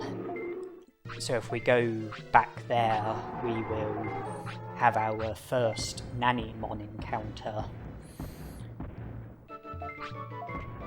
And he will drop the accessory which will enable us to carry 20 items instead of 10, and it's progress towards Nanimon's recruitment. Nanimon features at 5 different locations, and you have to encounter him at all 5 of his locations in order for him to join the city. When you encounter him for the 5th time, he drops another accessory which enables you to carry 30 items. Bearing in mind that Nanimon is a champion Digimon, and under the rules of this challenge, in order for me to be allowed to recruit Nanimon, I would have to recruit him without recruiting any ultimate Digimon, because he's a champion Digimon. All of the rookies have been recruited, and we're now working on the champions. And we're up to 34 prosperity points. And Tyrannomon also works at the restaurant.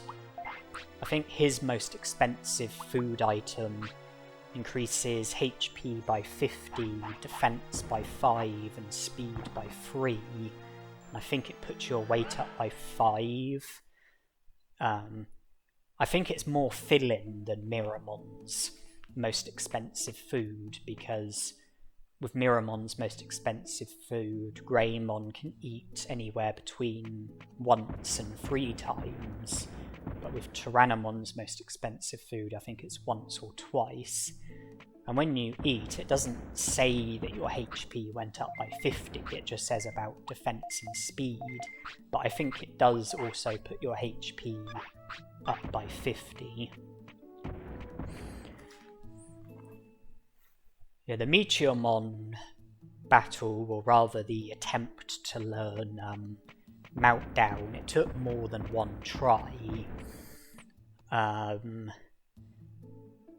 And if you keep reloading, then the game will turn out the same way. If you do things the exact same way, then it will turn out exactly the same.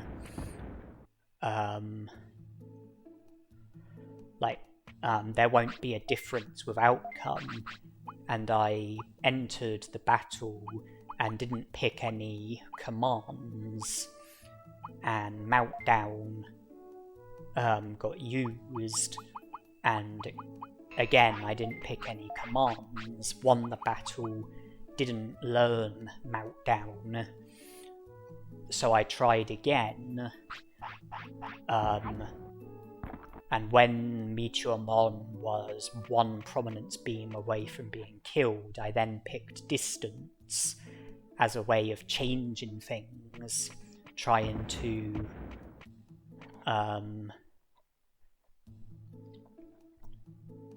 create the possibility for us to learn Meltdown.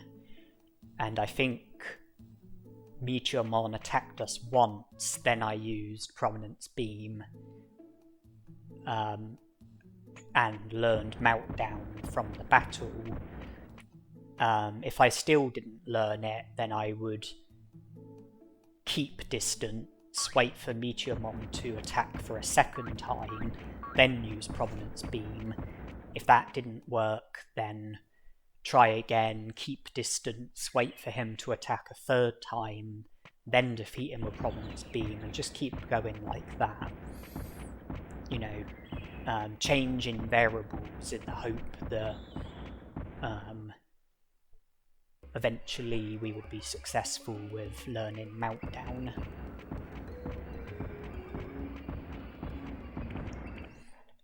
But I've got both Meltdown and Prominence Beam now.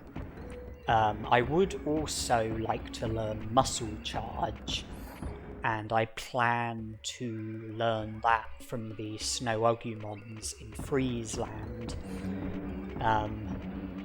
With our brains being in the 300 club, it will be easy for us to use Muscle Charge because of the moderate command, and we will be able to do Muscle Charge a total of 4 times in a battle because of our brains being at a minimum of 300. And with the attack that we've got, hopefully we will be able to get our attack up to the maximum during battles by using Muscle Charge. And with Prominence Beam and Meltdown as our attacks, that will make it possible for us to do some very serious damage. Apparently the chances of us learning Meltdown were 14%. Apparently the chances of us learning Muscle Charge are 9%. We don't have Muscle Charge at the moment, but we have Meltdown, which should make the first Agumon battle easy enough to win, and we will be able to help ourselves to yet another HP chip.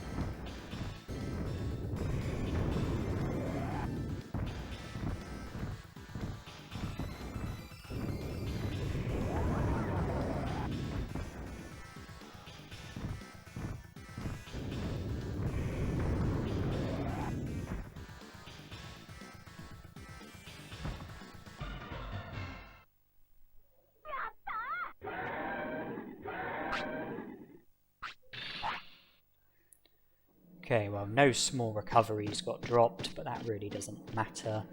The HP chip is the most important item.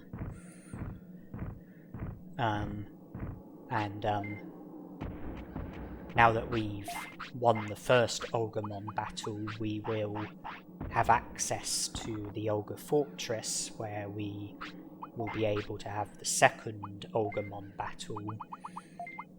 That will be progress towards Shellmon's recruitment, and then it will be possible to have the third Agumon battle, which will result in Waymon's recruitment, and then, well, the third Agumon battle is in Freezeland, and then the fourth Agumon battle in Drill Tunnel, which will result in the recruitment of Agumon. But I'm putting Agumon aside, and I'm now focusing on Birdramon. I would like to defeat and recruit Birdramon, because obviously Birdramon is a champion Digimon, and we're currently working on the recruitment of the champions. And I particularly would like to recruit Birdramon because the Birdra transport will come in handy. We can have Birdramon take us to Freezeland, where we can battle Snow Agumons and try to learn Muscle Charge.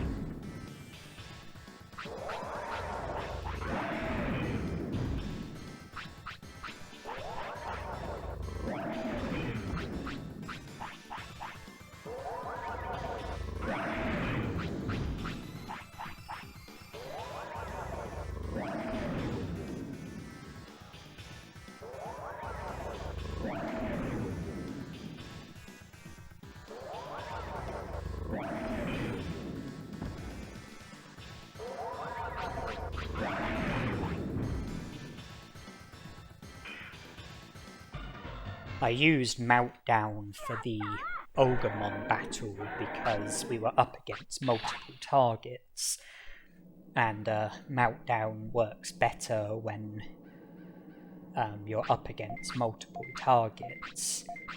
As for the battle against Birdramon, I thought Prominence Beam probably made more sense because we were only up against one opponent.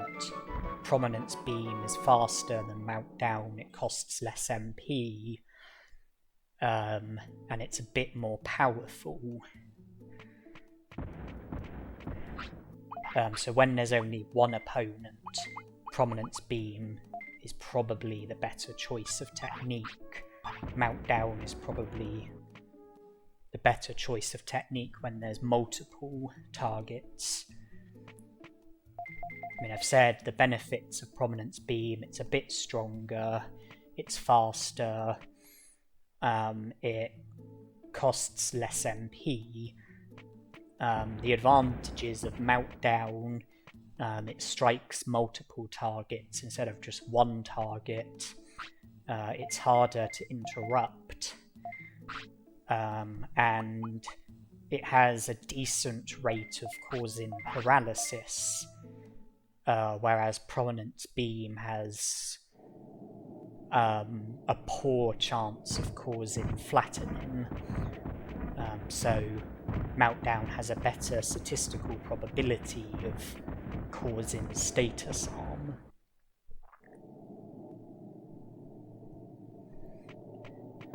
Okay, so the Snow Agumons are here. There's 2 in total. Just going to wait for the other one to come on screen. Okay, there he is, but he's not participating. But there's the potential to be up against 2 opponents, so I've got Meltdown equipped. And it's all about learning Muscle Charge.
Well, Muscle Charge did get used.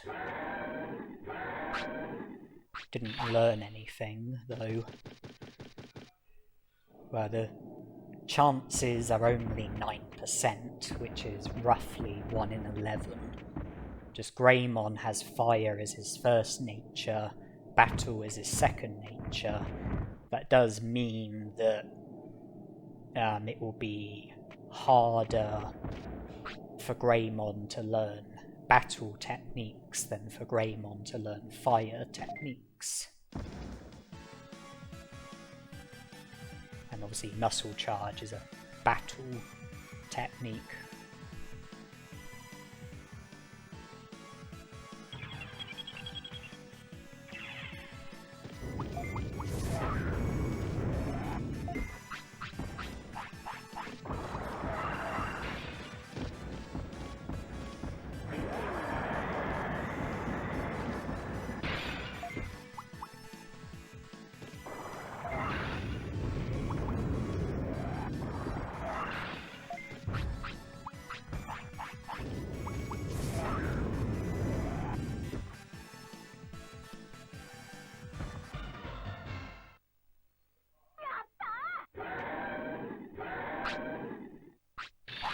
It'll be even harder for Greymon to learn air techniques because air is his third nature, but that's not really relevant because we're not pursuing an air technique, we're pursuing a battle technique.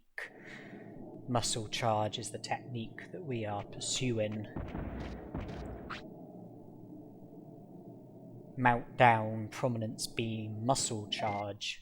Those 3 techniques should serve us very nicely in this challenge.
don't think Muscle Charge got used in that battle.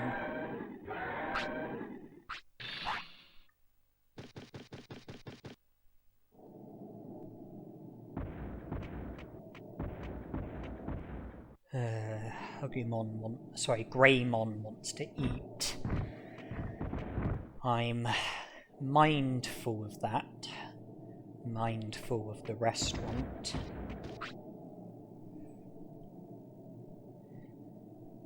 We don't need to go back straight away. We've got an hour and a half to feed Greymon, so we can continue with our pursuit for Muscle Charge. Hopefully it'll get used now that we have 2 Snow Agumons.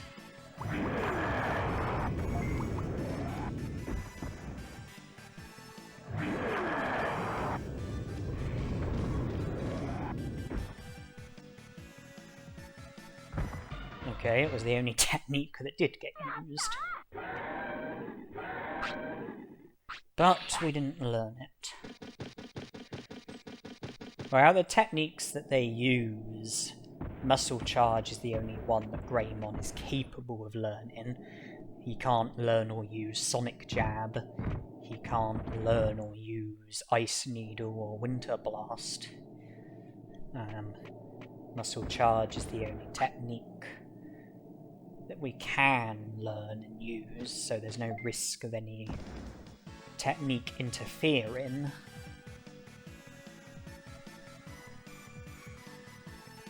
Only 1 Snow Agumon, but hopefully he'll use Muscle Charge.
Muscle Charge learned.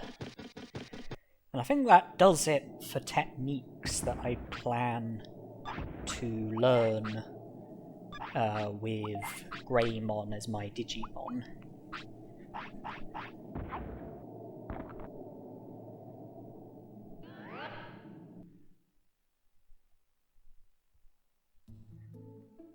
I mean, the only other technique that I can think of that Greymon is able to learn and use, which would also be a good technique to have, is Megalo Spark. But that is a technique that Greymon would have a very small chance of learning, and I think I'll just make do with what I've got I don't think that I'll worry about Megalospark. I think I'll just make do with Meltdown and Prominence Beam.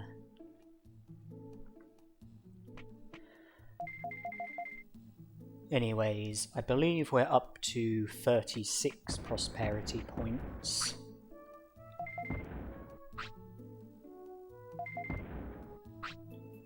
Yes, and now that we've spoken to Digimon, if we exit Digimon's house, Greymon will show up and battle us.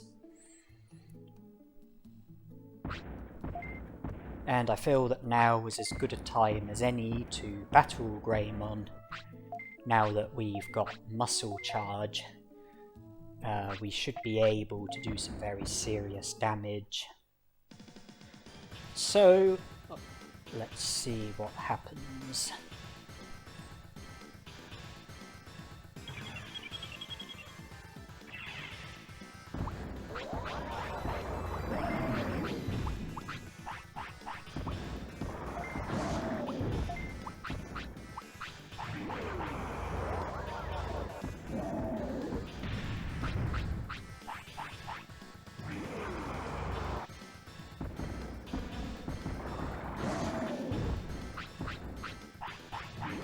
Okay, I think our attack's at the maximum.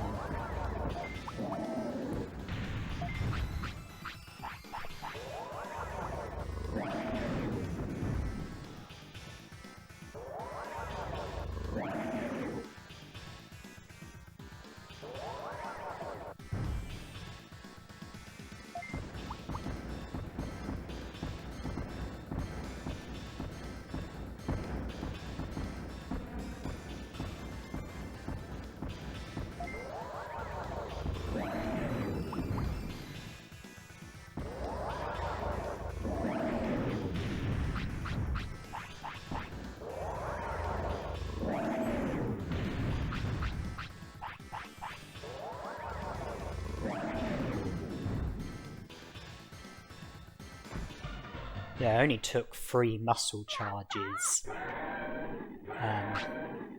in order for us to get our attack up to the maximum.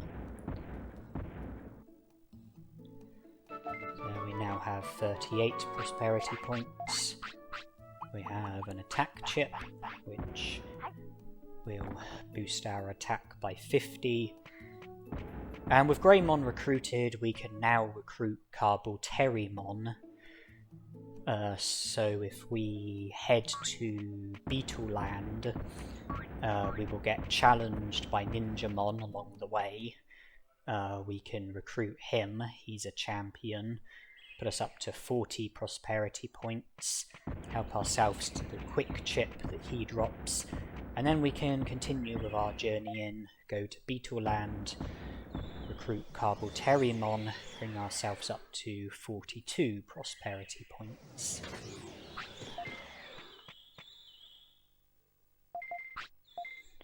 And fire works well against Ninjamon, so I imagine we'll do some very serious damage in this battle.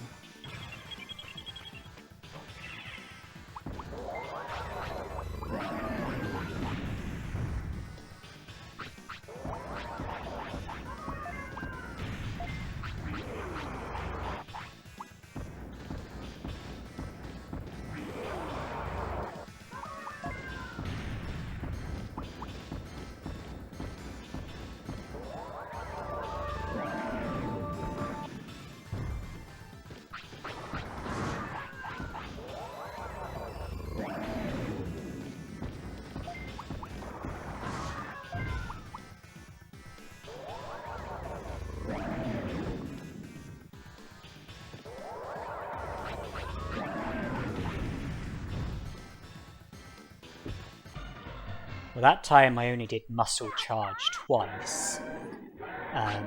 So obviously our attack is a bit higher because of the attack chip that we consumed. And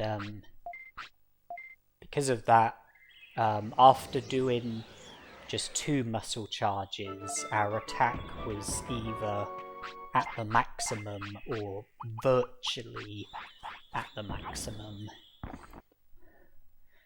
So I think 2 muscle charges will be adequate for the time being. Maybe we might end up in a position where only 1 muscle charge will be needed, but that will require our attack to be a lot better than what it currently is.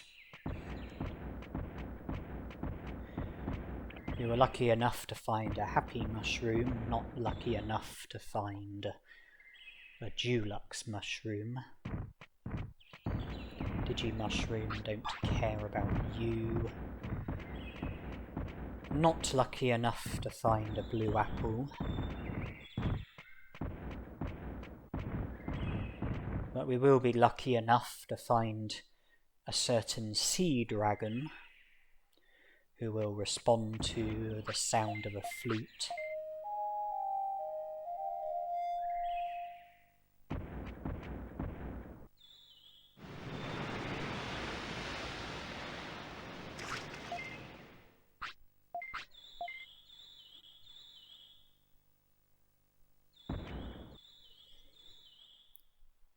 And then what to do after we recruit Carboterimon? Well, there's the second Agumon battle, which is progress towards the recruitments of Xiaomon, Waymon, and Agumon himself. The recruitment of Xiaomon is progress towards the recruitments of Betamon and ShogunGekomon.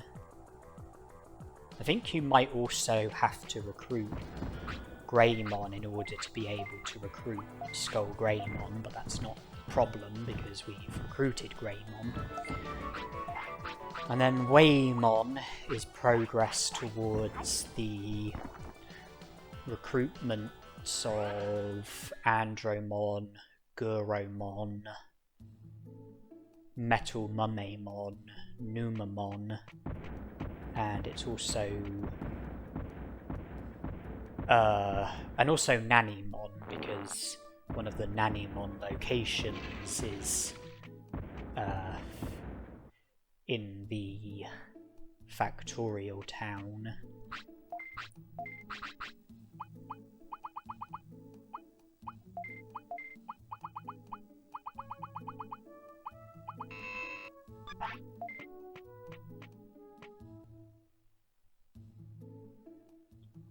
Second Agumon battle is also progress towards Nanimon, not just because you encounter Nanimon in Factorial Town, but you also encounter Nanimon at the Ogre Fortress.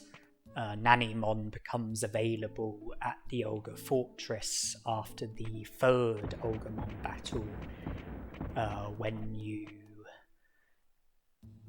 recruit Waymon. And on the topic of Freezeland, there's also Agumon, who we haven't recruited yet, Garurumon, who we haven't recruited yet. We haven't had either of the Garurumon battles.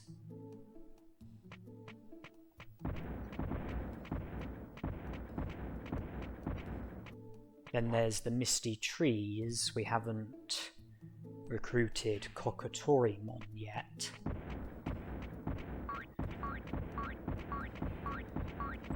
We won't be able to recruit Muncymon at the moment because he's an ultimate and we're working on the champions.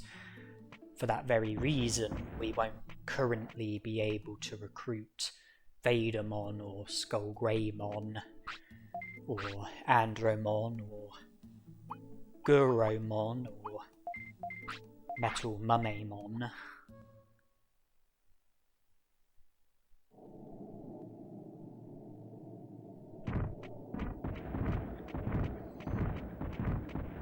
we have to be focused on the champion Digimon. We are getting close to when Greymon wants to sleep, and I don't want to be keeping Greymon awake against his will. I want to be sleeping. I don't want to be slowing time down. I want time to be going by. Time is a factor linked to Drimogemon's recruitment. It's also a factor linked to Digivolving, and I've said that I would like to Digivolve to Metal Greymon. After sleeping, it will be a new day, so let's have the first Garudamon battle before we make it to the end of the day.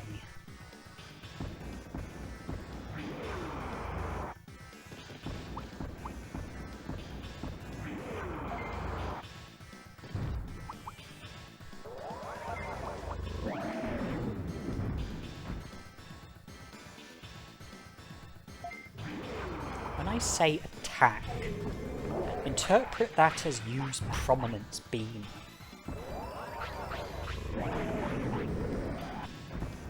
Or whatever attack it is that I have equipped, be it Prominence Beam or Meltdown.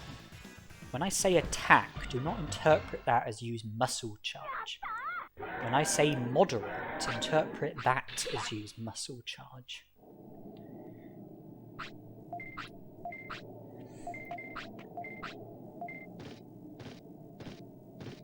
Yeah, you go to Freezeland, you battle Garurumon, and then he says about having a rematch on the following day. So by having the Garurumon battle today, it means that we will be able to have the second Garurumon battle tomorrow. Which means that Garurumon will be recruitable as of tomorrow. He first becomes available at 3 PM. I was keen to get the first Garurumon battle out of the way before sleeping, because when we wake up, it will be tomorrow. And if I slept before the Garurumon battle, then the first Garurumon battle would happen tomorrow.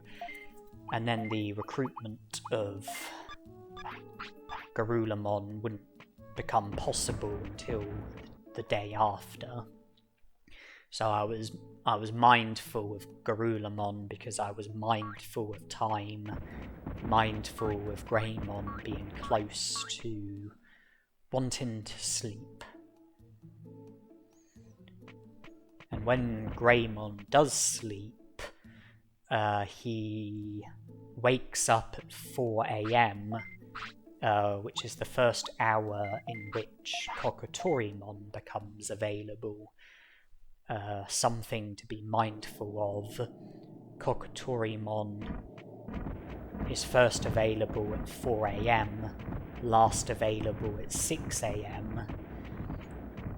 Greymon wakes up at 4 AM, the first hour in which Kokotorimon will be available for battle. So that's definitely something to be mindful of. And it's our lucky day, we found an ice mushroom. And I'm now heading to the Ice Sanctuary. I won't need the Ice Sanctuary skip, because Greymon's a vaccine Digimon. He can enter the Ice Sanctuary naturally. There won't be any items to collect, because we've already looted them. But we can recruit Angemon, something that we haven't yet done. We will have to win the battle against the 3 random Digimon, but Meltdown should work well against them.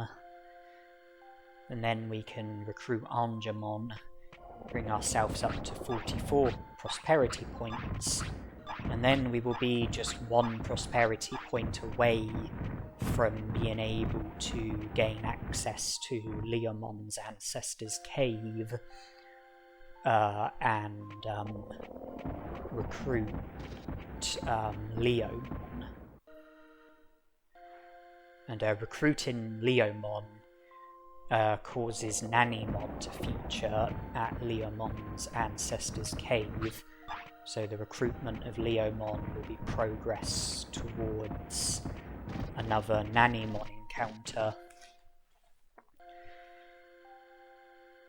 46 prosperity points will also mean being able to recruit Betamon,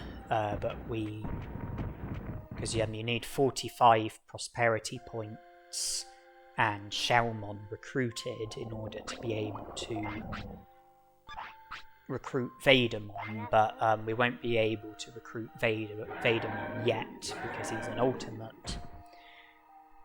And as well as having Shoumon and Greymon recruited, you need a certain number of prosperity points in order to be able to recruit Skull Greymon. I think it's about 40 prosperity points that you need, so we're already good enough with prosperity points, but we can't be recruiting an ultimate Digimon just yet.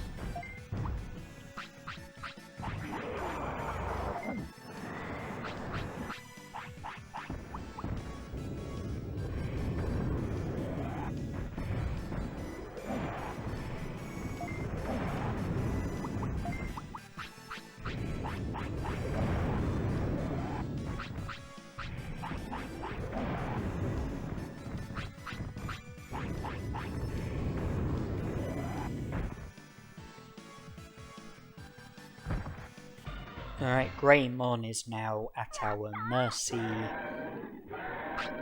and I think it would make sense to focus on Kokotorimon next, make the most of the opportunity to encounter him and recruit him, and also get our prosperity points up to 46, and be able to gain access to Leomon's ancestor's cave. We're getting close to 50 prosperity points, which is the requirement in order for Etamon to feature at the native forest, and for Digimon to mention about Mount Infinity, and for you to be able to battle Airdramon and gain access to Mount Infinity, but those things are not top of my priority list. I want to be seeing to the recruitments of champion Digimon. Angemon is current focus. I think Kokotorimon should be next on the list. And I also think that we should be thinking about the Olga Fortress. Second Agumon battle, the Shoumon recruitment, the items in the Olga Fortress. The third Agumon battle, the Waymon recruitment. Nanimon featuring at the Olga Fortress. And then the fourth Agumon battle in the Drill Tunnel. And thus the recruitment of Agumon.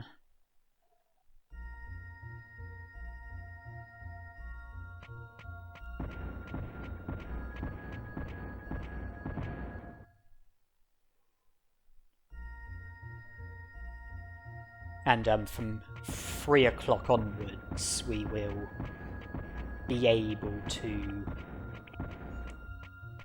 encounter Garurumon for the second Garurumon battle, should I fancy our chances in the rematch. Obviously, the second battle is harder, because you're not allowed to have any input, you're not allowed to assist your Digimon in any sort of way. But let's focus on what's in front of us, Kokotorimon.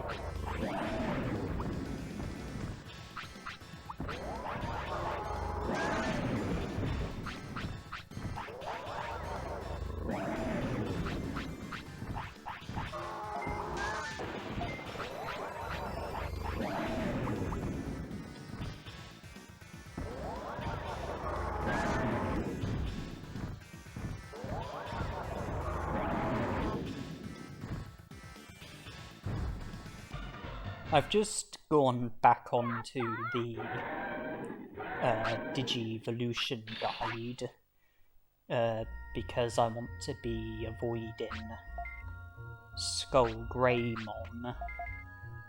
The stat requirement for ShogunGekomon, there's 6 elements to it.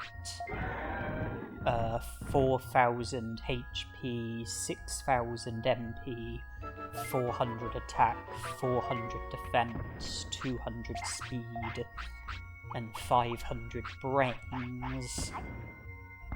Keeping MP under 6000 should be easy enough, and if I can do that, then there'll be no risk of me fulfilling the stat requirement for ShogunGekomon.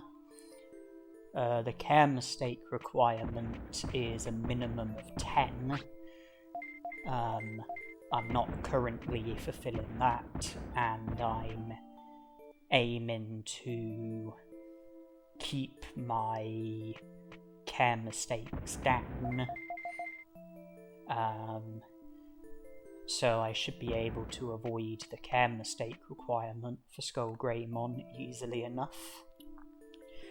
The weight requirement is 25 to 35.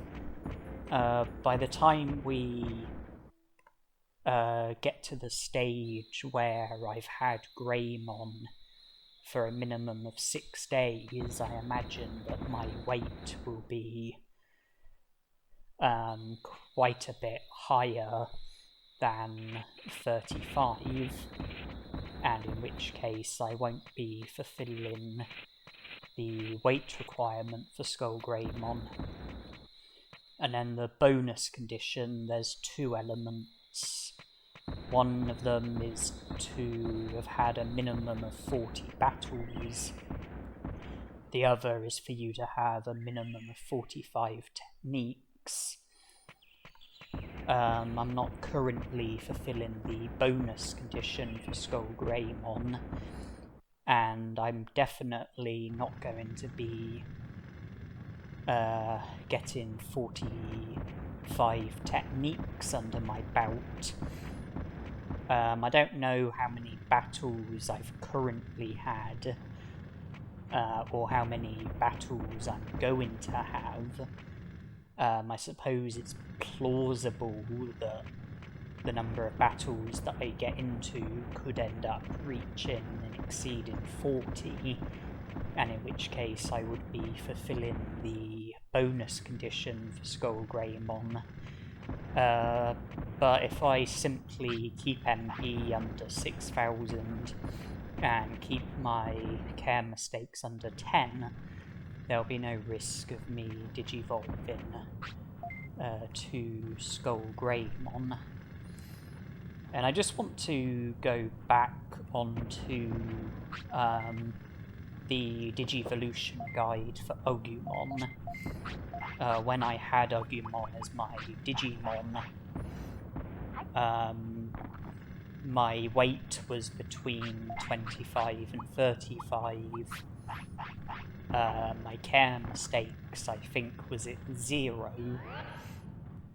and my discipline was at a minimum of 90%, and it's because of that why I digivolved, well, why I fulfilled enough of the requirements in order to be able to digivolve to Greymon. But I just want to look at the other Digimon that Agumon can digivolve to, starting with Miramon. The stat requirement has just one element, 100 attack.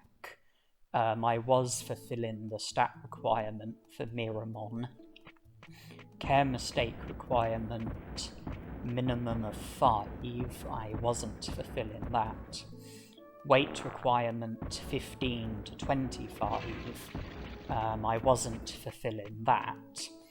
If my weight had been bang on 25, then I would have been fulfilling the care mistake requirement for Miramon as well as Greymon. But my weight was above 25, even though it was within the range of 25 and 35. You know, it wasn't 25 bang on, you know, it was above 25, so I wasn't fulfilling the weight requirement for Miramon. And then the bonus condition, there's 2 elements, a minimum of 10 battles or a minimum of 28 techniques. I wasn't fulfilling the bonus condition for Miramon, so I was only fulfilling one of the requirements for Miramon, the stat requirement, which meant that there was no risk of me digivolving to Miramon. As for Birdramon, the stat requirement, 100 speed, I was fulfilling that. Care mistake requirement, minimum of 3, wasn't fulfilling that. Weight requirement, 15 to 25, wasn't fulfilling that.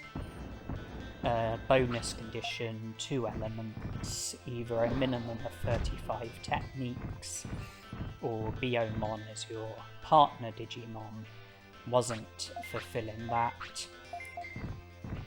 So like with Miramon, I was only fulfilling one of the requirements for Birdramon, the stat requirement. Centarumon, the stat requirement has 1 element, 100 brains. I wasn't fulfilling that. Care mistake requirement, maximum of 3. I was fulfilling that.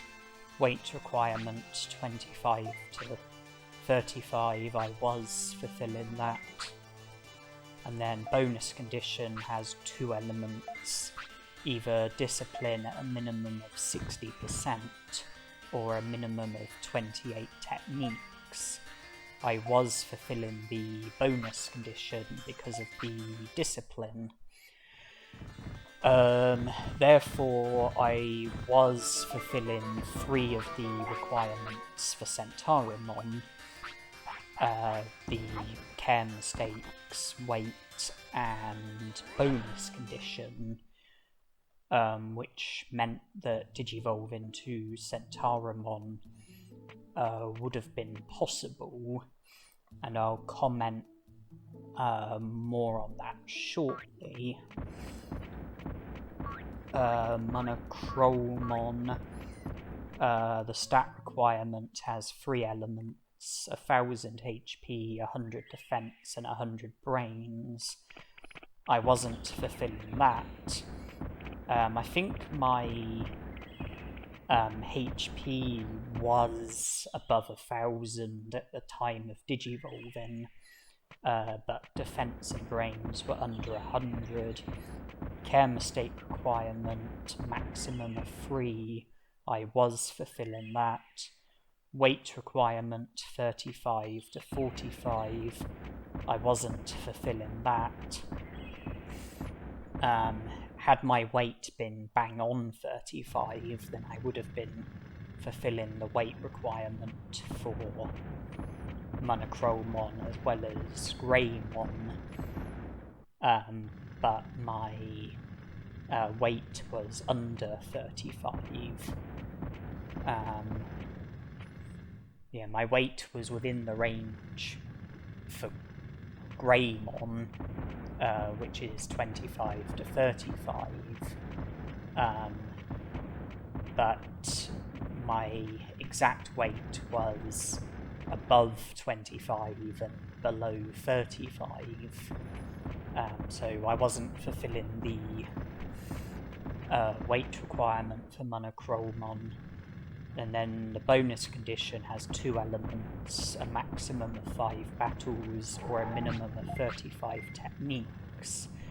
I was fulfilling the bonus condition because of battles, but that's only 2 requirements, the care mistakes and the bonus condition. I didn't have the stats or the weight. And then Tyrannomon, the stat requirement has 2 elements, 1000 HP and 100 defense. I wasn't fulfilling the stat requirement. My defense was under 100. Care mistake requirement, maximum of 5, I was fulfilling that. Weight requirement 25 to 35, I was fulfilling that. The bonus condition has 2 elements, a maximum of 5 battles or a minimum of 28 techniques. I was fulfilling that because of the battles. So I was fulfilling 3 of the requirements for Tyrannomon, care mistakes, weight and bonus condition, which meant that Digivolve into Tyrannomon was also a possibility. So I was fulfilling enough of the requirements for Greymon, Centarumon and Tyrannomon, but Greymon was the Digimon that I digivolved to, and I knew that Greymon was the Digimon that I would digivolve to, and the reason for that is because of the stats that I had. When you are in a position where you're fulfilling 3 or more of the requirements for more than 1 Digimon, then the Digimon that you digivolve to will be determined by your stats.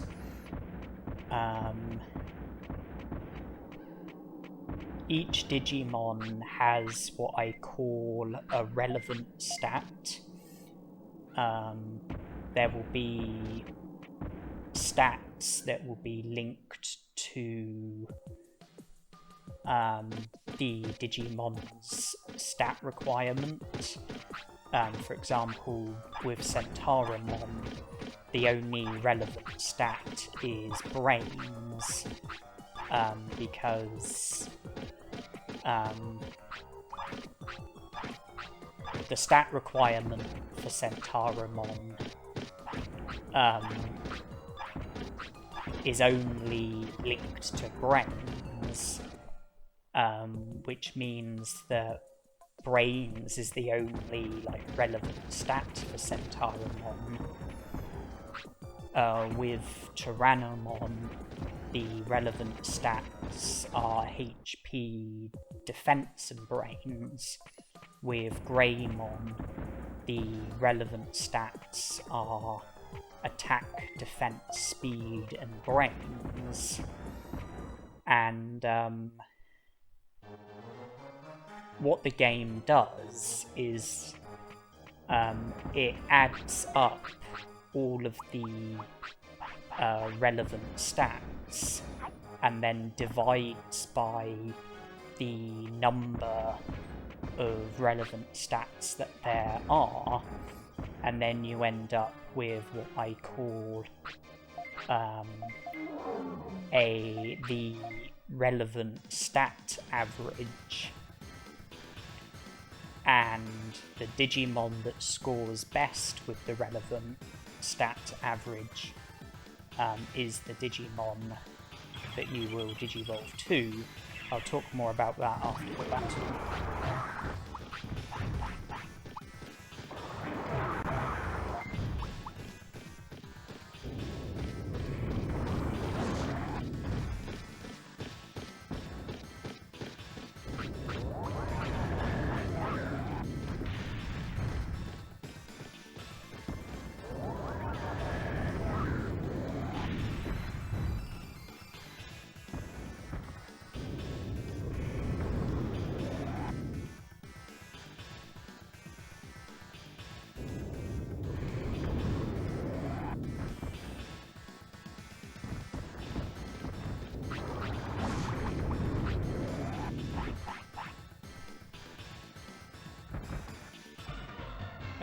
With Tyrannomon, the relevant stats were HP, Defense, and Brains, which means that the HP that I had at the time of Digivolving, the HP would have been divided by 10, so that it would have been comparable to the Defense and Brains, and then the HP after being divided by 10 would have been added to the Defense and Brains, and that's 3 different stats in total, and so whatever number would have come from combining those 3 stats, it would have been divided by 3, and then that would have been the relevant stat average for for Tyrannomon. With Centarumon, the only relevant stat is Brains, so whatever my Brains would have been, that would have been divided by 1, and so the relevant stat average for Centarumon would have been whatever my Brains was.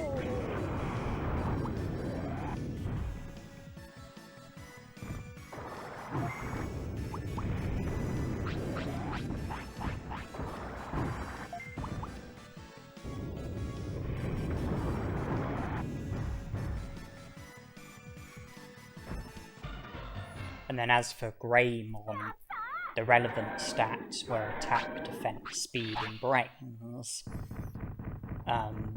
Those amounts would have been added together and then divided by 4, which would have given the relevant stat average for Greymon.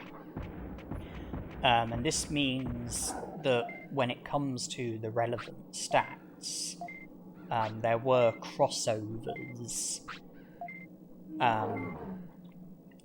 Attack was relevant to Greymon, but not relevant to Tyrannomon or Centarumon. Defense was relevant to Greymon and also relevant to Tyrannomon. Speed was relevant to Greymon, but not relevant to Tyrannomon or Centarumon. Brains was relevant to Greymon and also relevant to Tyrannomon and Centarumon. MP was relevant to none of those Digimon. HP was not relevant to Greymon or Centarumon, but was relevant to Tyrannomon. And when you're fulfilling 3 or more of the requirements for more than one Digimon, you want to analyze, well, if there's a certain Digimon that you're aiming for, you want to analyze what stats are relevant to the Digimon that you're aiming for. What stats are relevant to the Digimon that you're not aiming for.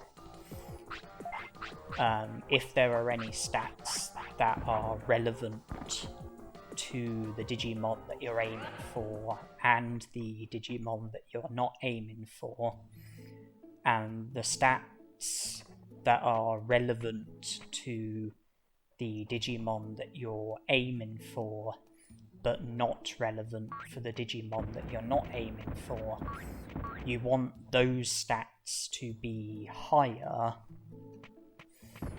The stats that are relevant to the Digimon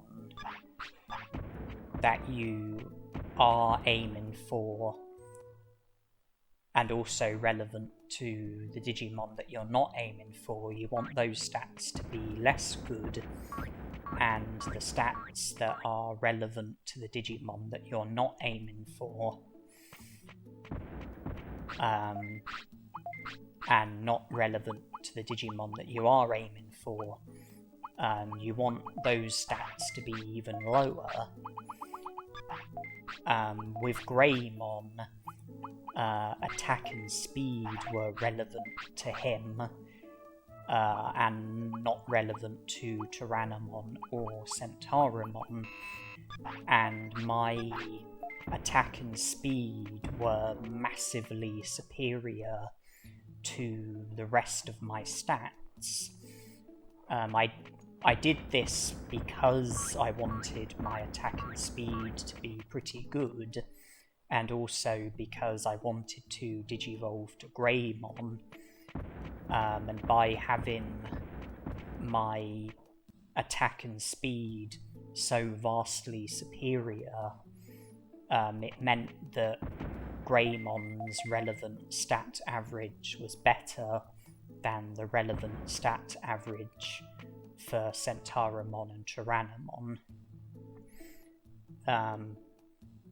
Because my attack and speed were both over 300, which would have combined to over 600.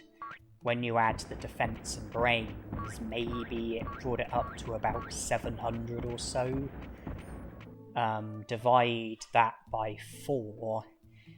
I think that's somewhere between 150 and 200. That's the relevant stat average. That's what the relevant stat average for Greymon would have been. But Centarumon, well, my brains was under 100, so the relevant stat average for Centarumon would have been under 100. It would have been whatever my brains was. And then as for Tyrannomon, well, my HP was about 1,000. Divide that by 10, that's 100. Add on the defense and brains, we're probably talking no more than 200. Divide that by 3, that's probably somewhere between 60 and 70. So you can see that the relevant stat average for Greymon was a lot better than the relevant stat average for Centarumon and Tyrannomon, and this was achieved by having my attack and speed vastly superior to the rest of my stats, particularly HP and defense, which was relevant to Tyrannomon, and Brains, which was relevant to Tyrannomon and Centarumon. I mean, Defense and Brains was also relevant to Greymon.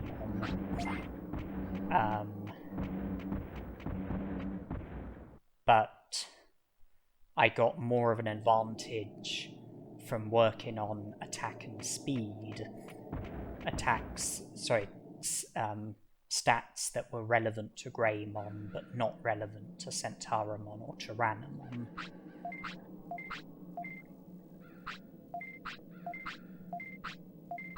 So that's how I ensured that Greymon was the Digimon that I would Digivolve to. I worked out the stats that were relevant to Greymon, the stats that were relevant to other Digimon, and got myself into a position where Greymon was sort of massively favoured when it came to the relevant stat average.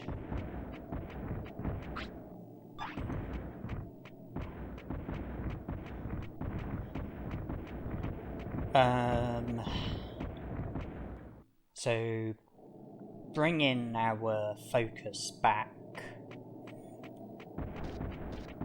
I recruited Kokotorimon, then I recruited Leomon, and encountered Nanimon at Leomon's ancestor's cave.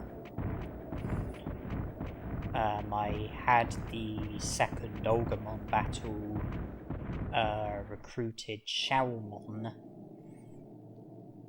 and I believe that that's put us up to 50 prosperity points. I think Kokotorimon made it 46, I think Leomon made it 48, I think Xiaomon made it 50, and I'm now going to be trying my chances against Garulamon.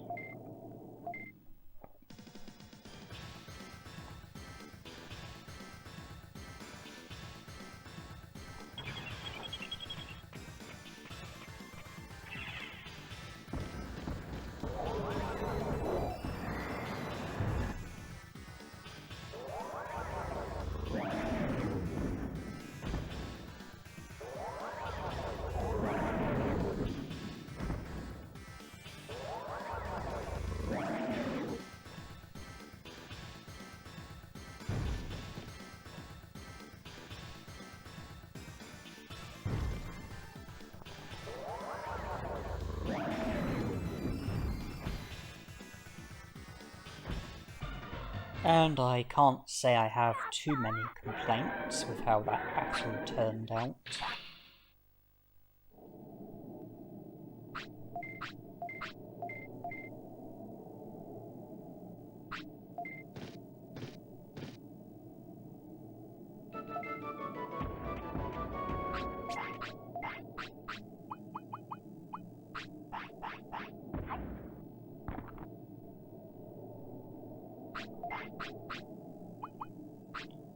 Greymon wants to eat, so I will teleport back to the city.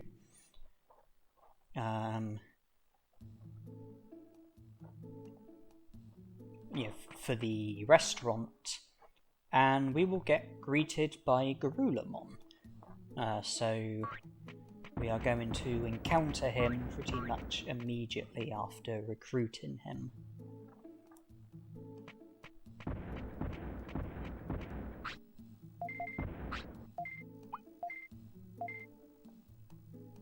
HP up by 50, brains up by 3, and my weight is up to 40,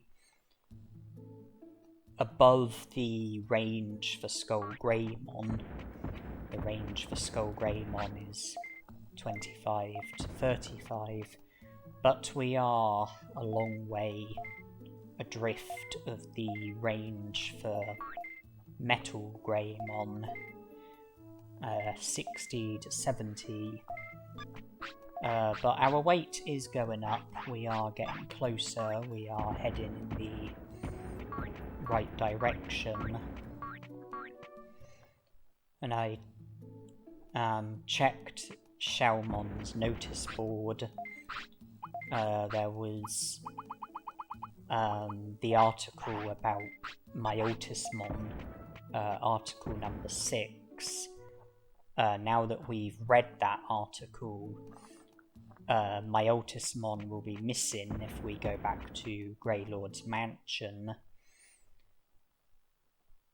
And then we will be able to see to the remainder of Greylord's mansion and recruit Skullgreymon. But we can't do that at the moment because we can't enter Greylord's mansion with Greymon as our Digimon. And even if we could, we wouldn't be able to recruit Skullgreymon at the moment because he's an ultimate. And we're currently recruiting champions. Article number 2, the article about the UFO, or crop circle, whatever it was regarding.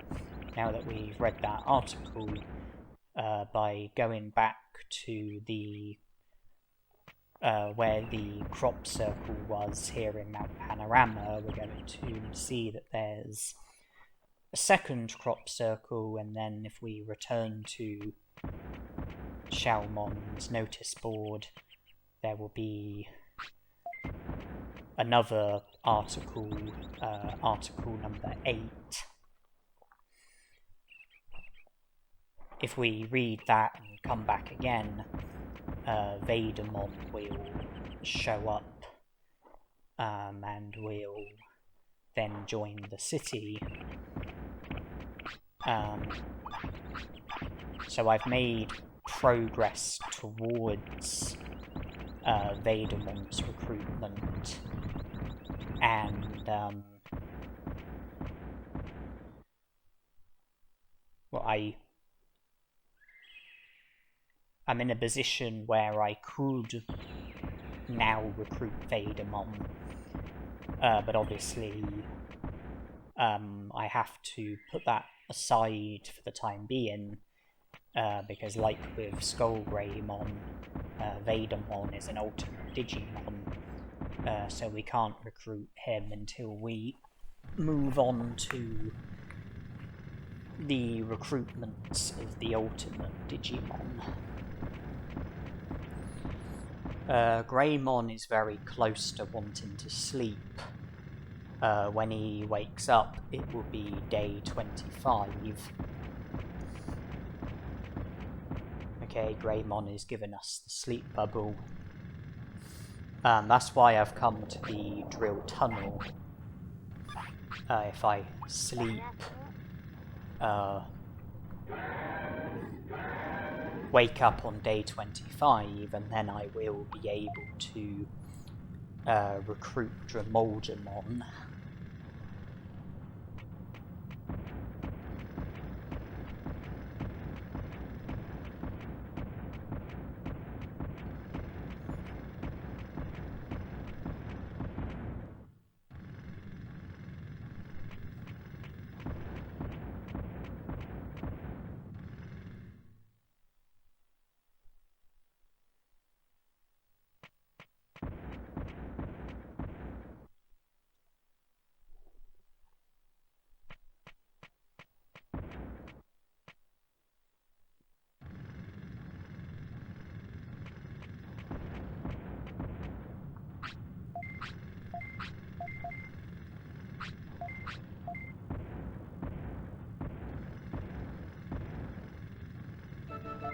I think that's now 54 prosperity points.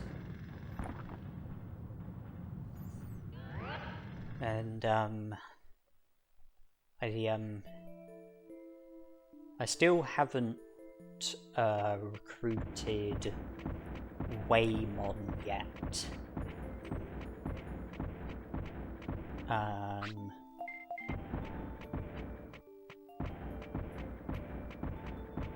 I have had the first 2 Agumon battles, which means that the third Agumon battle will be available to us. Win that, we will recruit Waymon and set up the fourth Agumon battle, which will enable us to recruit Agumon. So I would say that it makes the most sense to, from here, go to Freezeland, have the third Agumon battle, and see to the recruitment of Waymon.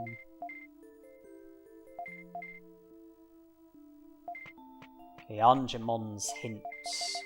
The first one was referring to Waymon, the second was referring to Mumamon, the third was referring to Numamon. I can't recruit Mumamon until I'm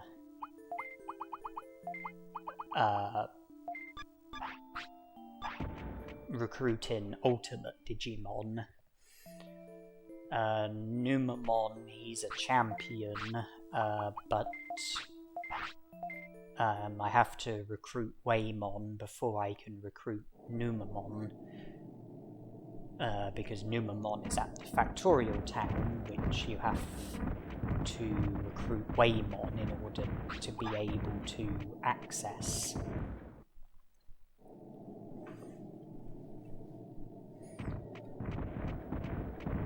So let's focus on recruiting Waymon, thus making Factorial Town available to us, and also making the fourth Agumon battle available to us, which will also make Agumon's recruitment available to us.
When we go to the Factorial Town, we will have to ignore Metal Mumamon, for the time being. As for Guromon, well, he's an ultimate Digimon, but the battle against Guromon, that alone doesn't result in the recruitment of Guromon. It's progress towards the recruitment of Guromon. But simply having the battle against Guromon doesn't result in the recruitment of Guromon. If you defeat Guromon in battle and then speak to Andromon, you can then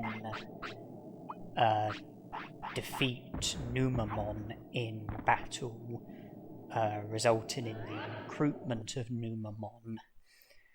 And then if you speak to Andromon again, and then return later on, once Andromon has recovered the data, you can then recruit Andromon and Guromon, but the recruitment of Numamon comes before the recruitment of Andromon and Guromon. So the point I'm making is that we can make progress with the Factorial Town. If we go there, make it past the guards, defeat Guromon, speak to Andromon, defeat and recruit Numamon, then speak to Andromon, so that he says about recovering the data, we would have made progress towards the recruitment of Andromon and Guromon, but without recruiting them as of yet. Whereas Numamon would be recruited, and he's a champion Digimon. We need to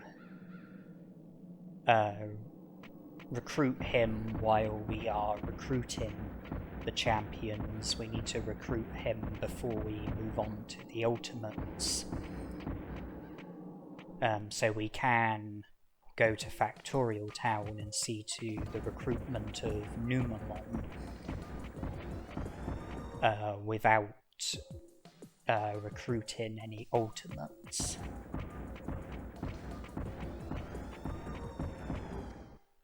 We have to go to Factorial Town, go to the guards during the shift change, which occurs twice each day, midday and midnight. It's currently 6 AM, 6 hours until midday. So in about 6 hours' time, it'll be possible to make it past the guards in the Factorial Town, and then have access to Guromon, which will lead to us being able to recruit Numamon.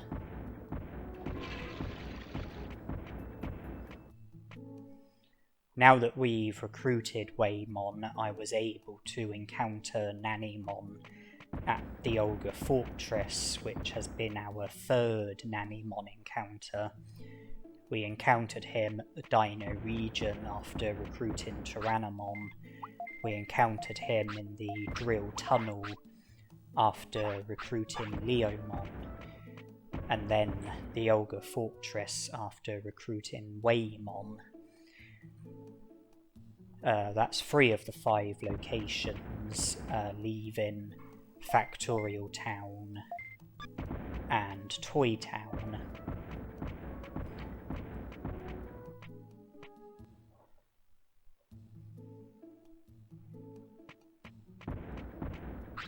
I did have Waymon take me to the secret beach cave, but only so that I can sell the Misty Egg.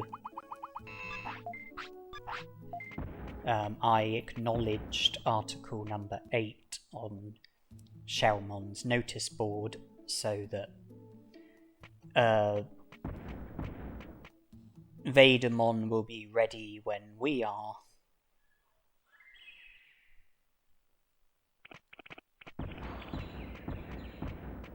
I am somewhat focused on Factorial Town, but there is a bit of time between now and then. So let's see to the 4th and final Agumon battle and the recruitment of Agumon. And I think that will put us up to 58 prosperity points.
Yes, after getting beaten 4 times, I think Agumon finally decides to have a bit of self-reflection.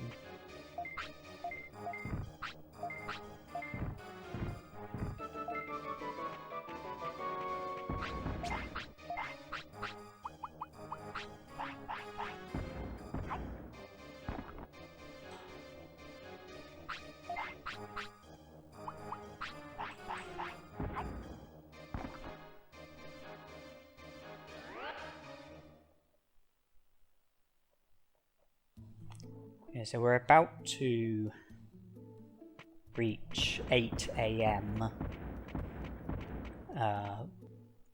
4 hours until midday, so I've still got some time on our hands before we can make it past the guards in Factorial Town. More than enough time to see to the battle against Drimogemon. We spoke to Digimon when our number of prosperity points was at a minimum of 50, and our partner Digimon was at least a champion, and that resulted in Digimon mentioning about Mount Infinity and this battle against Drimogemon occurring.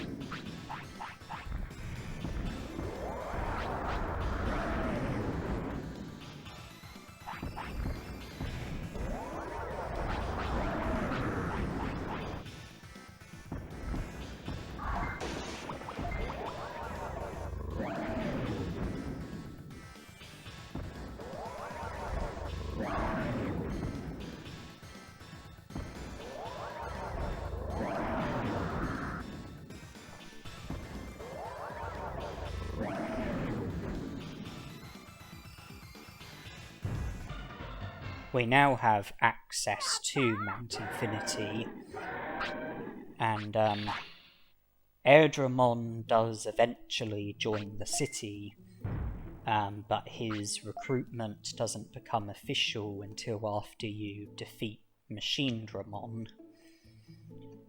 But we have at least gotten the battle against Dramon out of the way and made Mount Infinity available to us, so that we can see to that when the timing is right.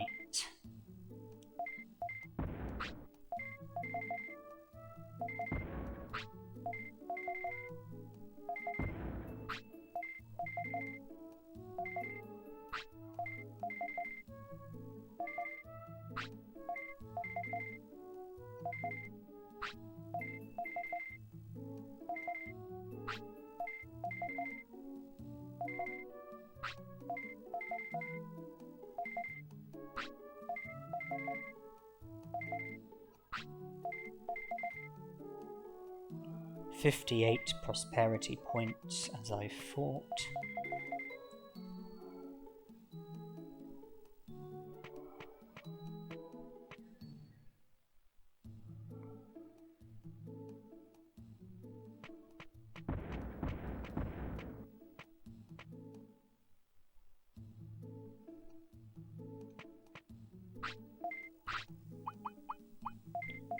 Okay, well, I still have some time on my hands. So I've decided that I'm going to head to Toy Town. I can't recruit Mojyamon at the moment, but I can at least get the battle against Mojyamon out of the way.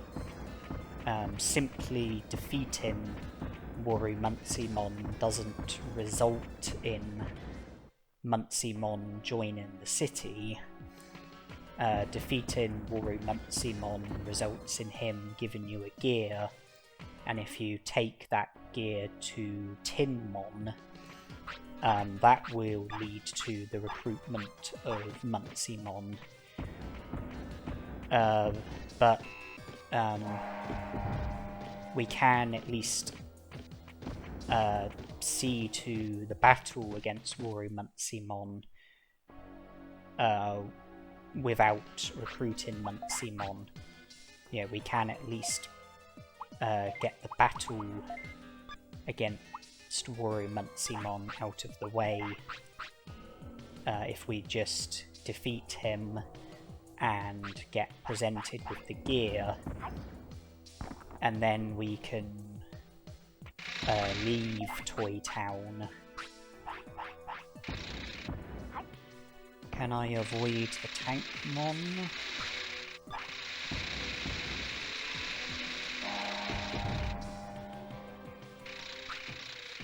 Well, I initially made it past them.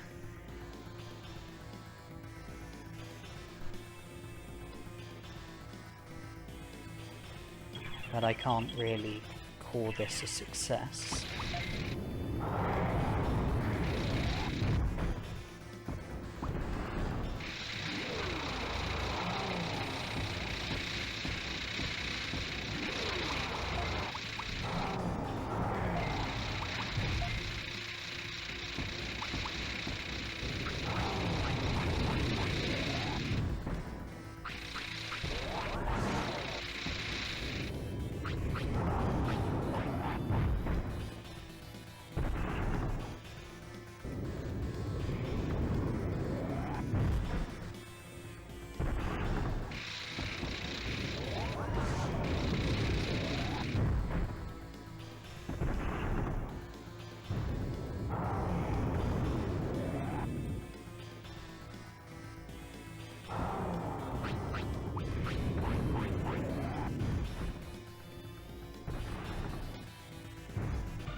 I did anticipate getting into a battle with the Tankmon, you know, I did anticipate not being successful with avoiding them, and it's because of that why I chose to equip Meltdown as my technique.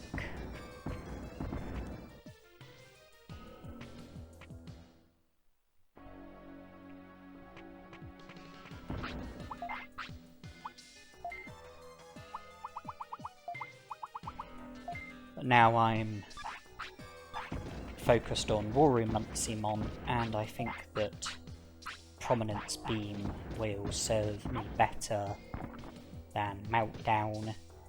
I've taken some damage from the booby traps, so I recovered a bit of HP.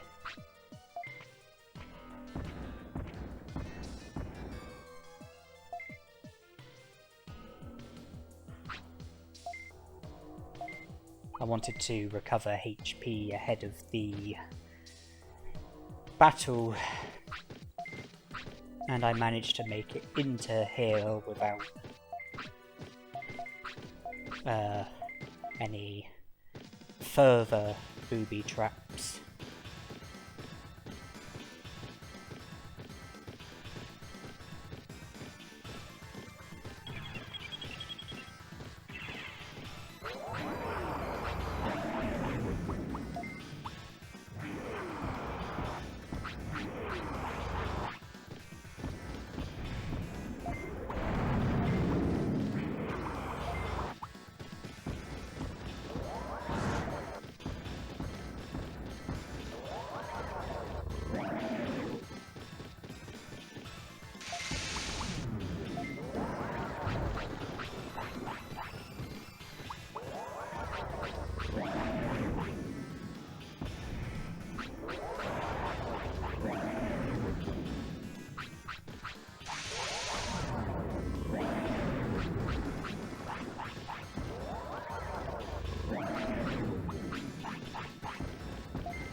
Yeah, it's always a good idea to enter this battle with your HP as full as possible, because Worumon can really pack a punch, as demonstrated by his Thunderbolt doing in excess of 1800 damage. You know, he can put his attack up to the maximum with Muscle Charge, which he did in the battle. And then Thunderbolt, the most powerful air technique, and then that can really do damage, especially when your partner Digimon is vulnerable to air techniques, like a lot of Digimon are, Greymon being one of them.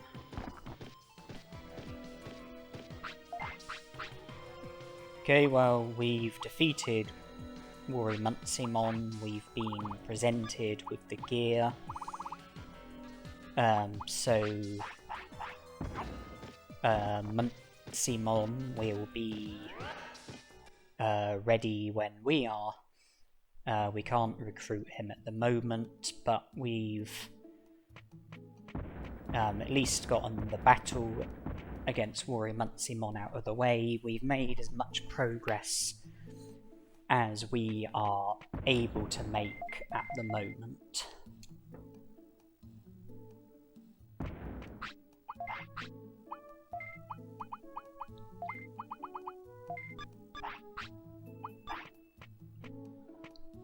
Still got about an hour and 3/4 until midday. So I'm going to enter Mount Infinity, but I'm only going to go as far as the first room, I'm not going to go any further with Mount Infinity. I've just come in here to get into a battle so that I can then help myself to the item that's in the computer, which is currently being blocked by a Rockmon. And then afterwards I will leave Mount Infinity and focus on Factorial Town.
I think that the item is an Omni-Disc, which I really can't say that I care about, but I do have OCD when it comes to looting the computers.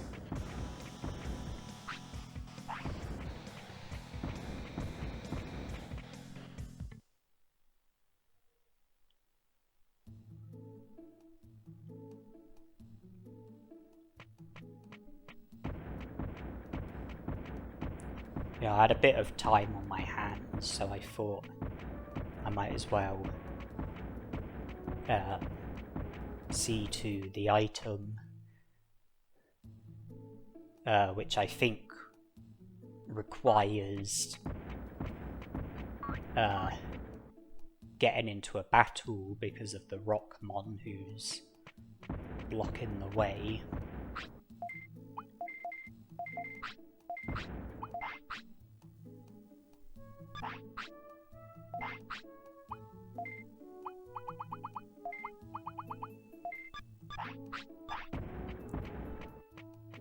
I believe the battle against Guromon will be the next battle that we get into, and I think Prominence Beam makes more sense than Meltdown.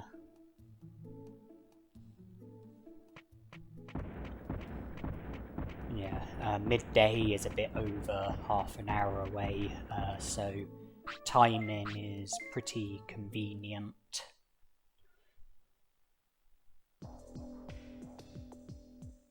I was able to do what I was able to do while waiting for midday.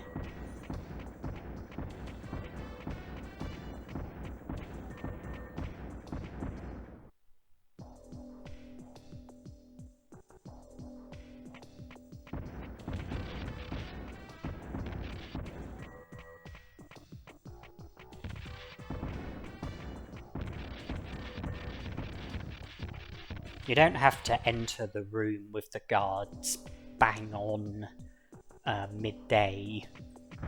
You can have a few ticks either side, you know, a few ticks before the hour, a few ticks after the hour.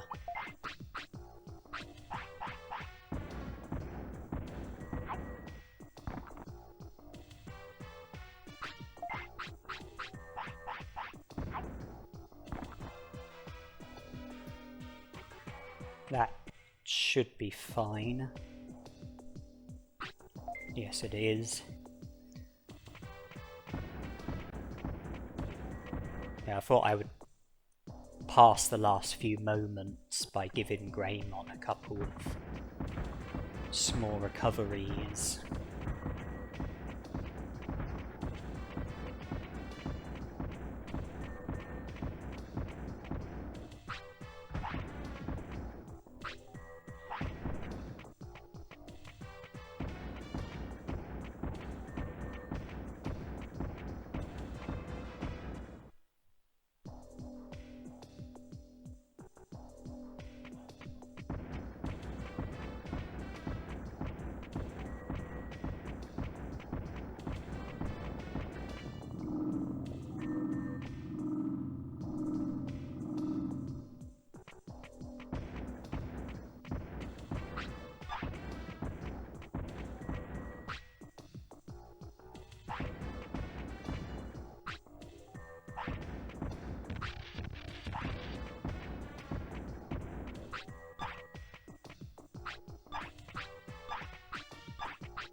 I wasn't sure if I was safe from that Guardromon. I didn't know if the Guardromon was going to move. But he remained on the spot.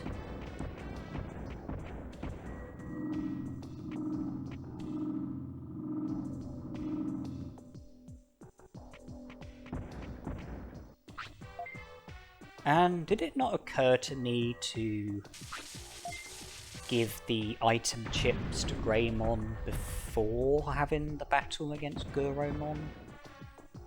Those item chips that I just collected, they would have come in handy. It probably would have made sense to have given them to Greymon before battling Guromon, but whatever.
We're almost out of small recoveries, and when I do run out of them, I won't replace them. I'll just use medium recoveries instead. With the HP that we've currently got, you know, small recoveries are very insignificant.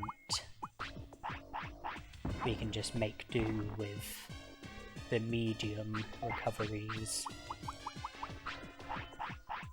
And now I'm doing what I should have done before the Guromon battle, and that is make use of the item chips that I collected, as well as the most recent one that I collected after the Guromon battle. The defense chip that Guromon dropped is the only one that I should have given to Greymon after the Guromon battle. The others should have been given to him before the Guromon battle.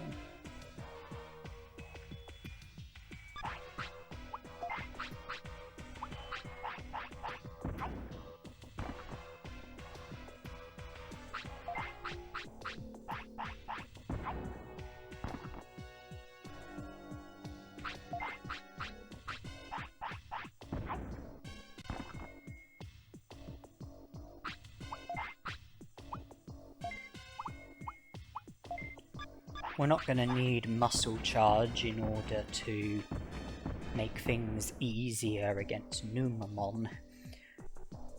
One Prominence Beam will be more than enough to kill him and also overkill him.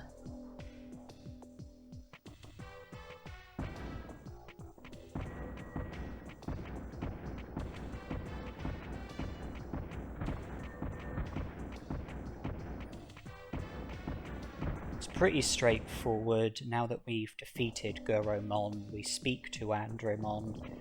Then we go to the sewer, we battle, defeat, and recruit Numamon. Then we go back to Andromon, speak to him again. And then we leave the Factorial Town while allowing Andromon to recover the data. And once he has recovered the data, if you speak to him, he will tell you about the data that he discovered. And then if you speak to him again after that, he will join the city. And then if you return to Guromon, Guromon would have recovered. He'll talk to you, and then he'll join the city as well. We won't be able to recruit Andromon or Guromon until we move on to Ultimate Digimon, but we can at least recruit Numamon and make progress towards the recruitment of Andromon and Guromon.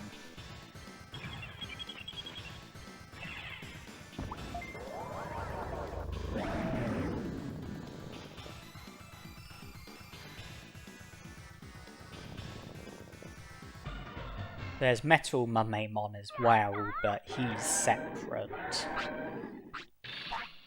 In order for him to join the city, you just have to defeat him in battle.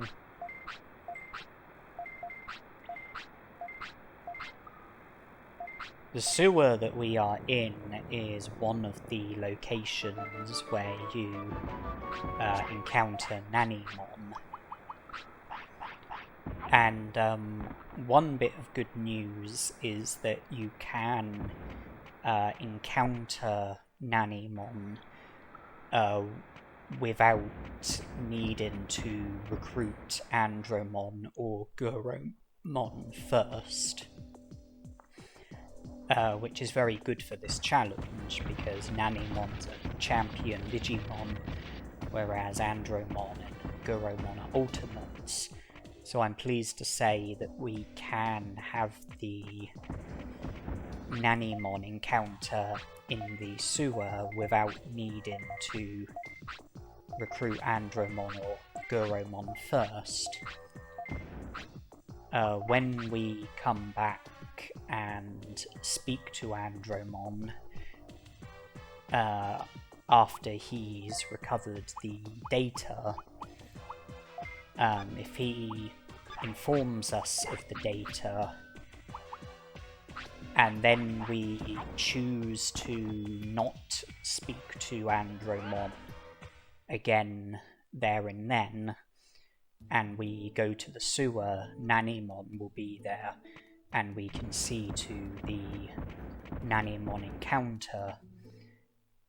And then when we are able to recruit ultimates, we can then speak to Andromon, recruit him, and recruit Guromon as well. Mumemon, Guromon, Pixiemon, all Ultimate Digimon.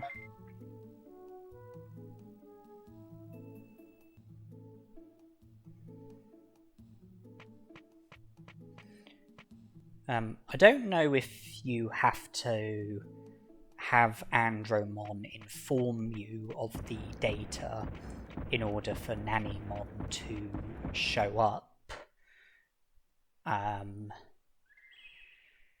or if you simply need Andromon to have recovered the data in order for Nanimon to show up. But the most important thing is that we can encounter Nanimon without needing to recruit Andromon or Guromon.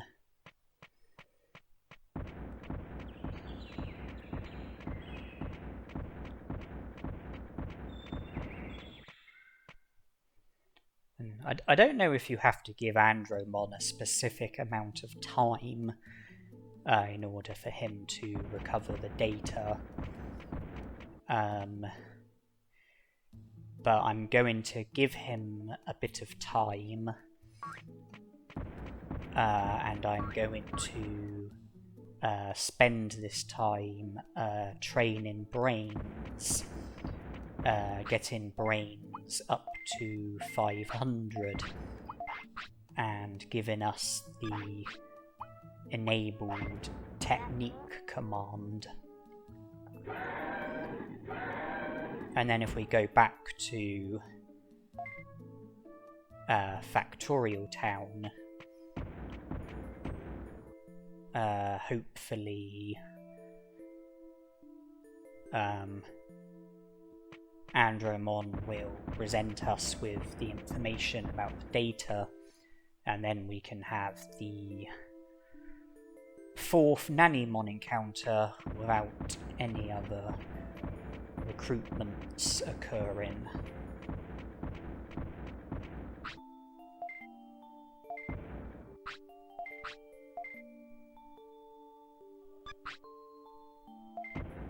I did think about buying a super carrot just to help with the brain training, and then I decided against it. It's not going to make a huge difference, and I don't really want to be lowering my weight, which is what the super carrot will do.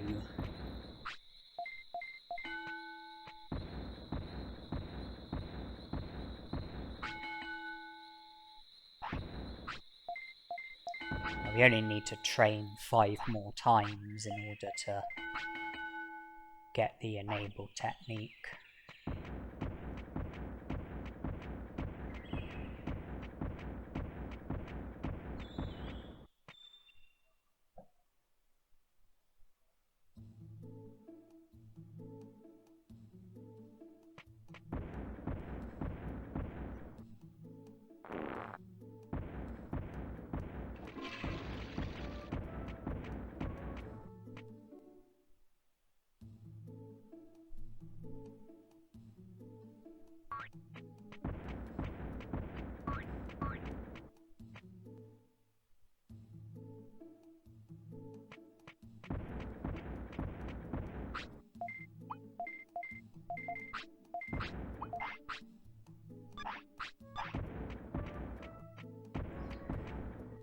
When we last spoke to Digimon, he said we have 59 prosperity points, and I think the only champion Digimon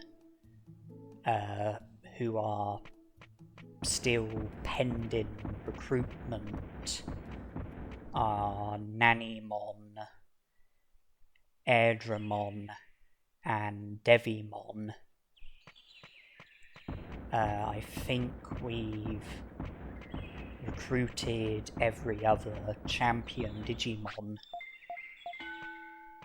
We've recruited all of the rookie Digimon,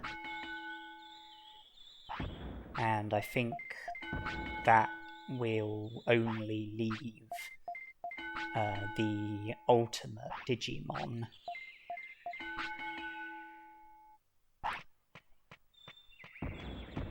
So I don't think there are many champion Digimon left whose recruitments are still outstanding.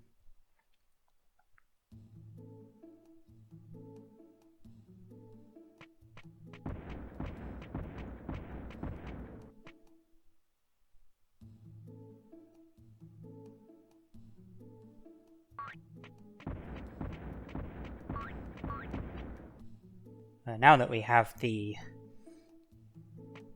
enabled technique, I thought that I would equip both Meltdown and Prominence Beam, as well as Muscle Charge. That way we can choose between Meltdown and Prominence Beam during battles.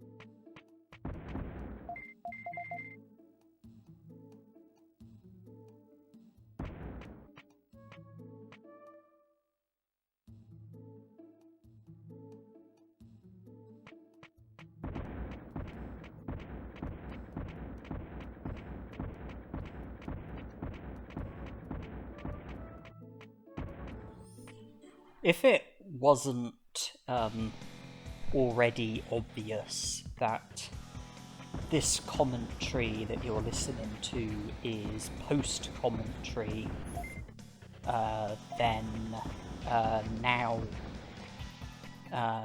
is the moment in which I will confirm that I am not playing the game while recording this commentary. I have already done this challenge to the best of my ability, and now watching it back while recording commentary, which will be added to the video.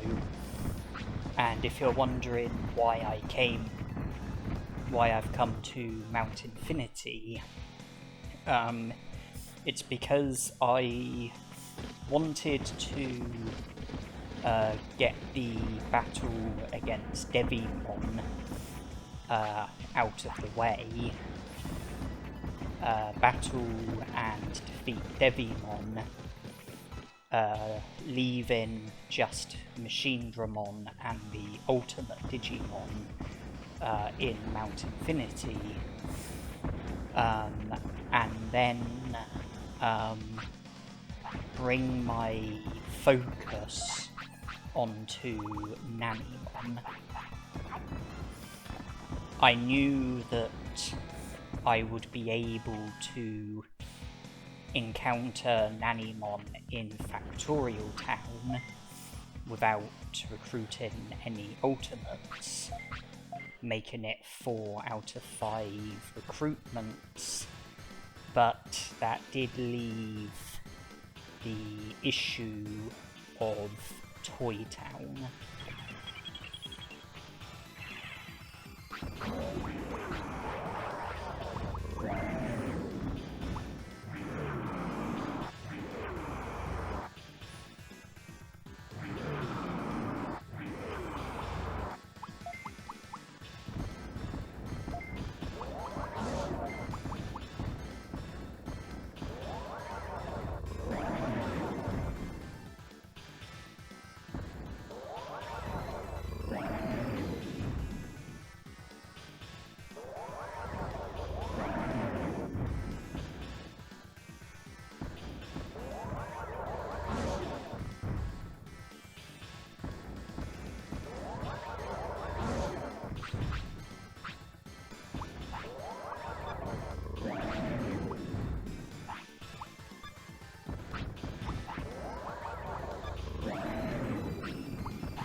I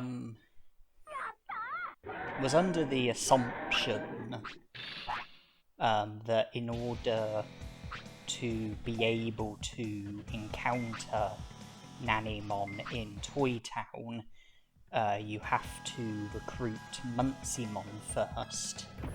But Muncymon is an ultimate Digimon. Recruiting Muncymon would mean recruiting an ultimate Digimon, and then putting me in a position where I wouldn't be allowed to recruit any champion Digimon, because by that point, I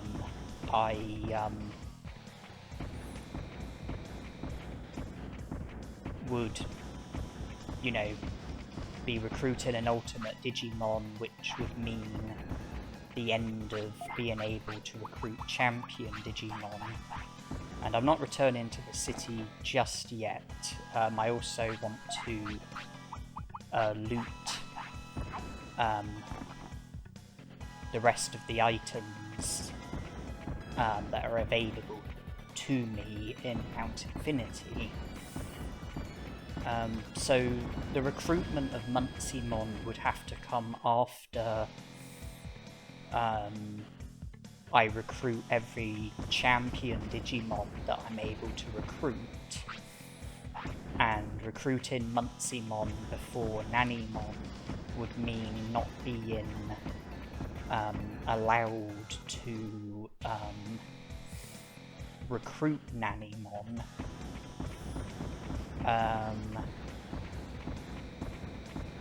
But I wanted to experiment and see if I was able to find any sort of loophole, see if there was any way of being able to encounter Nanimon without recruiting Muncymon.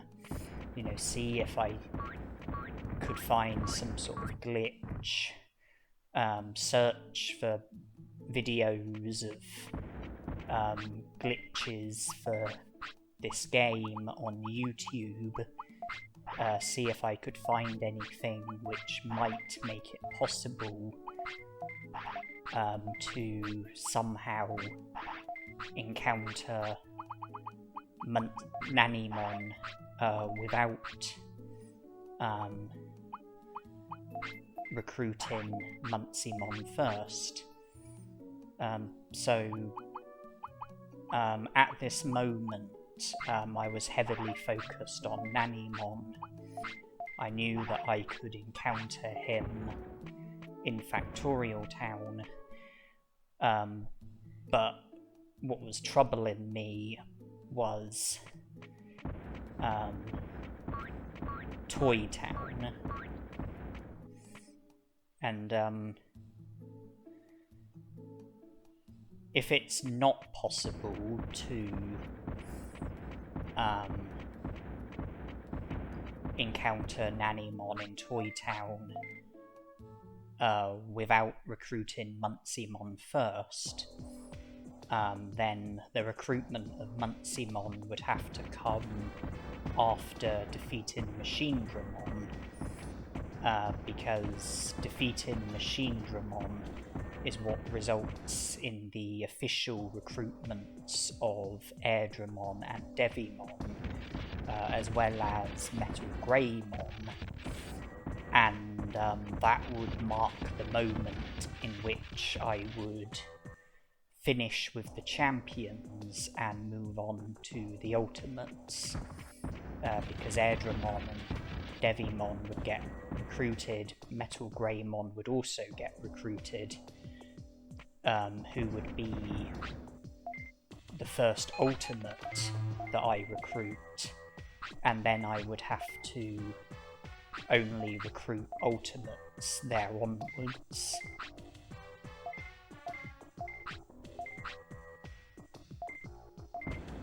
You know, I would have to recruit Drimogemon and Devimon 2 champion Digimon, along with Metal Greymon, an ultimate, before then being able to recruit any of the other ultimate Digimon in this game. I mean, you encounter Drimogemon and Devimon before Metal Greymon,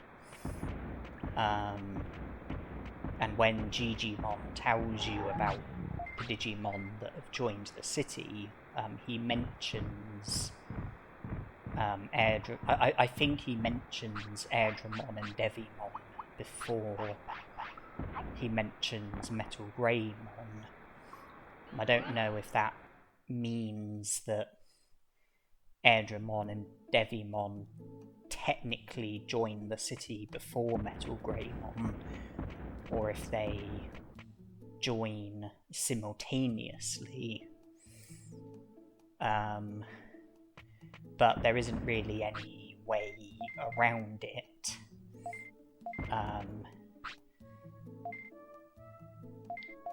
You know, you have to defeat Mojyamon in order to make the recruitments of Drimogemon and Devimon official, and it gets tied in with Metal Greymon. There's not any way around it, I don't think.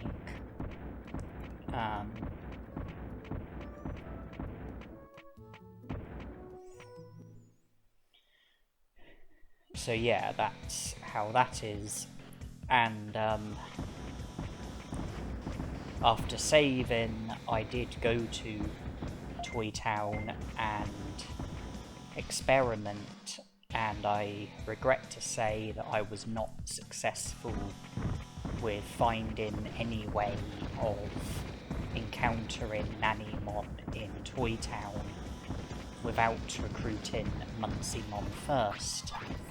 And that means that in this challenge, it's not going to be possible to recruit Nanimon, because it won't be possible to recruit Nanimon without recruiting Muncymon first. And under the rules of this challenge, once I recruit a Digimon of a senior rank, I then can't go back to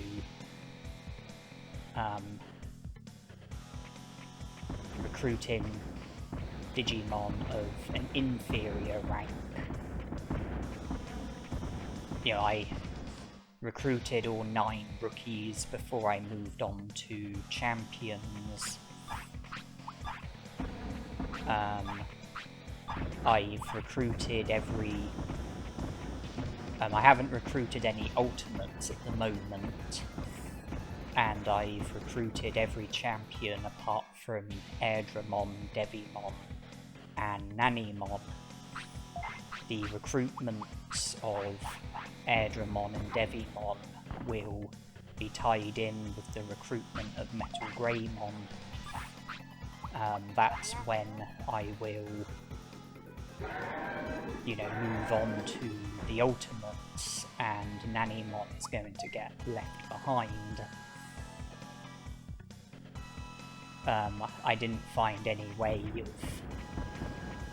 being able to recruit him without recruiting an ultimate first. If I did find a way of recruiting Nanimon without recruiting Muncymon, then I would have seen to the final Nanimon encounter, and thus the Nanimon recruitment, before returning to Mount Infinity for the battle against Metal Greymon, the battle against Mojyamon, but I wasn't successful, so I'm in Mount Infinity to defeat Metal Greymon, then Mojyamon, get the recruitments of Drimogemon, Devimon and Metal Greymon, and then move on to recruiting the ultimate Digimon. I can't battle Megadramon at the moment, because his recruitment is not tied to Machine Dramon. If you simply defeat Megadramon, then that results in him joining the city, regardless of the situation with Machine Dramon. I mean, it doesn't say that Megadramon joins the city, but he does.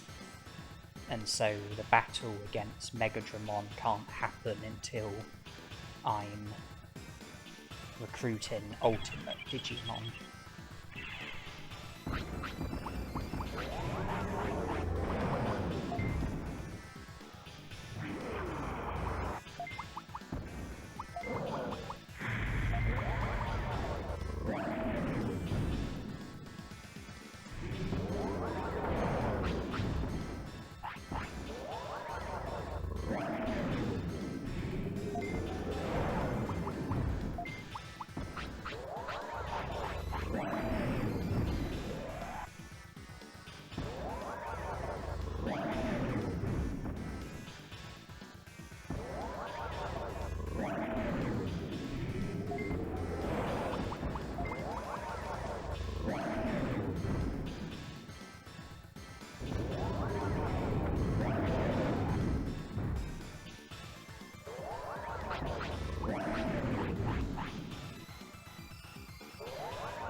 I started this challenge with the desire to get the highest number of prosperity points that I am able to get under the restrictions of this challenge. Ideally, it would have been possible to have finished with 100 prosperity points, but that doesn't seem to be the case. With the loss of Nanimon, it looks like 99 prosperity points is now the best that can be achieved. We have 59 prosperity points at the moment.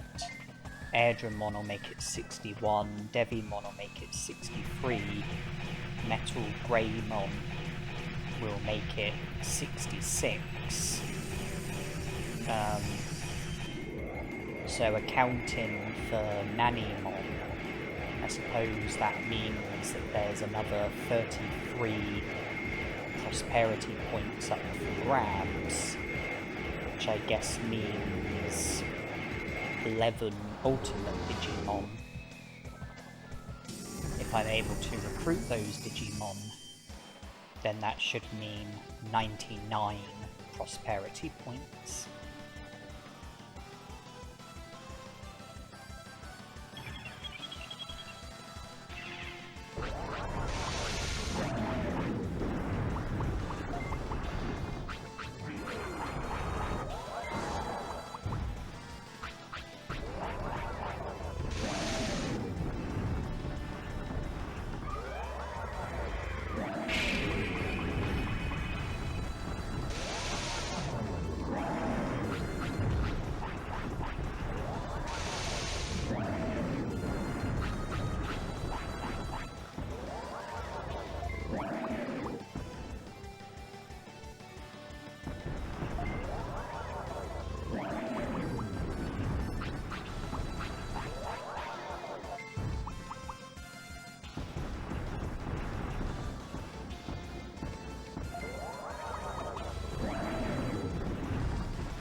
Excluding Metal Greymon, can I think of 11 ultimate Digimon?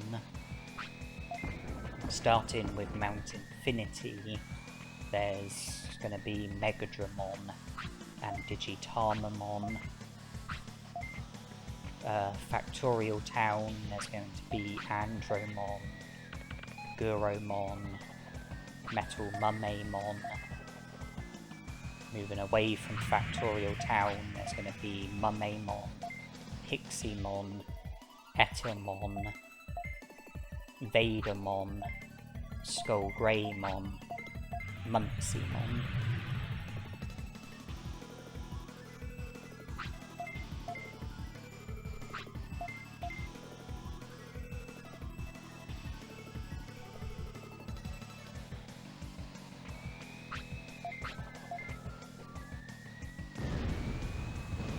It is a shame about Nanimon, but I did manage to encounter him 4 times while sticking to the rules of the challenge, and I guess there's some accomplishment in that. Because those 4 encounters, didn't involve the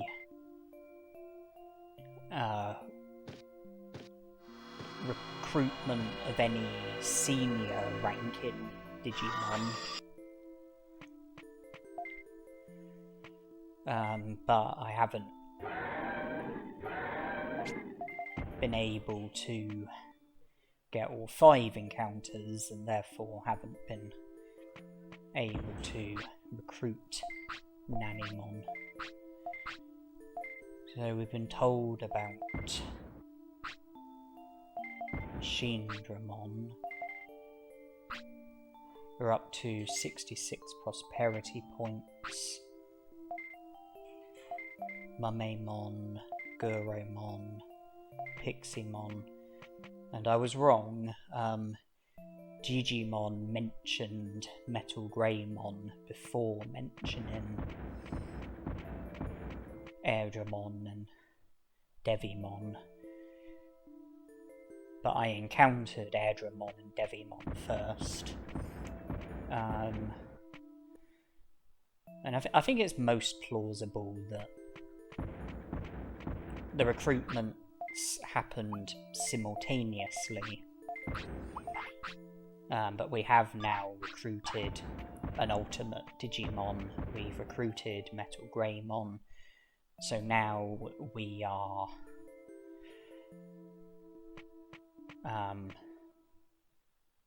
working on recruiting the ultimates.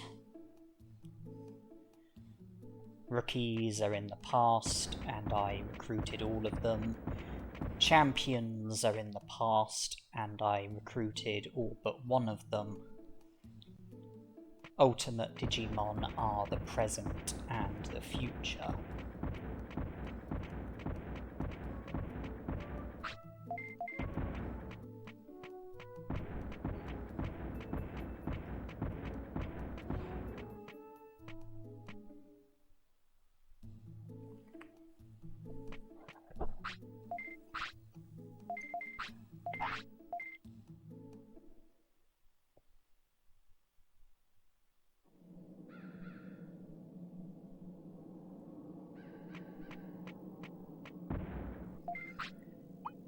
I've come to the Great Canyon because the back dimension is located at the Olga Fortress. I would like to go to the back dimension, even though it's not compulsory. I would like to help myself to the items that are there.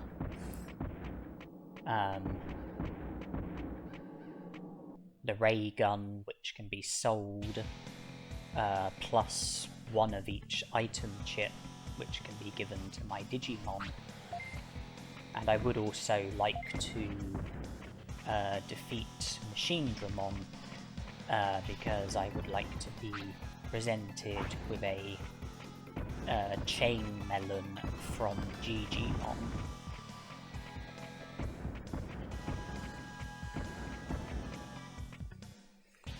Machinedramon is tougher during the rematches at the back dimension,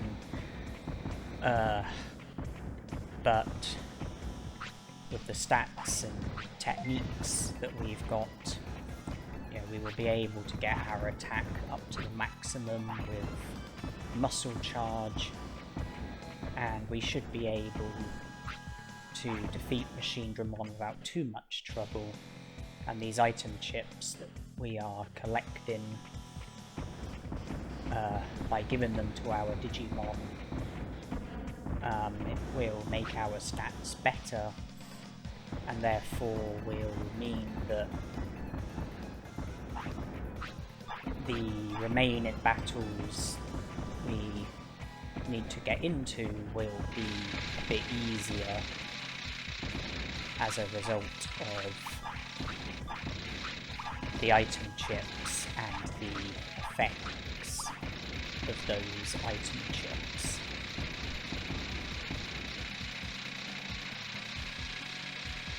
I want to be avoiding Tankmon. I want to be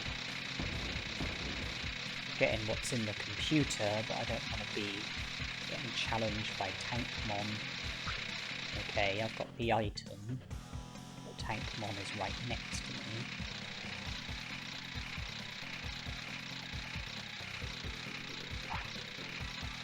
Okay, managed to avoid him for now.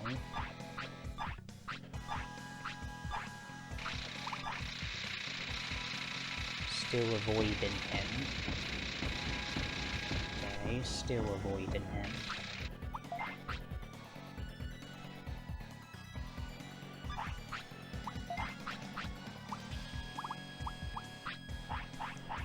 My brains are at 500. I don't think I have much to gain from using brain chips and getting my brain stat even higher than what it currently is, so I think I might just sell the brain chip instead.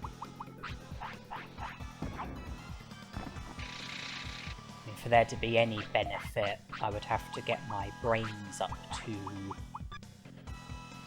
a minimum of 700,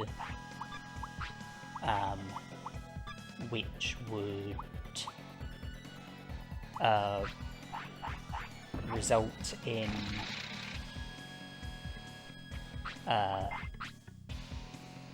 techniques consuming 5% less MP, but that's really not going to be hugely significant. I think I'm happy with where my brains is.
when your brains is under 100, the only command that you have is the auto command. And when it comes to techniques like muscle charge, you can only do one of them. You can only do it once in a battle. Get your brains up to 100, you learn the attack command, and can do techniques like muscle charge twice in a battle. Get your brains up to 200, you learn the moderate command, and can do techniques like muscle charge 3 times in a battle. Get your brains up to 300, you learn the distance and change target commands, and can use techniques like muscle charge 4 times in a battle. Get your brains up to 400, you learn the defensive command. Get your brains up to 500, you learn the enabled technique. I don't think anything special happens when you get your brains up to 600, but get your brains up to 700, MP consumption gets reduced by 5%. Get your brains up to 800, MP consumption gets reduced by 10%.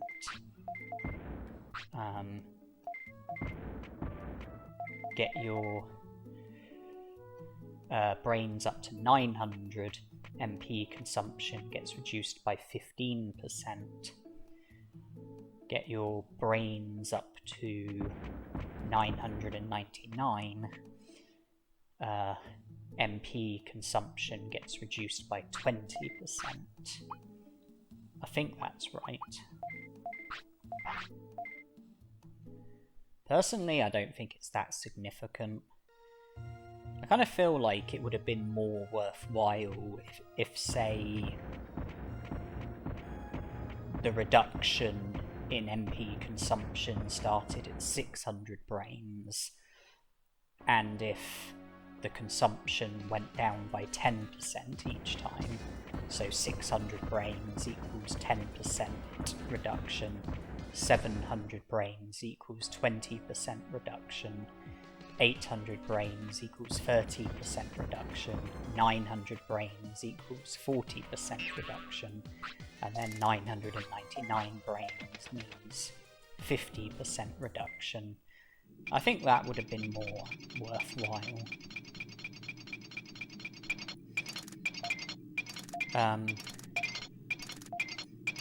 And I held on to the MP chip because Greymon's MP is over 3,000 but under 4,000, and I incorrectly remembered what the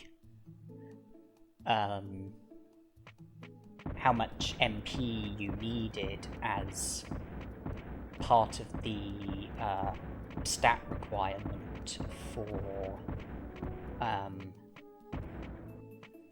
Metal Greymon. I thought that 4,000 MP was how much MP you needed as part of the stat requirement for Metal Greymon, when actually it's 3,000. So I incorrectly thought that by keeping my MP under 4,000, I would be delaying the Digivolution of Metal Greymon, because even though I do want to Digivolve to Metal Greymon, I don't want it to happen until Greylord's Mansion is the only thing remaining. I wanted to see to everything else with Greymon as my Digimon.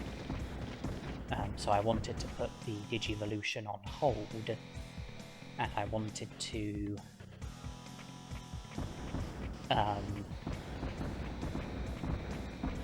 avoid the stat requirement as well as the weight requirement as a way of delaying the Digivolution, but I was wrong about what the stat requirement was, and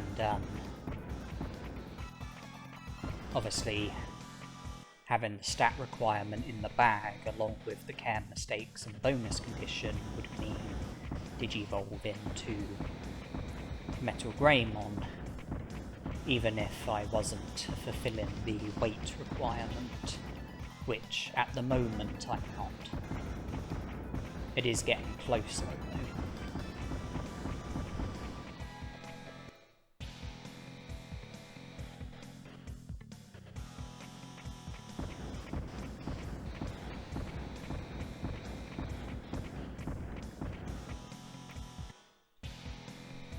With the back dimension sorted, and with Mojyamon recruited, my focus is now on Mount Infinity, more specifically Megadramon and Digitamamon, and the battle against Megadramon is coming up now.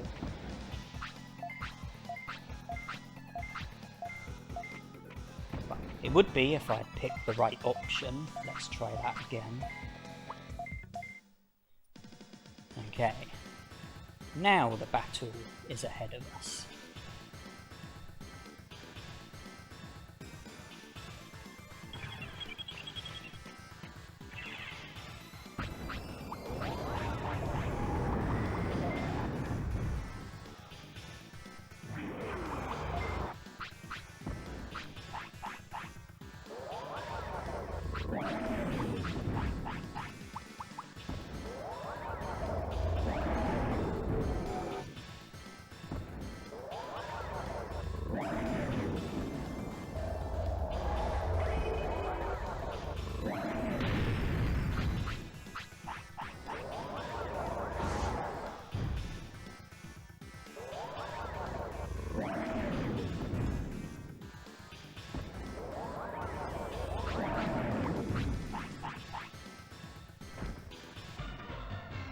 Fire seems to work very well against Megadramon.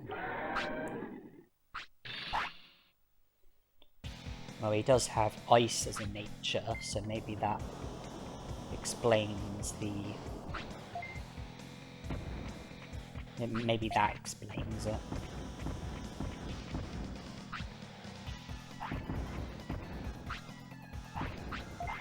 Maybe Megadramon has a vulnerability to fire, caused by the fact that he has ice as a nature.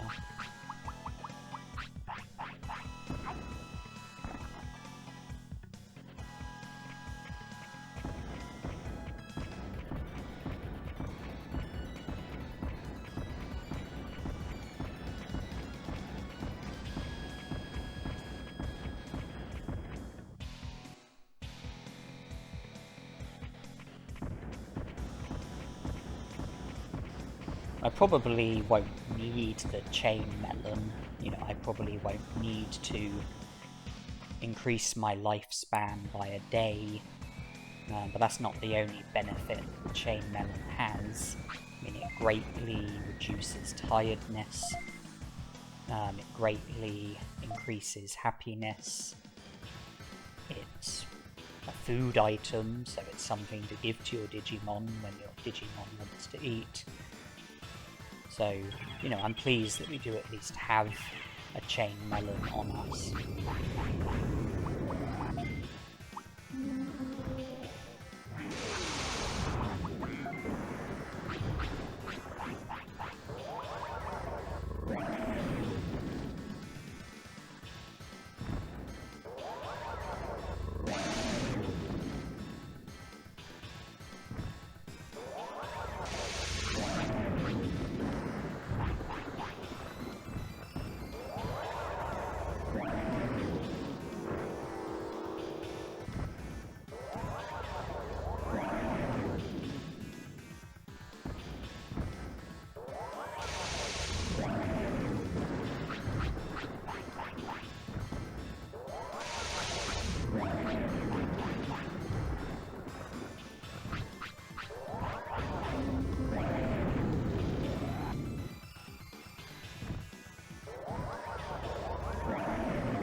Fire is clearly less effective against Digitamamon than Megadramon, despite the fact that both Digimon have ice as a nature.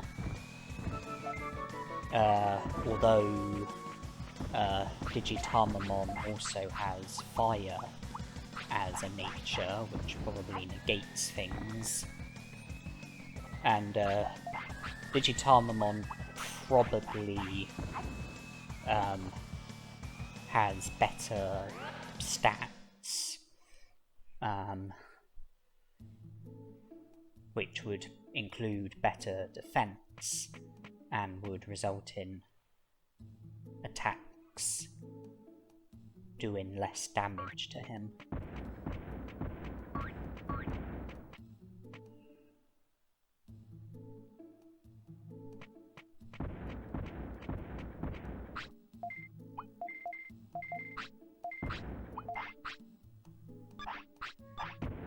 Weight is 50 to 18.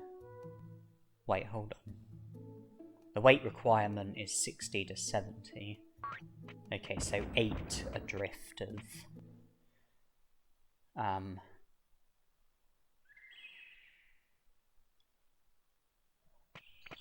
8 adrift of 60, which is the starting point of the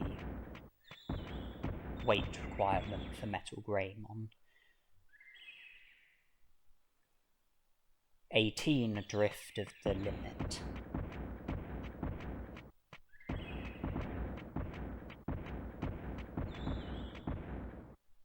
And I'm coming here for the Etamon battle.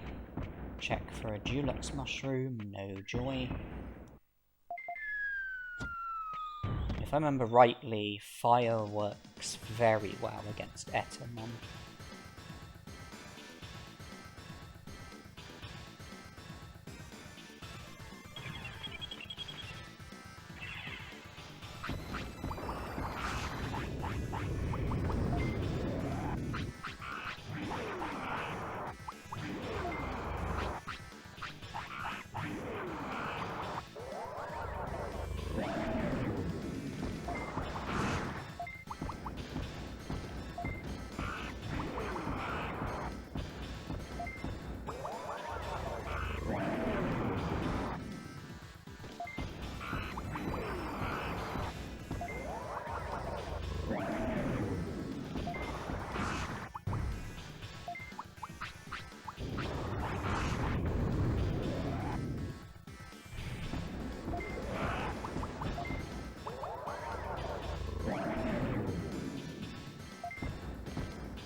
Well, that battle wasn't going too well up until the finish,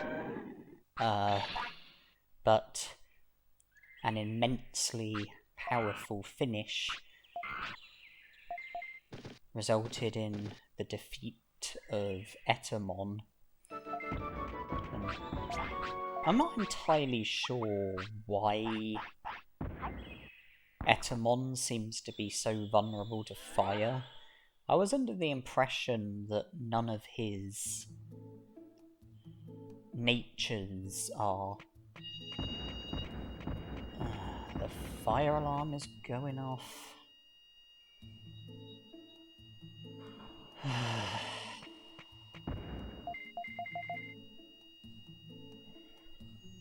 Okay, I'm gonna have to pause the commentary.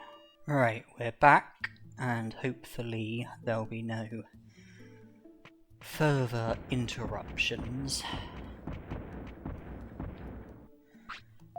I was saying about Etamon, his three natures are battle, air, and filth.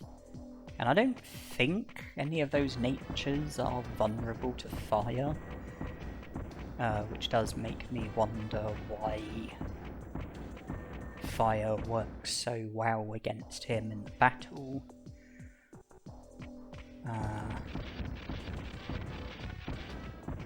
Yeah, I don't really know what to say about that, apart from I'm surprised.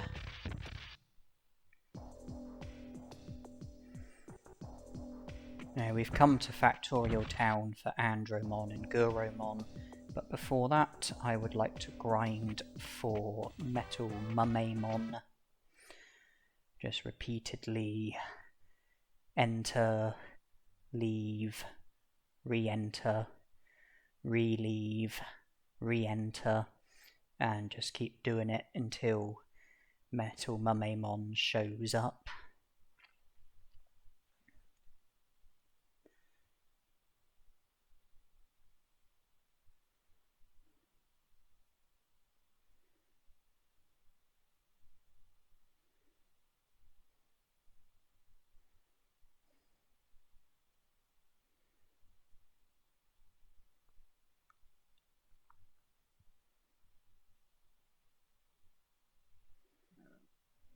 Okay.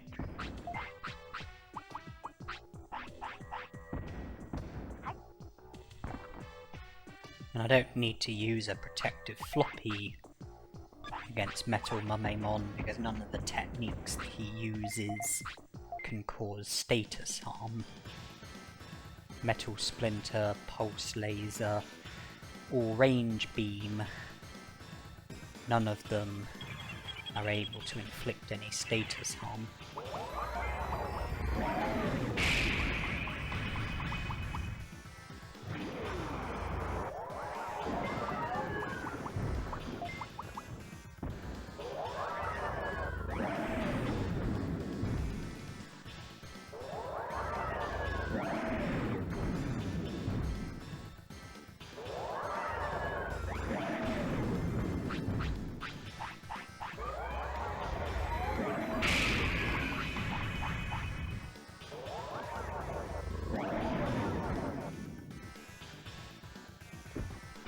Okay, that battle ended quickly and easily.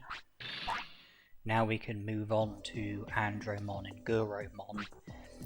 And you don't actually have to recruit Andromon in order to be able to recruit Guromon. Yeah, you don't have to recruit Andromon in order for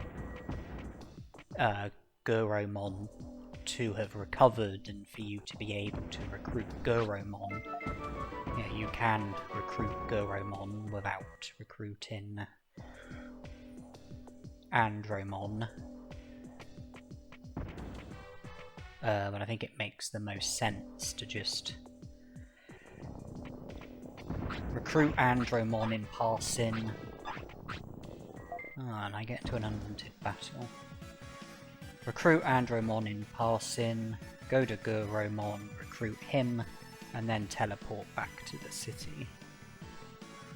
Well, I won't run. Hopefully I can get this battle over quickly enough.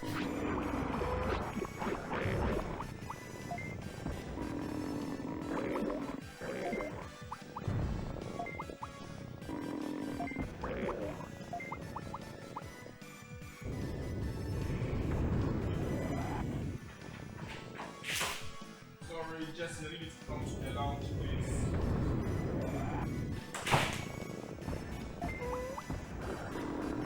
Another interruption.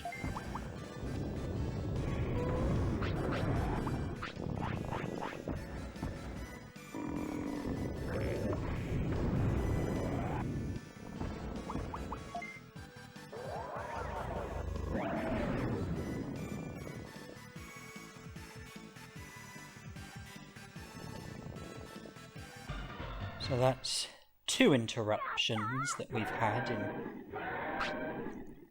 quick succession. Hopefully there won't be any more, but I'm not going to hold my breath.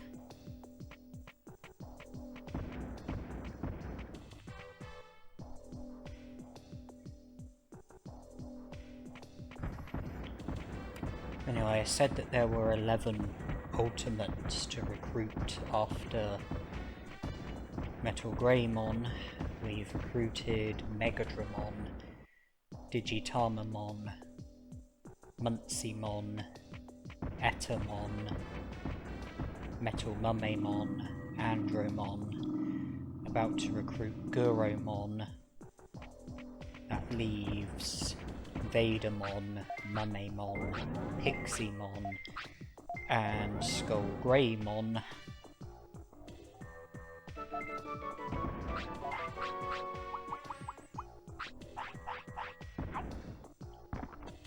From here, I will go to Mount Panorama, recruit Vadamon, and then grind for Mumemon, and then that will leave just Pixiemon and Skullgreymon.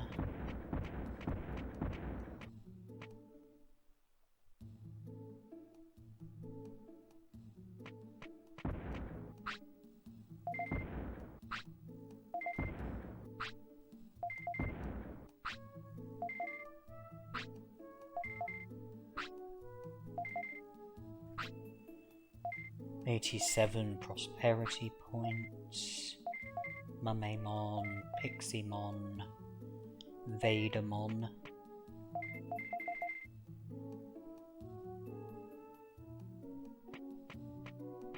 The 4 remaining ultimate Digimon will each get us 3 prosperity points, combining to 12 prosperity points, bringing us from 87 prosperity points up to 99 prosperity points.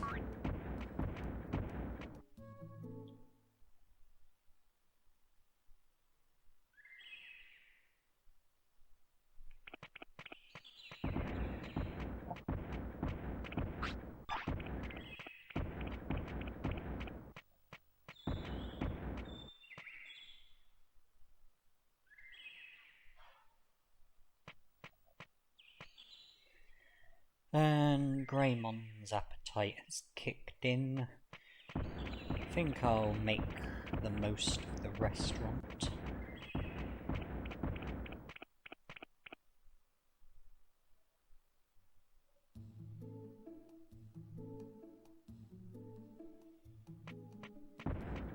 Given the time of day, I think it will be Yuramon.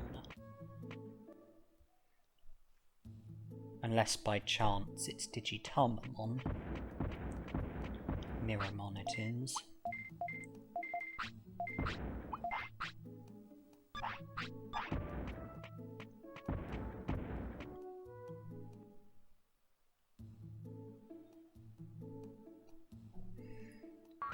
The very early morning, sort of like between, say, like midnight and 6 AM, I think that's when Garurumon is at the restaurant, and then sort of later morning, between like 6 AM and midday, I think Tyrannomon is at the restaurant. And then sort of the afternoon sort of time, like midday until 6 PM, is when it's Yuramon. And then late at night, between like 6 PM and midnight is when it's Frigimon. Betamon and Digitamamon at random. Whenever you enter the restaurant, I think there's a 30% chance of it being Betamon and a 10% chance of it being Digitamamon. And that's regardless of when you go to the restaurant. So Betamon and Digitamamon can show up on any hour.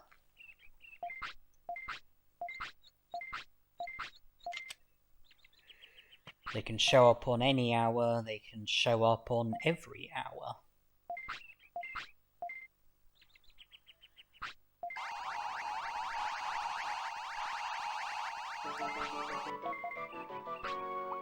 Thank you to Betamon for putting us up to 90 prosperity points.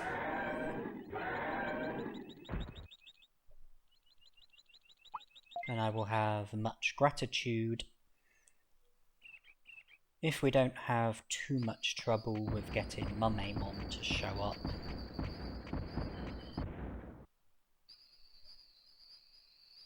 So that we can make it 93 prosperity points. The grind has started, like with Metal Mojyamon. I don't have any plan other than trial and error. Just repeatedly enter, leave, re-enter, re-leave, and keep doing it until you get a success.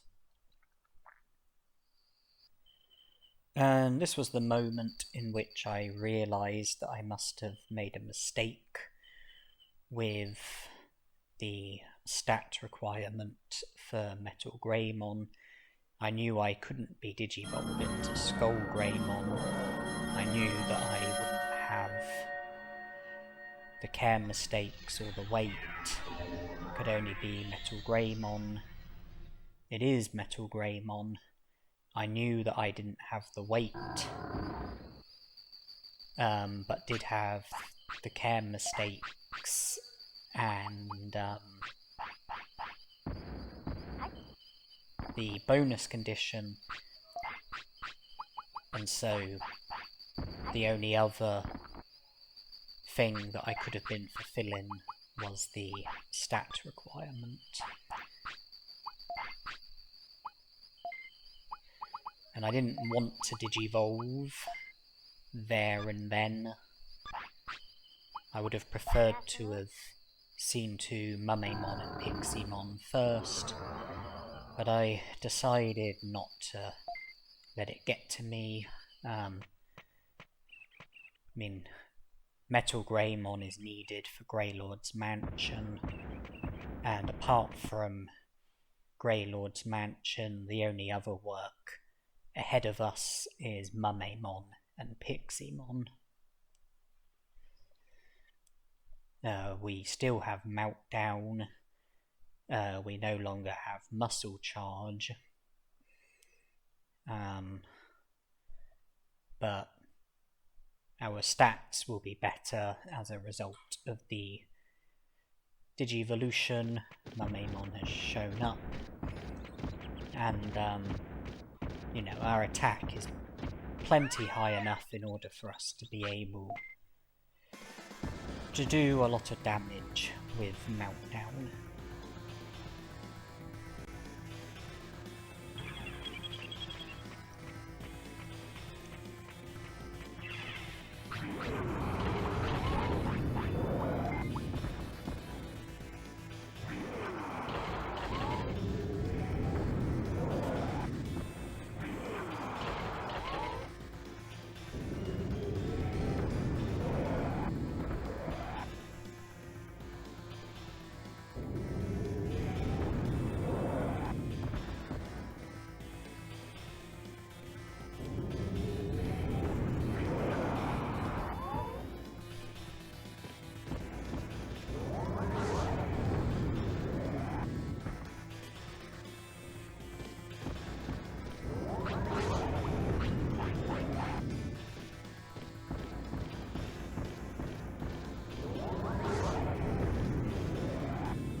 One finish followed by another. We were lucky enough to learn full power. Okay, we no longer need to worry about the absence of muscle charge.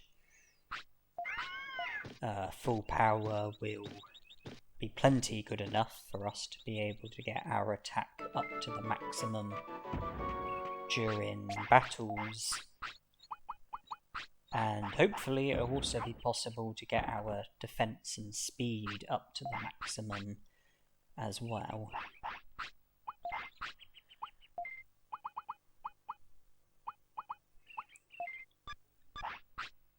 Yeah, one finish followed by another. Mojyamon used his finish, we used our finish. Unfortunately for us, our finish finished the job.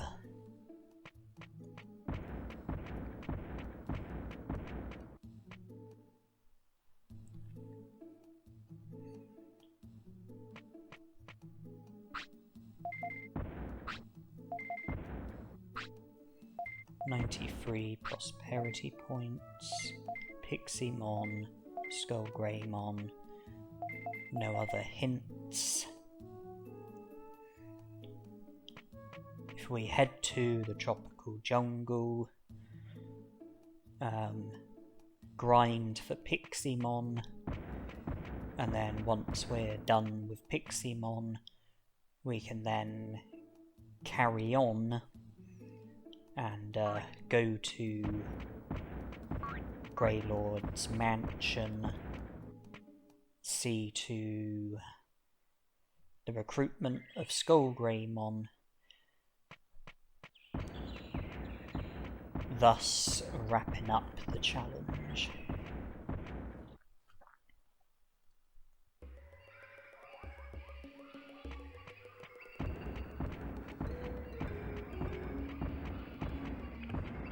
It'd be really nice if Piximon is immediately available, but he's not. We're going to have to grind.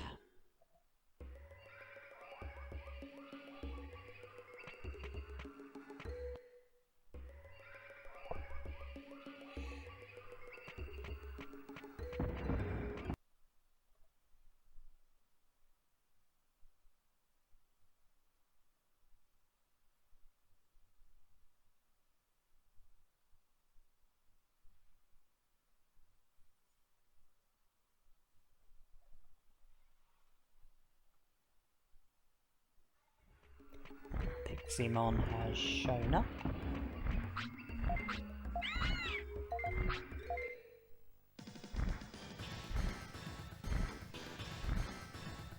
And we'll see if we can achieve maximum stats through the use of full power.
We were successful with getting our stats up to the maximum.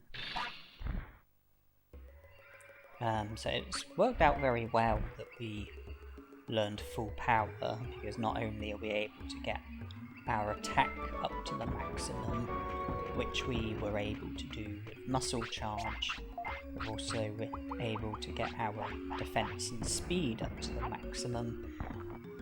Two stats which were not affected by Muscle Charge.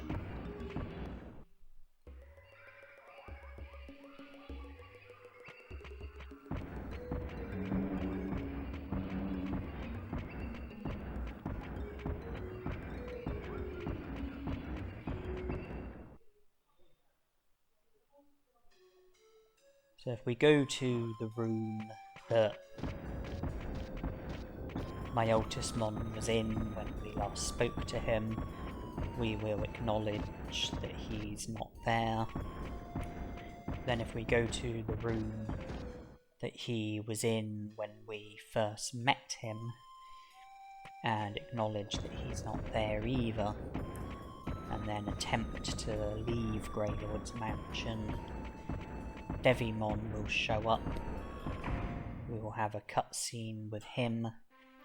Devimon will disappear, and then we will be able to proceed to a part of the mansion which was previously off limits. We'll have to defeat Tekamon in battle, defeat Skullgreymon in battle, rescue Mojyamon, and then speak to him, and that will result in Skullgreymon joining the city. Piximon put us from 93 prosperity points to 96 prosperity points. Skullgreymon will put us from 96 prosperity points to 99 prosperity points, and that will be the end of the challenge. Yeah, the only Digimon that we weren't able to recruit under these restrictions was Nanimon.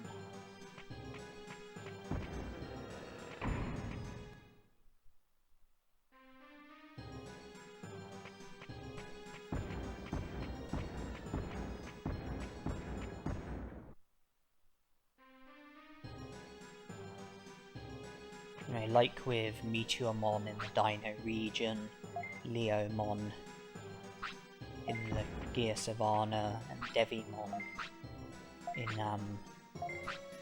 Mount Infinity. I can't rush through this text too wildly. There is a bit that I need to pause on. There it is. The video was edited so that it was only brief for you viewers.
Predictably, Tekamon put up very little resistance.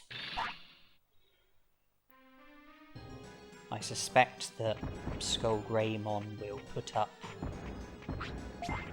more resistance than Tekomon, but still not much resistance.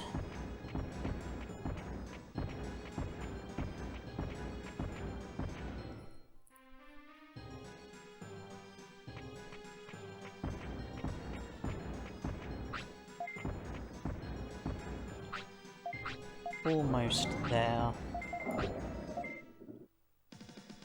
Challenge almost complete.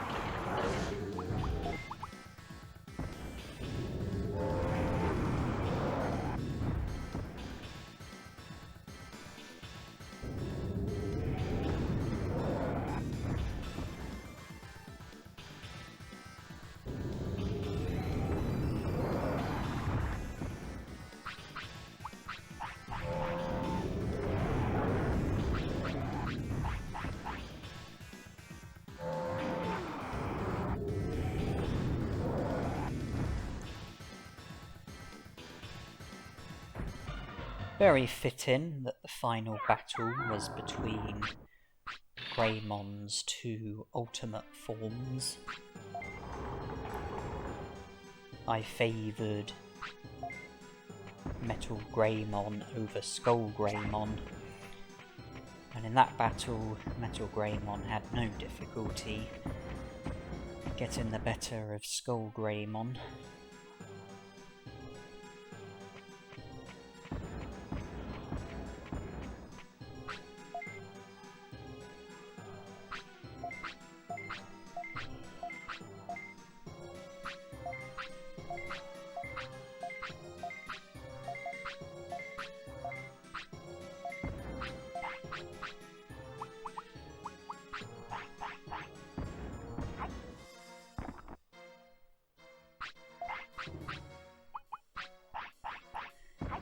Okay, well, Digimon will confirm the recruitments of Piximon and Skull Greymon. He will confirm that we have 99 prosperity points. I will go to Digimon's house very shortly. I just want to sort out some items first.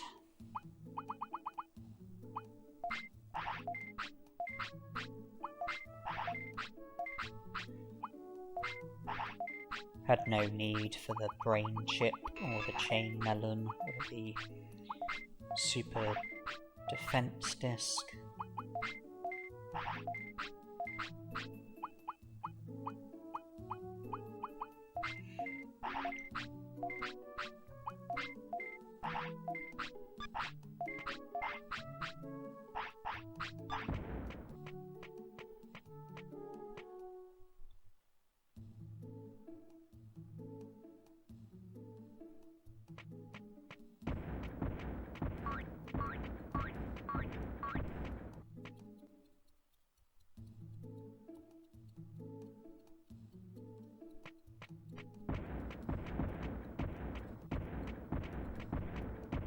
Does Vegemon have any sirloins for us? Yes, he does.